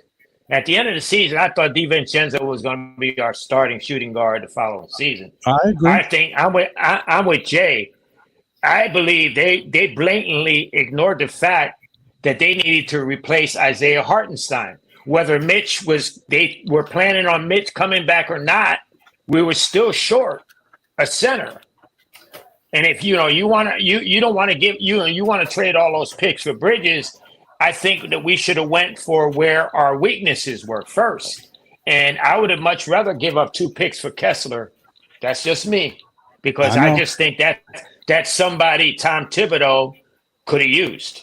Don't get me started. That's where the 5 picks would have went for me. And I would have thrown in Deuce's cousin. So Deuce, Trey, Quattro, and Cinco. Don't forget he would have been a free agent. So you got to re-sign him too. I agree with the Dorian Finney-Smith thing. And you said about trade partners, Brooklyn already made the trade with us. So, you know, we could have had Dorian Finney-Smith and we would have still had extra picks. But at the end of the day, I think what happened was Leon Rose and even, you know, us, we all got caught up in that Nova Knicks, you know, oh, it's going to come, they're going to bring the championship. So it's, you know, hopefully it's like that commercial. They throw the hat back, DiVincenzo comes back, and, you know, we're good. But I mean, I still think they would have, Dan. If we had DiVincenzo on this team, I think we would be looking at this team a lot differently right now. Oh, I know. Plus, don't forget, we'd have a bench. Well, especially completely different. Not only that. I don't think, and remember, we would not make a trade for Bridges at that point either. So if we had DiVincenzo, I don't think we make that trade for Bridges. We have those 5. No, we already did it. Remember, Bridges. Yeah, we already did. Oh, we already did. Yeah. So then, forgive me for that. It just so much happened and forget. But I think that Debo was the plan all along, right? They hesitated. I guarantee that they threw out Deuce as a name instead of Debo. No, they did. They did. They did over Deuce, and they didn't want Deuce. No, Minnesota only wanted Devo. And they didn't want because they wanted him as a free agent. We offered it to them. They didn't want it. They didn't want him. They wanted Devo. They made it so clear because remember the Knicks they came like to them like 2 or 3 times. They said Devo or out of the question. Yeah, so they were forced to trade Devo. But I think the only other option that Minnesota gave them was like 4 picks, which they should have gave Randall and the 4 picks. Because if we would have kept Devo, you think about it, Devo. When we were playing Philly, he was one of our best defenders. He put the lock on Maxey. Yeah, you know. So and the ball went in the net every time, eyes closed, one-handed, every time. He was two-way. I saw more cohesiveness, and he brought toughness. Yeah. He brought a lot of toughness too. I saw more cohesiveness with DiVincenzo on the team than I do with Bridges. Yeah. 1,000%. That's true. That is true. It took him. Once again, though, it took a minute to get there, guys. Because I looked at Devo's numbers. It took a minute, but once we got into that second half of the season, Devo was cooking. But yes, you're right. Oh yeah. So this is what I want to say. But remember how many 3-point shots he got to take. So we didn't have the guns we have now. Remember, fellas, we don't have the guns we have now. At the end of the year, Randall went down. So even more shot attempts were at Devo's disposal. Bridges has to share with 4 other guys. He has to share the rock with 4 other guys now. But part of that too is the fact that nobody on this team outside of Cat, and I don't think you want Cat doing that. Nobody shoots the way Dante did. Exactly, and that's what I was gonna say. That he was more of a reliable, asset on the court with those other guys to me than Mikal is. Mikal has a better, mid-range game, but Devo to me drives better and had a better outside shot. Mm-hmm. He was a bailout. It was many times at the end of the clock he would hit that shot because Randall would have a play or Brunson would have a play. Hold on 1 second, guys. Let me just say hello to the caller. Caller, you are on live with SKF Know the Ledge. Your name and where you calling from? Yo, what's up, Ron? It's August. AJ. Hey, what's going on, brother? How you doing? I'm doing good, man. I just caught the show. So I just say, say I'm calling and then just say something. Nah, no doubt. What's on your mind, brother? Yeah, man. I just want to say, like, are we gonna go in and try to get Giannis Antetokounmpo? Like, I really want to know, like, can they, go and try to make that happen? You think that's? If you want to hear the real answer, you want to hear the answer you want to hear. I really want to. I don't know, man. I just feel like, man, they should try to go in on that because, obviously, salary and all of that, that's going to be a problem. But I think like you want to get someone that's going to want to go in every single game or trying to win every game. Like, why not go for a player? I'm with you. I agree with that. You know what I'm saying? But the bottom line is, oh boy, sounds disgusting. Even when I try to start saying it, Brooklyn has a better chance at getting Giannis Antetokounmpo than the Knicks have. But I don't think Giannis is going to Brooklyn. I'm just telling you they have a better chance because they've got assets and they've got money. We don't have much of either, but they're not getting him. In my opinion, Giannis is going somewhere else if he's going to leave because I think he has a no trade clause, so he don't got to go to Brooklyn, and I don't think he will go to Brooklyn. I'm just telling you, Brooklyn's got a better chance to get him than we do because we don't have the assets and we don't have enough money. So. The only way that we would do that could happen is if we had to give up Cat. And I don't think Cat and Bridges, they'll package them up together. They would have to do Cat and Bridges. And honestly, guys, I don't know how you guys feel about it. I like Cat. OG's on 1 year contract. Yeah. No, they would have to give up Cat and Bridges. Yeah. Yeah, OG has a major contract. Yeah, but he has 40-some million. OG's not. Don't even. After what you've already seen from OG on the offensive side, there's no question. He's not going anywhere. No question. Yeah, that's why I think like it'd be more Bridges, But you don't think they can make a multiplayer package because like Cole, didn't he play for Marquette? Yeah, but you know what it is? Milwaukee area. Giannis Antetokounmpo.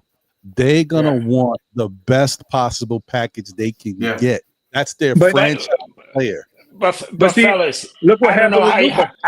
I was getting ready to say that, Dan. The problem was, and the thing I had a problem with that. Wouldn't it be the more business-wise thing to do to offer Luka to all teams and get the best offer? Double A, you got to let that Luka stuff go, B. I told you that. It's killing me, bro. It's killing me. That was a conspiracy, bro. Just let it go. That they set up, to forget about it, bro. They cooked everybody with that one. So how can we trust anything, bro? Like that fucking buzzer, man. Come on, bro. That was purposely done by Detroit and Corey to get Detroit a timeout and the ball and no time expired. Not only was that buzzer so purposely done, you also saw when the ball went up in the air and came down, every Detroit guy decided they knew not to touch the ball because that's when the clock started. It was all set up. Hey, look. When I was in the streets, the old Italian man told me a long time ago. He said, "Don't be stupid. All sports are fixed. How you think we make our money?" I mean, look, I will say this. That goes back to my earlier narrative. That's what I remember. If we're listening. But at the same time, if that's true. That's to a certain extent that's true. you know the NBA wants to see who they want to see in the finals and stuff like that. So they be making guys get a little bit more calls, or guys don't get calls to make it a little easier for teams to advance. So yes, there's truth to that. And you know, sometimes, I understand the Knicks, they're not supposed to be complaining as much like on fouls and stuff, but I've seen multiple occasions, Ron, where I'm looking at the game and the ref is looking at the play. He's standing right near the play. It's in the corner, and a Knick gets blatantly fouled, and he's just looking. And the Knick player puts up his hand, and he's like, "Yo!" In the back. Oh my goodness! They Brunson in the back. It was right in front of the ref. Yeah, that's the one I saw. All right, hold on. Let's not forget, I still got a caller. So my bad. Yeah, we get spirited up here. So my bad. What else were you saying, my guy? Yeah, I like the energy. Yeah, I like the energy. I still think they I think they should try to go in for Giannis. I mean, this team right now, they playing good. Like the third game, I caught it in the second quarter. I was like, damn, like, why can't they play like this every game? Mm-hmm. Like it seemed like every game they just play different. Like they play ISO one game, and the next game they pass around. Jalen decides he wants to be the, what's that hero? Hero. John Stockton. He wants to be John Stockton and get, all these assists. And then the next game, they play something else. I feel like they need like a true, player that knows what they want to do, that knows how they want to play. And I look at a dude like OG. Is OG is a good enough defender like Drew Holiday? Oh yeah. Mm-hmm. I like OG. Yes. I like. Oh yeah. I'm looking OG's at. doing work. Huh? I feel like OG still hasn't reached its potential. Like we seen OG balling out in 10 games or 15 games. Like we still haven't seen OG potential. Like if OG gets there, I feel like OG may be a problem for the league. There's a reason OG is guarding Cade, and Cade hasn't been the same. Yeah. Right. Well, right. And not for nothing. Like you were saying with the Giannis thing, I think we have a better chance of getting Luka as a free agent than we do getting Giannis. Man, I don't even want to even talk about trade because look at Cavalier getting Donovan Mitchell. The trade offer that we offered them was better, but they gave it to Cleveland. Whenever they trying to make a deal with the New York Knicks, they're going to try to gut us out. So I don't want to talk about trades. Bro, if Giannis wants to come to the Knicks, believe me, he can come to the Knicks.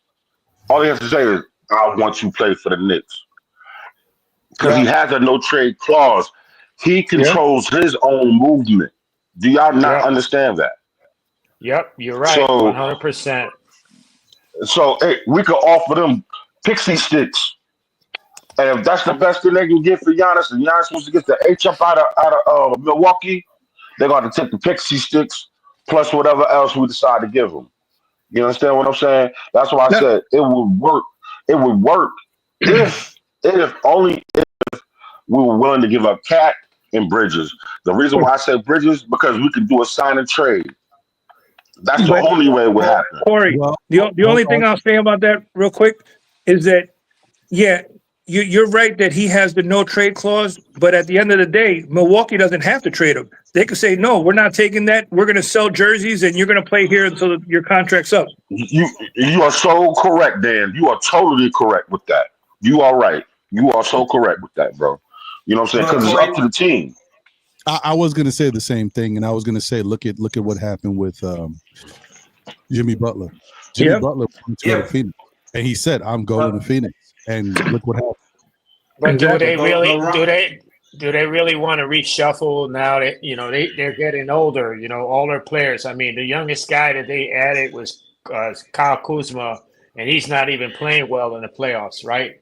But what I'm saying, if Milwaukee, like Corey really said, if Milwaukee decides that they want to go ahead and rebuild because Giannis wants to leave, they're going to gut. So, you know. Yeah. And if Giannis says that's where I want to go, I'm not going nowhere else. They want to get something for him. They're not just going to let him walk. You know who's going to pick up the phone for Giannis, and they have all the chips.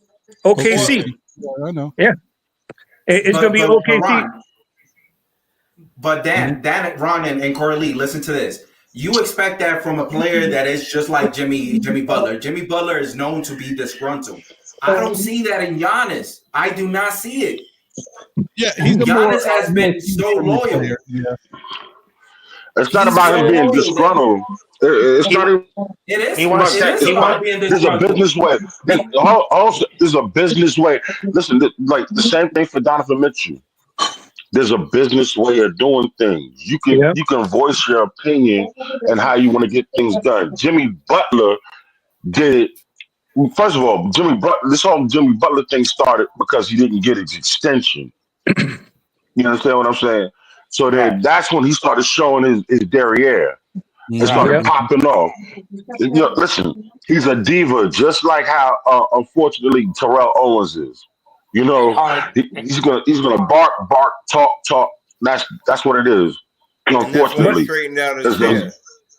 But even with Jimmy, I think it's the same thing that Giannis is coming up to too. Is they're going back to that one quote from Derek Jeter that he said years ago, and it's the truth. Loyalty one way is stupidity. Facts. That's a good quote. Facts. Well, so okay. Facts. I'm sorry, Ron. No, you good. Let me just let the caller get his last thoughts in. So my brother, listen, man, thank you for the call. Is there anything else you wanted to say on your way out? I just wanted to put that out in the air, you know what I'm saying, for you guys. Nah, man, appreciate you. And thank you for the call. Yeah, it's I mean, we don't know what's going to happen. It's an interesting time. It's all going to depend on how Milwaukee fares in this first round. If they lose, maybe they will, and maybe Giannis will be fed up and say, I want out. But you know, they just won the last game, so we'll see. We'll see what happens. You know, you never know. Yeah, I was hoping they would get swept. I was like, man, I hope that they didn't win that game so he could get persuaded, and you know, because honestly, man, I feel like that would be a good move to make. Honestly, man, like I do. Yeah, I mean, I wouldn't be mad at it. Just you would have to give up a lot, even if the Knicks are in a position where you know that they hold the cards. You're still gonna have to give up stuff to make the money work. And that stuff is called cat. Yeah, it's definitely cat. Okay, that's I don't know if the Knicks are ready to give up cat for Giannis. I mean, I get it. Giannis has been hurt a handful of times the past couple of years. I do not think they're going to do that. Though, if you did that and then you brought in one of those mid-level centers that we missed out on, like the moment that the Lakers didn't pick up old boy that they said didn't pass his physical, and then Williams, yeah, Williams, and then he went back and for the next month played ball like nobody's business. He was like, "You're not gonna pick me up? Wait, I got a bad physical." 13-12, 14-11, 13-9, 14-20. You can't leave that on our bench. Hey, to your point, Jay.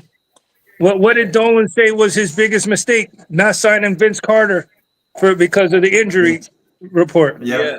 That and drugs. No, it wasn't his injury. It was his. It was his injury. His doctor. Yeah.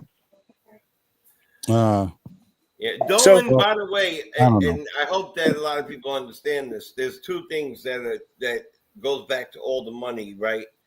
No matter how good or bad our team is, the Garden's going to be packed. Always. Always. To the gills. I'll never forget. It was my birthday. Somebody got me tickets. we had Porzingis, we had Carmelo. When I got to there, I went out to BBQs, got the extra large with the extra shot. I went in, I was feeling great. And who was in their suits? Porzingis and Carmelo Anthony. Robin Lopez had 33 that game. Let's just okay. So and I was 7 rows up. It was one of the best. I ended up having a good time. But the point being is that that did suck. Now I think about it heavy, but you could thank Phil Jackson for that one. You gotta follow like where this money, how they're gonna allocate the money. We put all the money into the and I'm not sold we're gonna get rid of Mikal because we gave up a lot of trade capital to get him. I'm not sold that they're not gonna save face. Look what the Giants did. They kept the quarterback that was terrible and let go of the running back who's humble. Talking about humble earlier, and because Odell was one of my favorite too. But when he started doing the urinating on the hydrant thing and all that, Giants don't play that game. But Barkley wasn't that guy. Barkley was they fumbled the humble on that one, the Giants. Then he goes to the enemy and has the best in his life. I don't think they're going to go. I don't think they're going to go after Giannis because they traded away Debo and Randall, and Debo is a big fan favorite, and I don't see that happening. I see Giannis going to Portland before I see him coming in here. Yeah, but who's to say that the Knicks wouldn't try to see? You never know what the cards hold, right? Yeah, maybe Mikal plays somewhat good, but they feel like Mikal could play good, and the Knicks could still say we're not going to give him the extension. We don't know. They could say, you know what, you guys are thinking about this, but we already put it out there. You should already know. We're gonna take Deuce McBride. We're gonna take Mikal Bridges. We're gonna throw in some type of pick or Mitchell whatever. Robinson. And we're going, I don't think they need Mitchell as well. No, you don't even know who I'm going to say. Those two, maybe a pick or two, maybe a one and maybe, I don't know, maybe a second or 2 seconds. I don't know. And send them up to Phoenix and come back with Devin Booker. You just you never know what the Knicks are going to do. But Ron, didn't Giannis also made a comments about he wanted to see Luka in the Laker and somebody in the Knicks? Yeah, I don't know who he said though. I remember he said something like Joker. He said Joker. Oh, yeah. Okay, thank you. That's never gonna happen. Yeah, that's never gonna happen.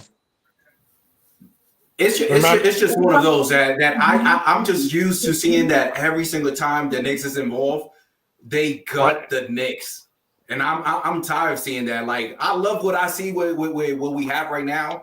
I just want to see a little bit more trust between one another. That's it. Yeah, that's it. Yeah. If Coach Tibbs stays, if Coach Tibbs leaves, Coach Tibbs, if you still here, and I want you to be here for the next 10 years, I don't care. But at least show some sort of trust with the bench that you have. That's it. I'm with you on that. All right. Well, that's the bench proving themselves. I'm gonna get around to everybody and get your thoughts on this because I've been here for like 45 years, so I got to get out of here. The Knicks will be playing tomorrow, Game 4 against Detroit in Detroit at 1:00, 1 p.m. early start. What I would like to see, let me tell you what I would like to see. You guys could, give your prediction of what you would like to see, whatever it may be. Josh Hart played 40 minutes in Game 3. OG Anunoby played 42. Karl Anthony Towns played 41. I would like for each one of those guys to play 5 less minutes. All right, so that's 15 minutes. I want those 15 minutes to go to Precious Achiuwa. That's Thank first. You. That's number one. Mikal Bridges played 38.49, so basically 39 minutes. Jalen Brunson played 38.42, almost 39 minutes. I want 5 to 6 minutes from that. So basically 5 to 6. So it's like 12 minutes almost to come off of those two fellas' minutes, and I want those 12 minutes to go to DeLon Wright. That's all I want to see. That's the only change I want to see for tomorrow's game. Miles McBride played almost 10 minutes. He can play his 10 minutes again. And he needs to earn more minutes. I'm not going to keep giving him more minutes unless he does something special out there. Mitchell Robinson played 15 minutes. That's fine. Cameron played 9 minutes. He usually plays 9 to 12. He did something. If you play it by ear. If somebody gets hot, you give them more time. And then Landry Shamet. Look, I've been campaigning for Landry Shamet to get more minutes and get some usage, but Tibbs ain't doing nothing with them. So I'm just going to leave him with his 3-4 minutes. Forget it. let me get DeLon Wright in there, and let me get Precious in there. And Can't see what fight City Hall. Can't fight City Hall. Dude, I don't know what it is. It's crazy. He even set up the dribble handoff for Fournier to get good looks. He don't do that for Shamet. I don't know what's going on. Weird. I don't know if he's getting like dementia. Forgive me, that's not nice. But no, I don't know. He's like forgetting how to do certain things. That's one of his biggest issues is pivoting. He don't pivot well. But you also got to one thing I say is we saw him play so good, but that's because the league wasn't ready for what he was doing. Now they figured him out, so now he has to come over that, get over that hump, and. If we have a lead in the fourth quarter, the people that need to be out on the floor needs to be Campaign, needs to be DeLon Wright, needs to be Precious Achiuwa, OG, and Mitch. Locking them down, keeping the lead. Especially if you I don't mind that. I'm with you on that. And if you don't mind, if I go next round, because my I know. My battery is getting ready to die. But I'd like to see basically the same thing as you, but it doesn't even have to be during the game. It could be near the end of the game, like we said, where we have a lead and we want to maintain it. We want to put some pressure on these big guards. We want a big guard to press into Hardaway and to Beasley and knock them off. Their sets and stuff. Right. We want that. I would like to see that. I would like to see more pick and roll with Jalen Brunson and Cat, the all-star center and all-star point guard. Let's use them. I agree. I'd even like to see 4 minutes, just 4 minutes, going to PJ Tucker in the fourth quarter. He's not getting no minutes. That ain't gonna happen. At least give him one. I just want to see one. Let him go in there and do some hard fouling, and that's it. Bring him out. Right. You just want to be messy. Nice. Why you want to be messy? Why you want to be messy? Yeah, I like that, Corey Lee. I'll take it because he should be the one running over Beasley, running over all the guys. That's it. That's fair. It depends on how the game goes tomorrow. If the game, because remember, the last game they let them play and it got a little chippy, and then after halftime they came back and they closed it down. If they come out tomorrow and they let them play and it gets a little chippy, because there's only so much the chippiness that's going to keep going before somebody does something.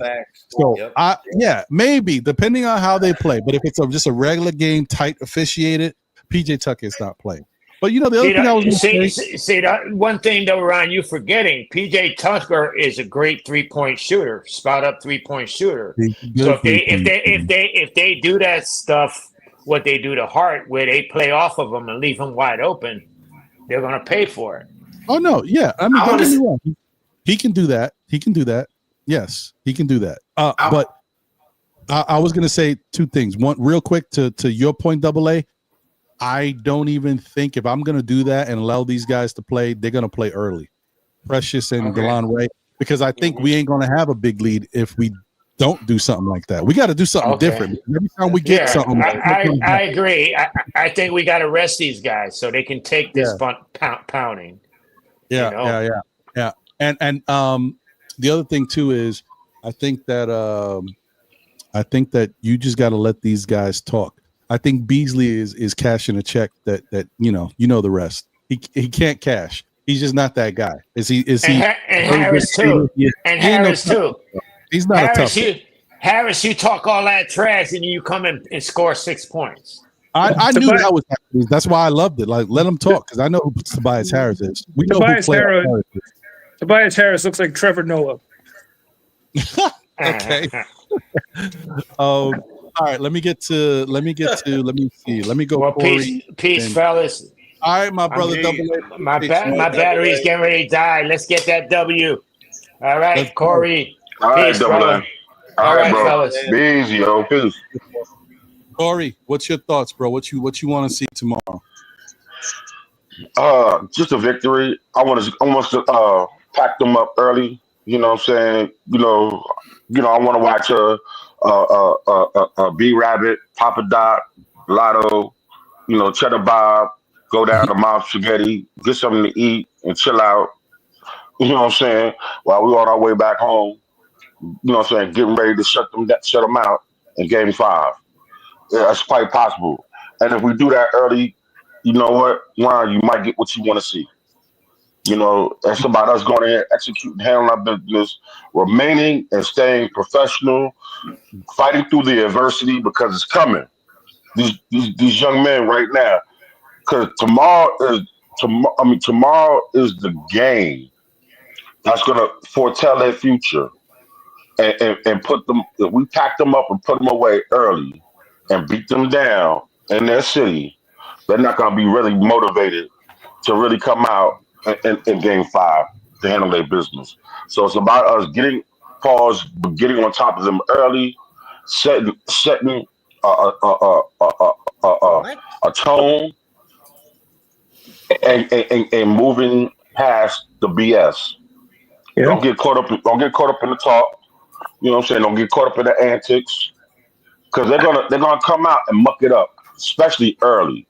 So that's why we can't start off slow. And also to play through the referees, because it's bad enough we out here playing another team, but it is 5-on-8. So just make sure you knock down your shots, because if we come out hot and we beat them down early, it'll be over quick. This is the most important game out of the series. I agree. That's why I mentioned that. This is the game changer. This could go the way of it going 5, or it could be. I mean, listen, it could be so bad it could get pushed to 7 because we lose this game. Let me tell you, they get flipped. So I agree. I think this is a very important game. I think every game is the most important, but this to me is a very important game. I'm with you on that. Nice. What's your thoughts, bro? I just believe that the whole Knicks squad should have dementia with what happened in Game 3. We don't even care if we won or we lost. This is Game 4, and this is a game that we start over again. The only thing is that I don't know if it bothers you guys as much as it bothers me, but those elbows, whenever they set and screen, man, that's one thing I would love PJ Tucker, because I believe in like deeply. I feel like they wouldn't try that with PJ Tucker, because PJ Tucker will break that arm. Like, don't be doing that thing on me. And they be getting away with it, and no official is calling that they doing a screen. This is a screen. This is not a screen. And they doing that over and over and over again, and they're not being caught. And I'll leave it at that. I hear you. And I just wanted to, I did this after Game 2. Was it? Or Game 1? I don't know. I think I did it after Game 1. But we know Brunson finished with 9 assists, right? But in the first quarter, OG took 6 shots. Karl Anthony Towns took 6 shots. In Game 3, we're talking about. Jalen Brunson took 5 shots, right? And he had 2 assists. And he had 3 rebounds in the first quarter. Second quarter, Jalen Brunson only played 7 minutes, a little over 7 minutes. He took 3 shots, and he had 3 assists and 2 rebounds in 7 minutes. Third quarter, he took 6 shots. OG took 6 shots. Towns took 5 shots, and he had 2 assists, 1 rebound, and a block. Fourth quarter, he took 6 shots. He had 2 assists and 1 rebound. Now, for the people that say that he, has been taking a bunch of shots, he has in the past when he needs to. But notice in this game, Game 3, where we won, he took limited amount of shots, and he passed the ball as much as he could in the time that he was out there. Just keep in mind, all we want to do is bottle that game and have him play the same way in game 4. I think we'll be fine. Jay, what's your thoughts, brother? What are you looking for tomorrow's game? Well, listen, I think that the ifs and the wishes are too late. We're in the playoffs. Who he's going to roll with, how he's going to roll with them, I think he's already got that locked down. If we can't, we're not in his head. We can't tell you why Cam did all that wonderful stuff and then got 4 minutes the next game. That's a mystery, right? You're gonna have to leave Scooby-Doo and the mystery band to go figure that out, because that's not something that we could understand. And you know what? I don't think it's for us to really understand it. But I want to go back to something that I said with you the other night, really quick. All right. And by the way, we're gonna play the Magic, not Boston. But you heard that first from me. But it could. I'm just gonna tell you that, and then we have a much better path. But so in really quick in the first game, when we took that run and all that stuff, you know, when people were talking about, you know, I want you guys to know this. Brunson changed his game this year. Okay. In Brunson, indeed, Wolverines. In Brunson, I trust. And Brunson was our guy last year when we were in 4.5 people on the court. He was the guy getting us and pushing us through.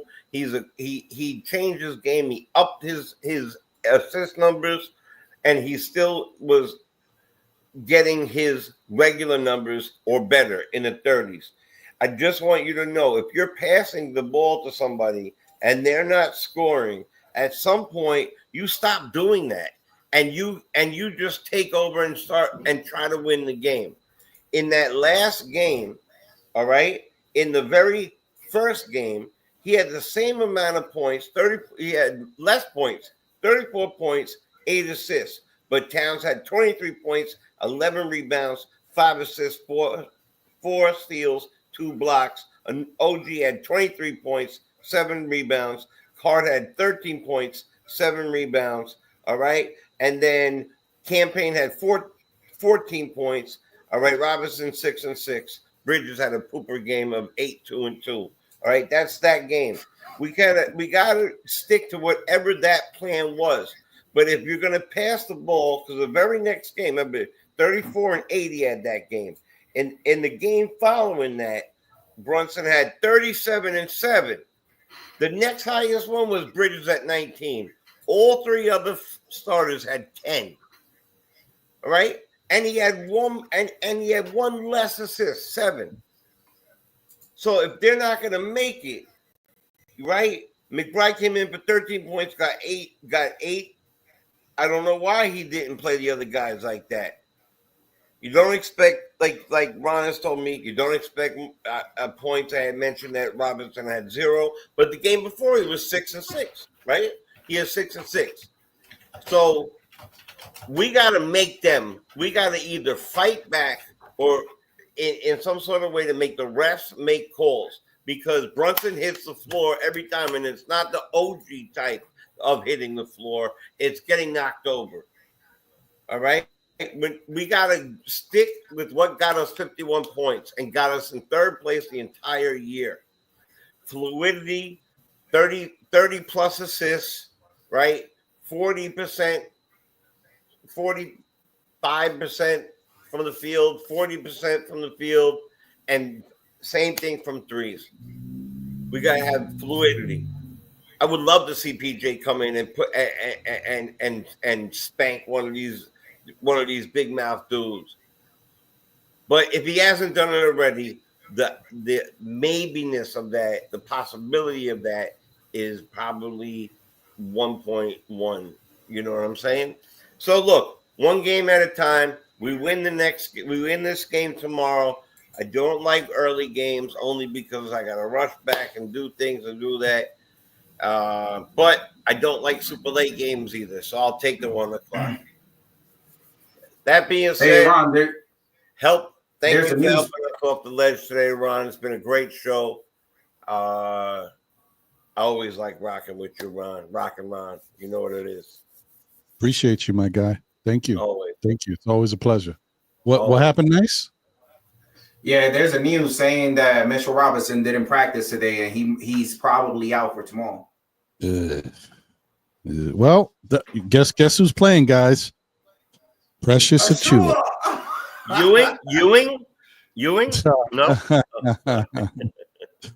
That's how it works, man. You talk about stuff. That's how it works. But Ron, you know the main thing that I want to see is them staying aggressive at the rim, especially Cat. You know, I want to see Cat stay aggressive, and just keep forcing them, put them in foul trouble, so they can't finish the game strong. Mm-hmm. He should be calling for that ball, like Dave, when you're saying he should be down there. He's bigger than everybody on their team. He should be down there with his hand up like a classic center. Throw me the ball. Spin it and dunk it on Harris right in his mouth. Right in his mouth. Spinning and dunking, rubbing his whole chest up his face. Yep. But the difference between game 3 and game 2 is that he had more ball pass towards him.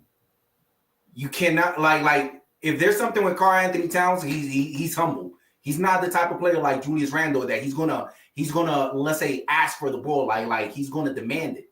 Karl Anthony Towns, he's gonna play the game that depending on the way he sees the game. If they're not passing it to him, he's not gonna be asking for it. And so that is Jalen kind Brunson, of what he's the I've one been that is. saying. No, that's I agree with you. That's the problem. I mean, he's not the only problem. Like the part of the problem too is the coach needs to get the ball to Karl Anthony Towns. But the other thing is Karl Anthony Towns has to be willing to exactly. No matter if he's not used to it or not, he has to do that. Look, if you know you could do something that go downhill on the pick and roll too. I know he likes that 3-step curling the ball move. I know he likes that, but he should be directly under the thing passing. There's no reason why he can't. Yeah, but in that game 2, Nice, I'm gonna tell you something. That game 2, you know how many shots he took in the fourth quarter?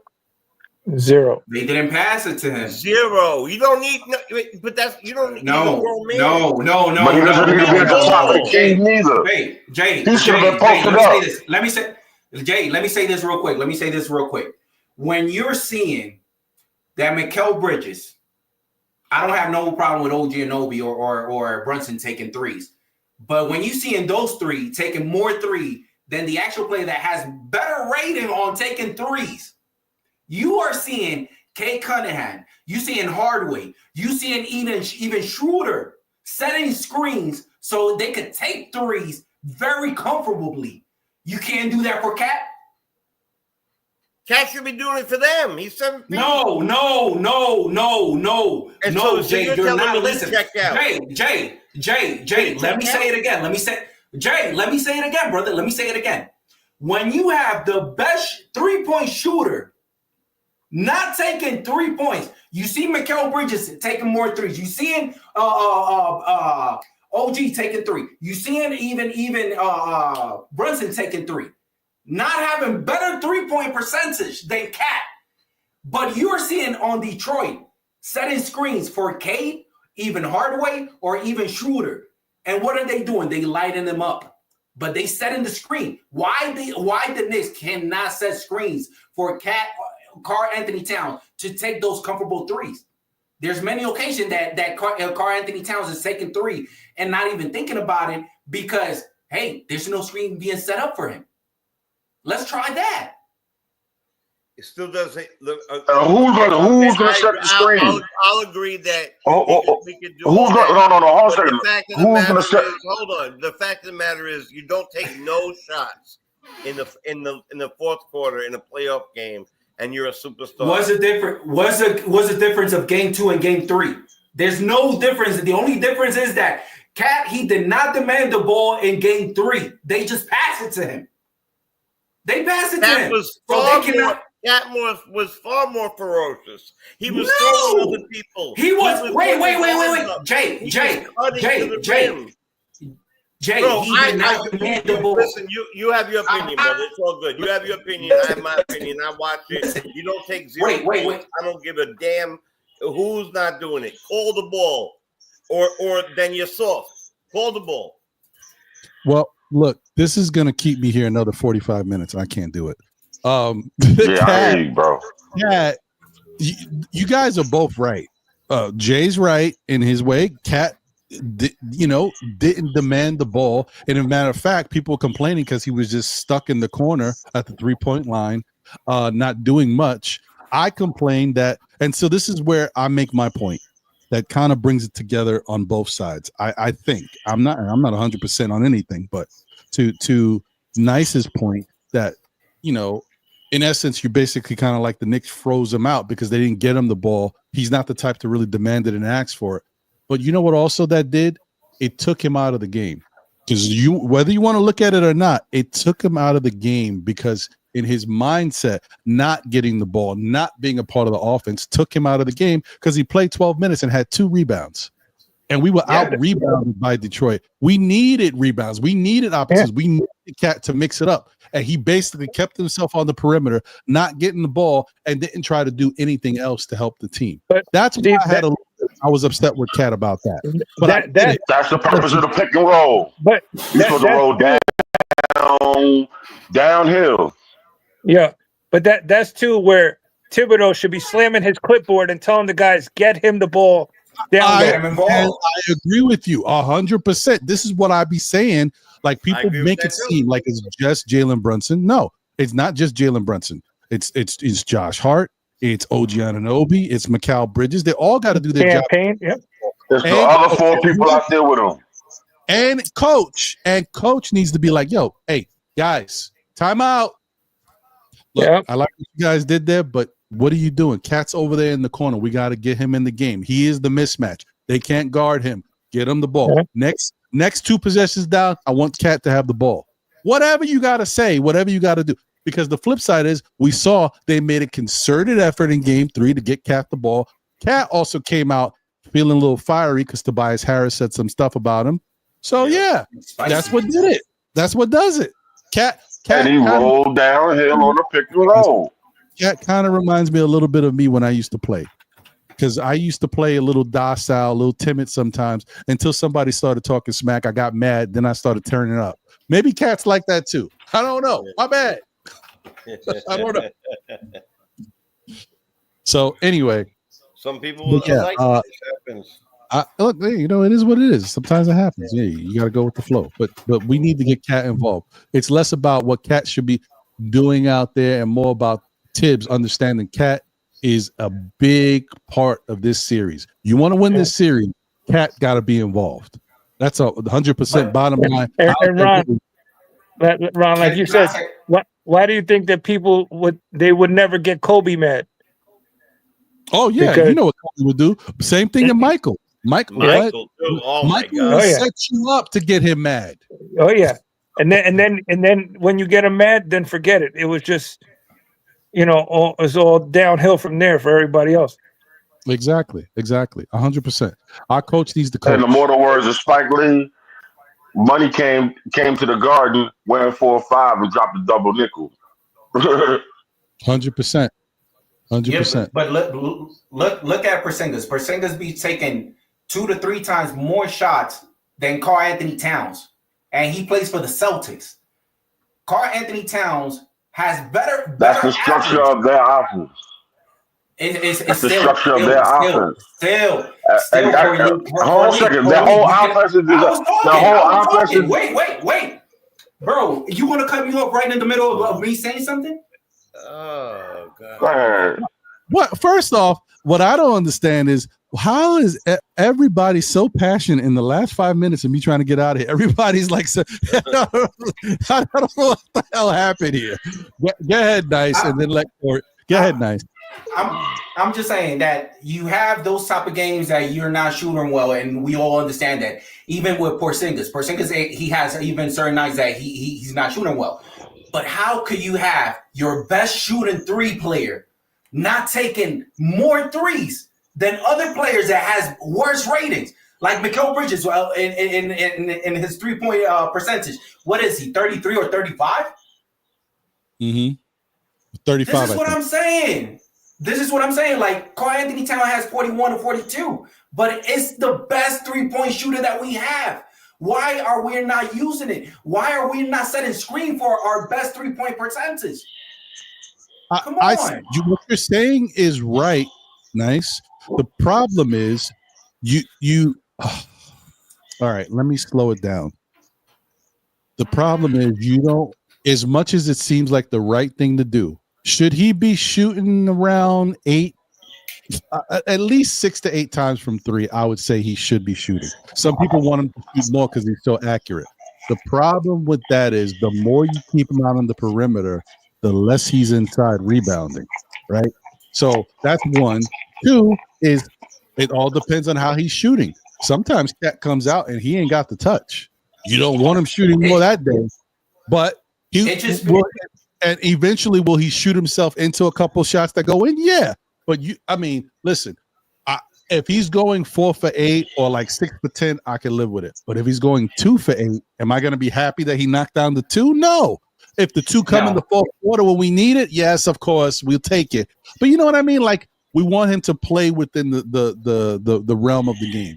Because the thing about Karl Anthony Towns, even when I have to say something positive, I got to say something negative. Sometimes he can go a little nut. Okay? With Minnesota, he went a little nut. Sometimes he can put up some wild numbers. I was just looking for something, and when I was looking for it, I saw something that was kind of crazy from him. I'm just bringing it up because I thought it was funny. He had a game for Minnesota where he had 7.5 rebounds, 3 assists, and 14 turnovers. I mean, damn. I'm like, what? Damn. Yeah, I was like, what? Damn. But anyway, my point is sometimes he can get a little wild with it. You got to kind of keep Cat. You got to protect Cat sometimes from himself. Not all the time. I'm just saying sometimes. If he's got the hot hand, let him go. Let him keep. I'm with you, Nice. If he's like last game 3, he was cooking. How about you come set a pick for Cat? Just set a pick so he could just get a good, clean look at the rim to knock it down. The Knicks don't do enough of that, and that's Tom Thibodeau. I said this before, guys. Yeah. I told you before. They don't set picks for their best players to get them open because they feel like Tom Thibodeau feels like these guys are going to score anyway. I don't care. Make it easier. Give them some picks. Set some back cut screens. How about Cat coming off a curl and just floating to the basket? Hit him right there where he's right there. There ain't nobody stopping him once he's right there. Tibbs doesn't make it easy for guys, and that's the difference between his coaching and somebody else's coaching. I'm not saying he's not a good coach. I'm not saying he doesn't make players better. I'm saying he can make things easier for his star players, and sometimes he doesn't. So I just wanted to throw that out there once. Ron, do you think that it might be on purpose that they doing it? Because I'm seeing Mikal Bridges wide open. Listen, the only reason I'm showing you this is because this is what I be doing. This is the only thing I'll be doing lately. Just watching the game. Every single time Karl Anthony Towns has the ball in his possession around the 3, they try to guard him like ain't nothing. Like ain't nothing for tomorrow. We cannot let this dude shoot. But Mikal Bridges Whoa. Tibbs got you in the Matrix. You talking bad. Go ahead, Nice. Repeat that. It just feels like maybe that might be Detroit plan. Like, hey, don't let Karl Anthony Towns get off. Yes. I don't care if Mikal Bridges is shooting the 3. We can 100%. Live by that because he's inconsistent. That's their game plan. 100%. But the thing is, Detroit's not doing it good enough. We saw it done well. The Lakers did it well. The Lakers stymied and stupefied. Oh, see, I got my Clydeisms. Anyway, the Lakers made it very difficult for not only Karl Anthony Towns, but Brunson. When the Lakers played him, they sent bodies at him. He couldn't drive to the lane. He was turning the ball over, or he was getting awkward and then doing his thing. You know, when he throws up hands, everything is a foul. I hate that about him, but it's okay. Everything is a damn foul. It is what it is. And, you know, the only reason why we were in that game is because at least we were getting the calls. Jalen Brunson kept putting pressure on. He went to the line. I don't remember how many times, but he went to the line a lot in that game. And that's the game he got hurt too. But my point is, if the team does it right, That's what they're going to do. That's why I worry about the Knicks when they get to Boston. It's not about can the Knicks beat Boston? I think we can. Are they better at stopping us than us stopping them? Yes. That is what I'm talking about. They have a better game and they're better at executing it than we do. Just like when we played Detroit, how Detroit's trying to play physical against us, and people are like, "Oh, the refs ain't calling it. They're letting them play." I've had a little conversation back and forth with other content creators about this. I feel like when the refs let the game go and they don't call fouls, I think that benefits the Knicks because I think Detroit is better at playing physical and not fouling than the Knicks are. If you allow the Knicks to play physical, they can get away with stuff if you don't call it. I don't think they're as good as disguising their physical defense as Detroit is because they've been doing it all year. So when they allow them to play, I do think, some people are like, oh no, Detroit can throw the Knicks off with their physical play, but so can the Knicks. That's when OG can start smacking at the ball, doing his little cheap shot stuff. He gets away with stuff. That's what Matteo does. Holding the jersey.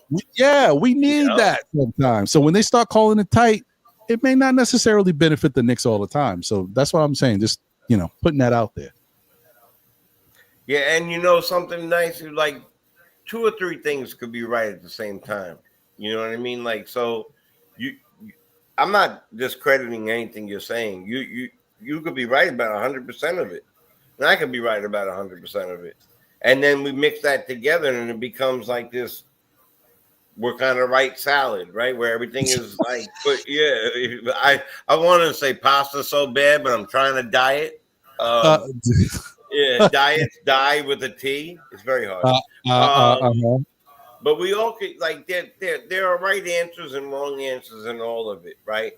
And because we have such strong opinions, all right, go to bed. See you later. Strong. We're so animated and passionate about things. You know what I mean? I mean, that's why that first day that I saw you on here, I said, I'm out of here, brother. Oh, sorry, not to you, Jay. I love the passion that you had. Nice. Remember that very first day, and I joked. So we are going to be these type of people, and we're going to be probably doing this over and over again. But I don't disagree with you. That's what I'm trying to tell you. But I also agree that he could be calling for it. And if he want, as a man, he should also be like, yo, bro, if you see me, throw me the ball. And if he doesn't have it in his nature, like Ron said, he had to first poke the bear. You have to poke the bear until it happened. At some point, I would hope maybe even PJ goes up to him and says, hey, yo, bro, you're 7 feet. You got a bag of maneuvers, bro. You could shoot. You're a great passer. You could dribble. He's a 7-foot guard, and Brunson is a 6'1" big man. That's how I look at it. And so, you know what? Let's just hope that it all comes together because it's one game at a time, and there's 0 reasons why we shouldn't win in this series in 5 games. And but if we won in 7, it doesn't matter. It doesn't matter. Let's just win. I want to win in 5 so we get rest. That's Me too. That's the reason Me too. why.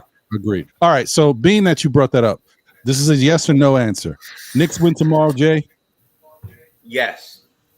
Nice. I'll give you a score if you want. No, I don't need a score. Who cares? In the playoffs, everything is out the window. Thanks. A win is a win. Thank you, Ron. W. I don't care if we win by 0.5 point. Can they do that? I don't care. No. No, but yes, a W. A W. You still got to rock with your team. No okay, Corey. Corey? Oh, absolutely. I have no doubts about that. Okay, good. Dan? I say yeah, especially because they're embarrassed from losing at home that one game. Okay. All right. Hey, listen, I rock with it. I'm with you. I agree too. I think the Knicks win tomorrow, and I think that sets us up to close everything out in Game 5 at the Garden. So We'll see what happens, man. But hey, listen, guys, today was a crazy show. Very spirited, very hot. There was a lot of Knick enthusiasm and emotions today. I just want to reiterate once again, I appreciate everybody. I respect everybody. I want everybody to feel like they can come up here and say what they got to say. But I definitely got to say it once again. We just have to continue to respect one another. It's so easy. It's so easy to say one word or two words and not realize how powerful and how impactful those words can be and how it changes the course of a person's actions after you've said them. So all I'm saying is let's take it easy. Let's respect each other. I know we may not all agree with each other in this community. I saw somebody yesterday in another chat. Oh, I think it was Objective Knicks fans chat. He had somebody out there that was saying all types of negative stuff. And I was like, he almost had me. I said, nope, I got to go to bed. Sorry. You could not catch me. So, yeah, you just let it go. Differences of opinion.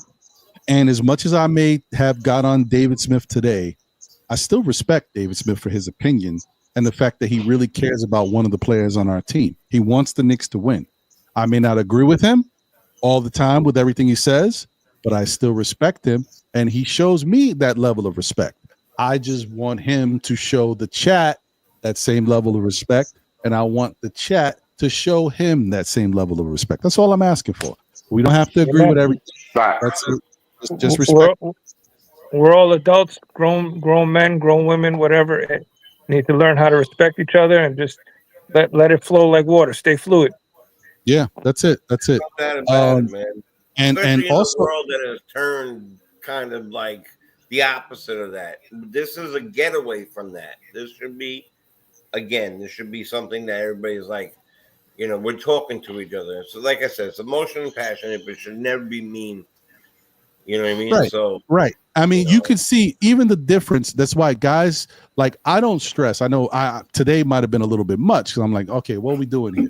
But like, you see Nice get a little hot. You see Corey get a little hot. You see Double A get a little hot. You see Jay get a little, but I already know who these people are. And I know we've been in so many different panels and talked so much stuff that I know they're not taking it that seriously. They're just hot in the moment, trying to get theirs out. So it's different.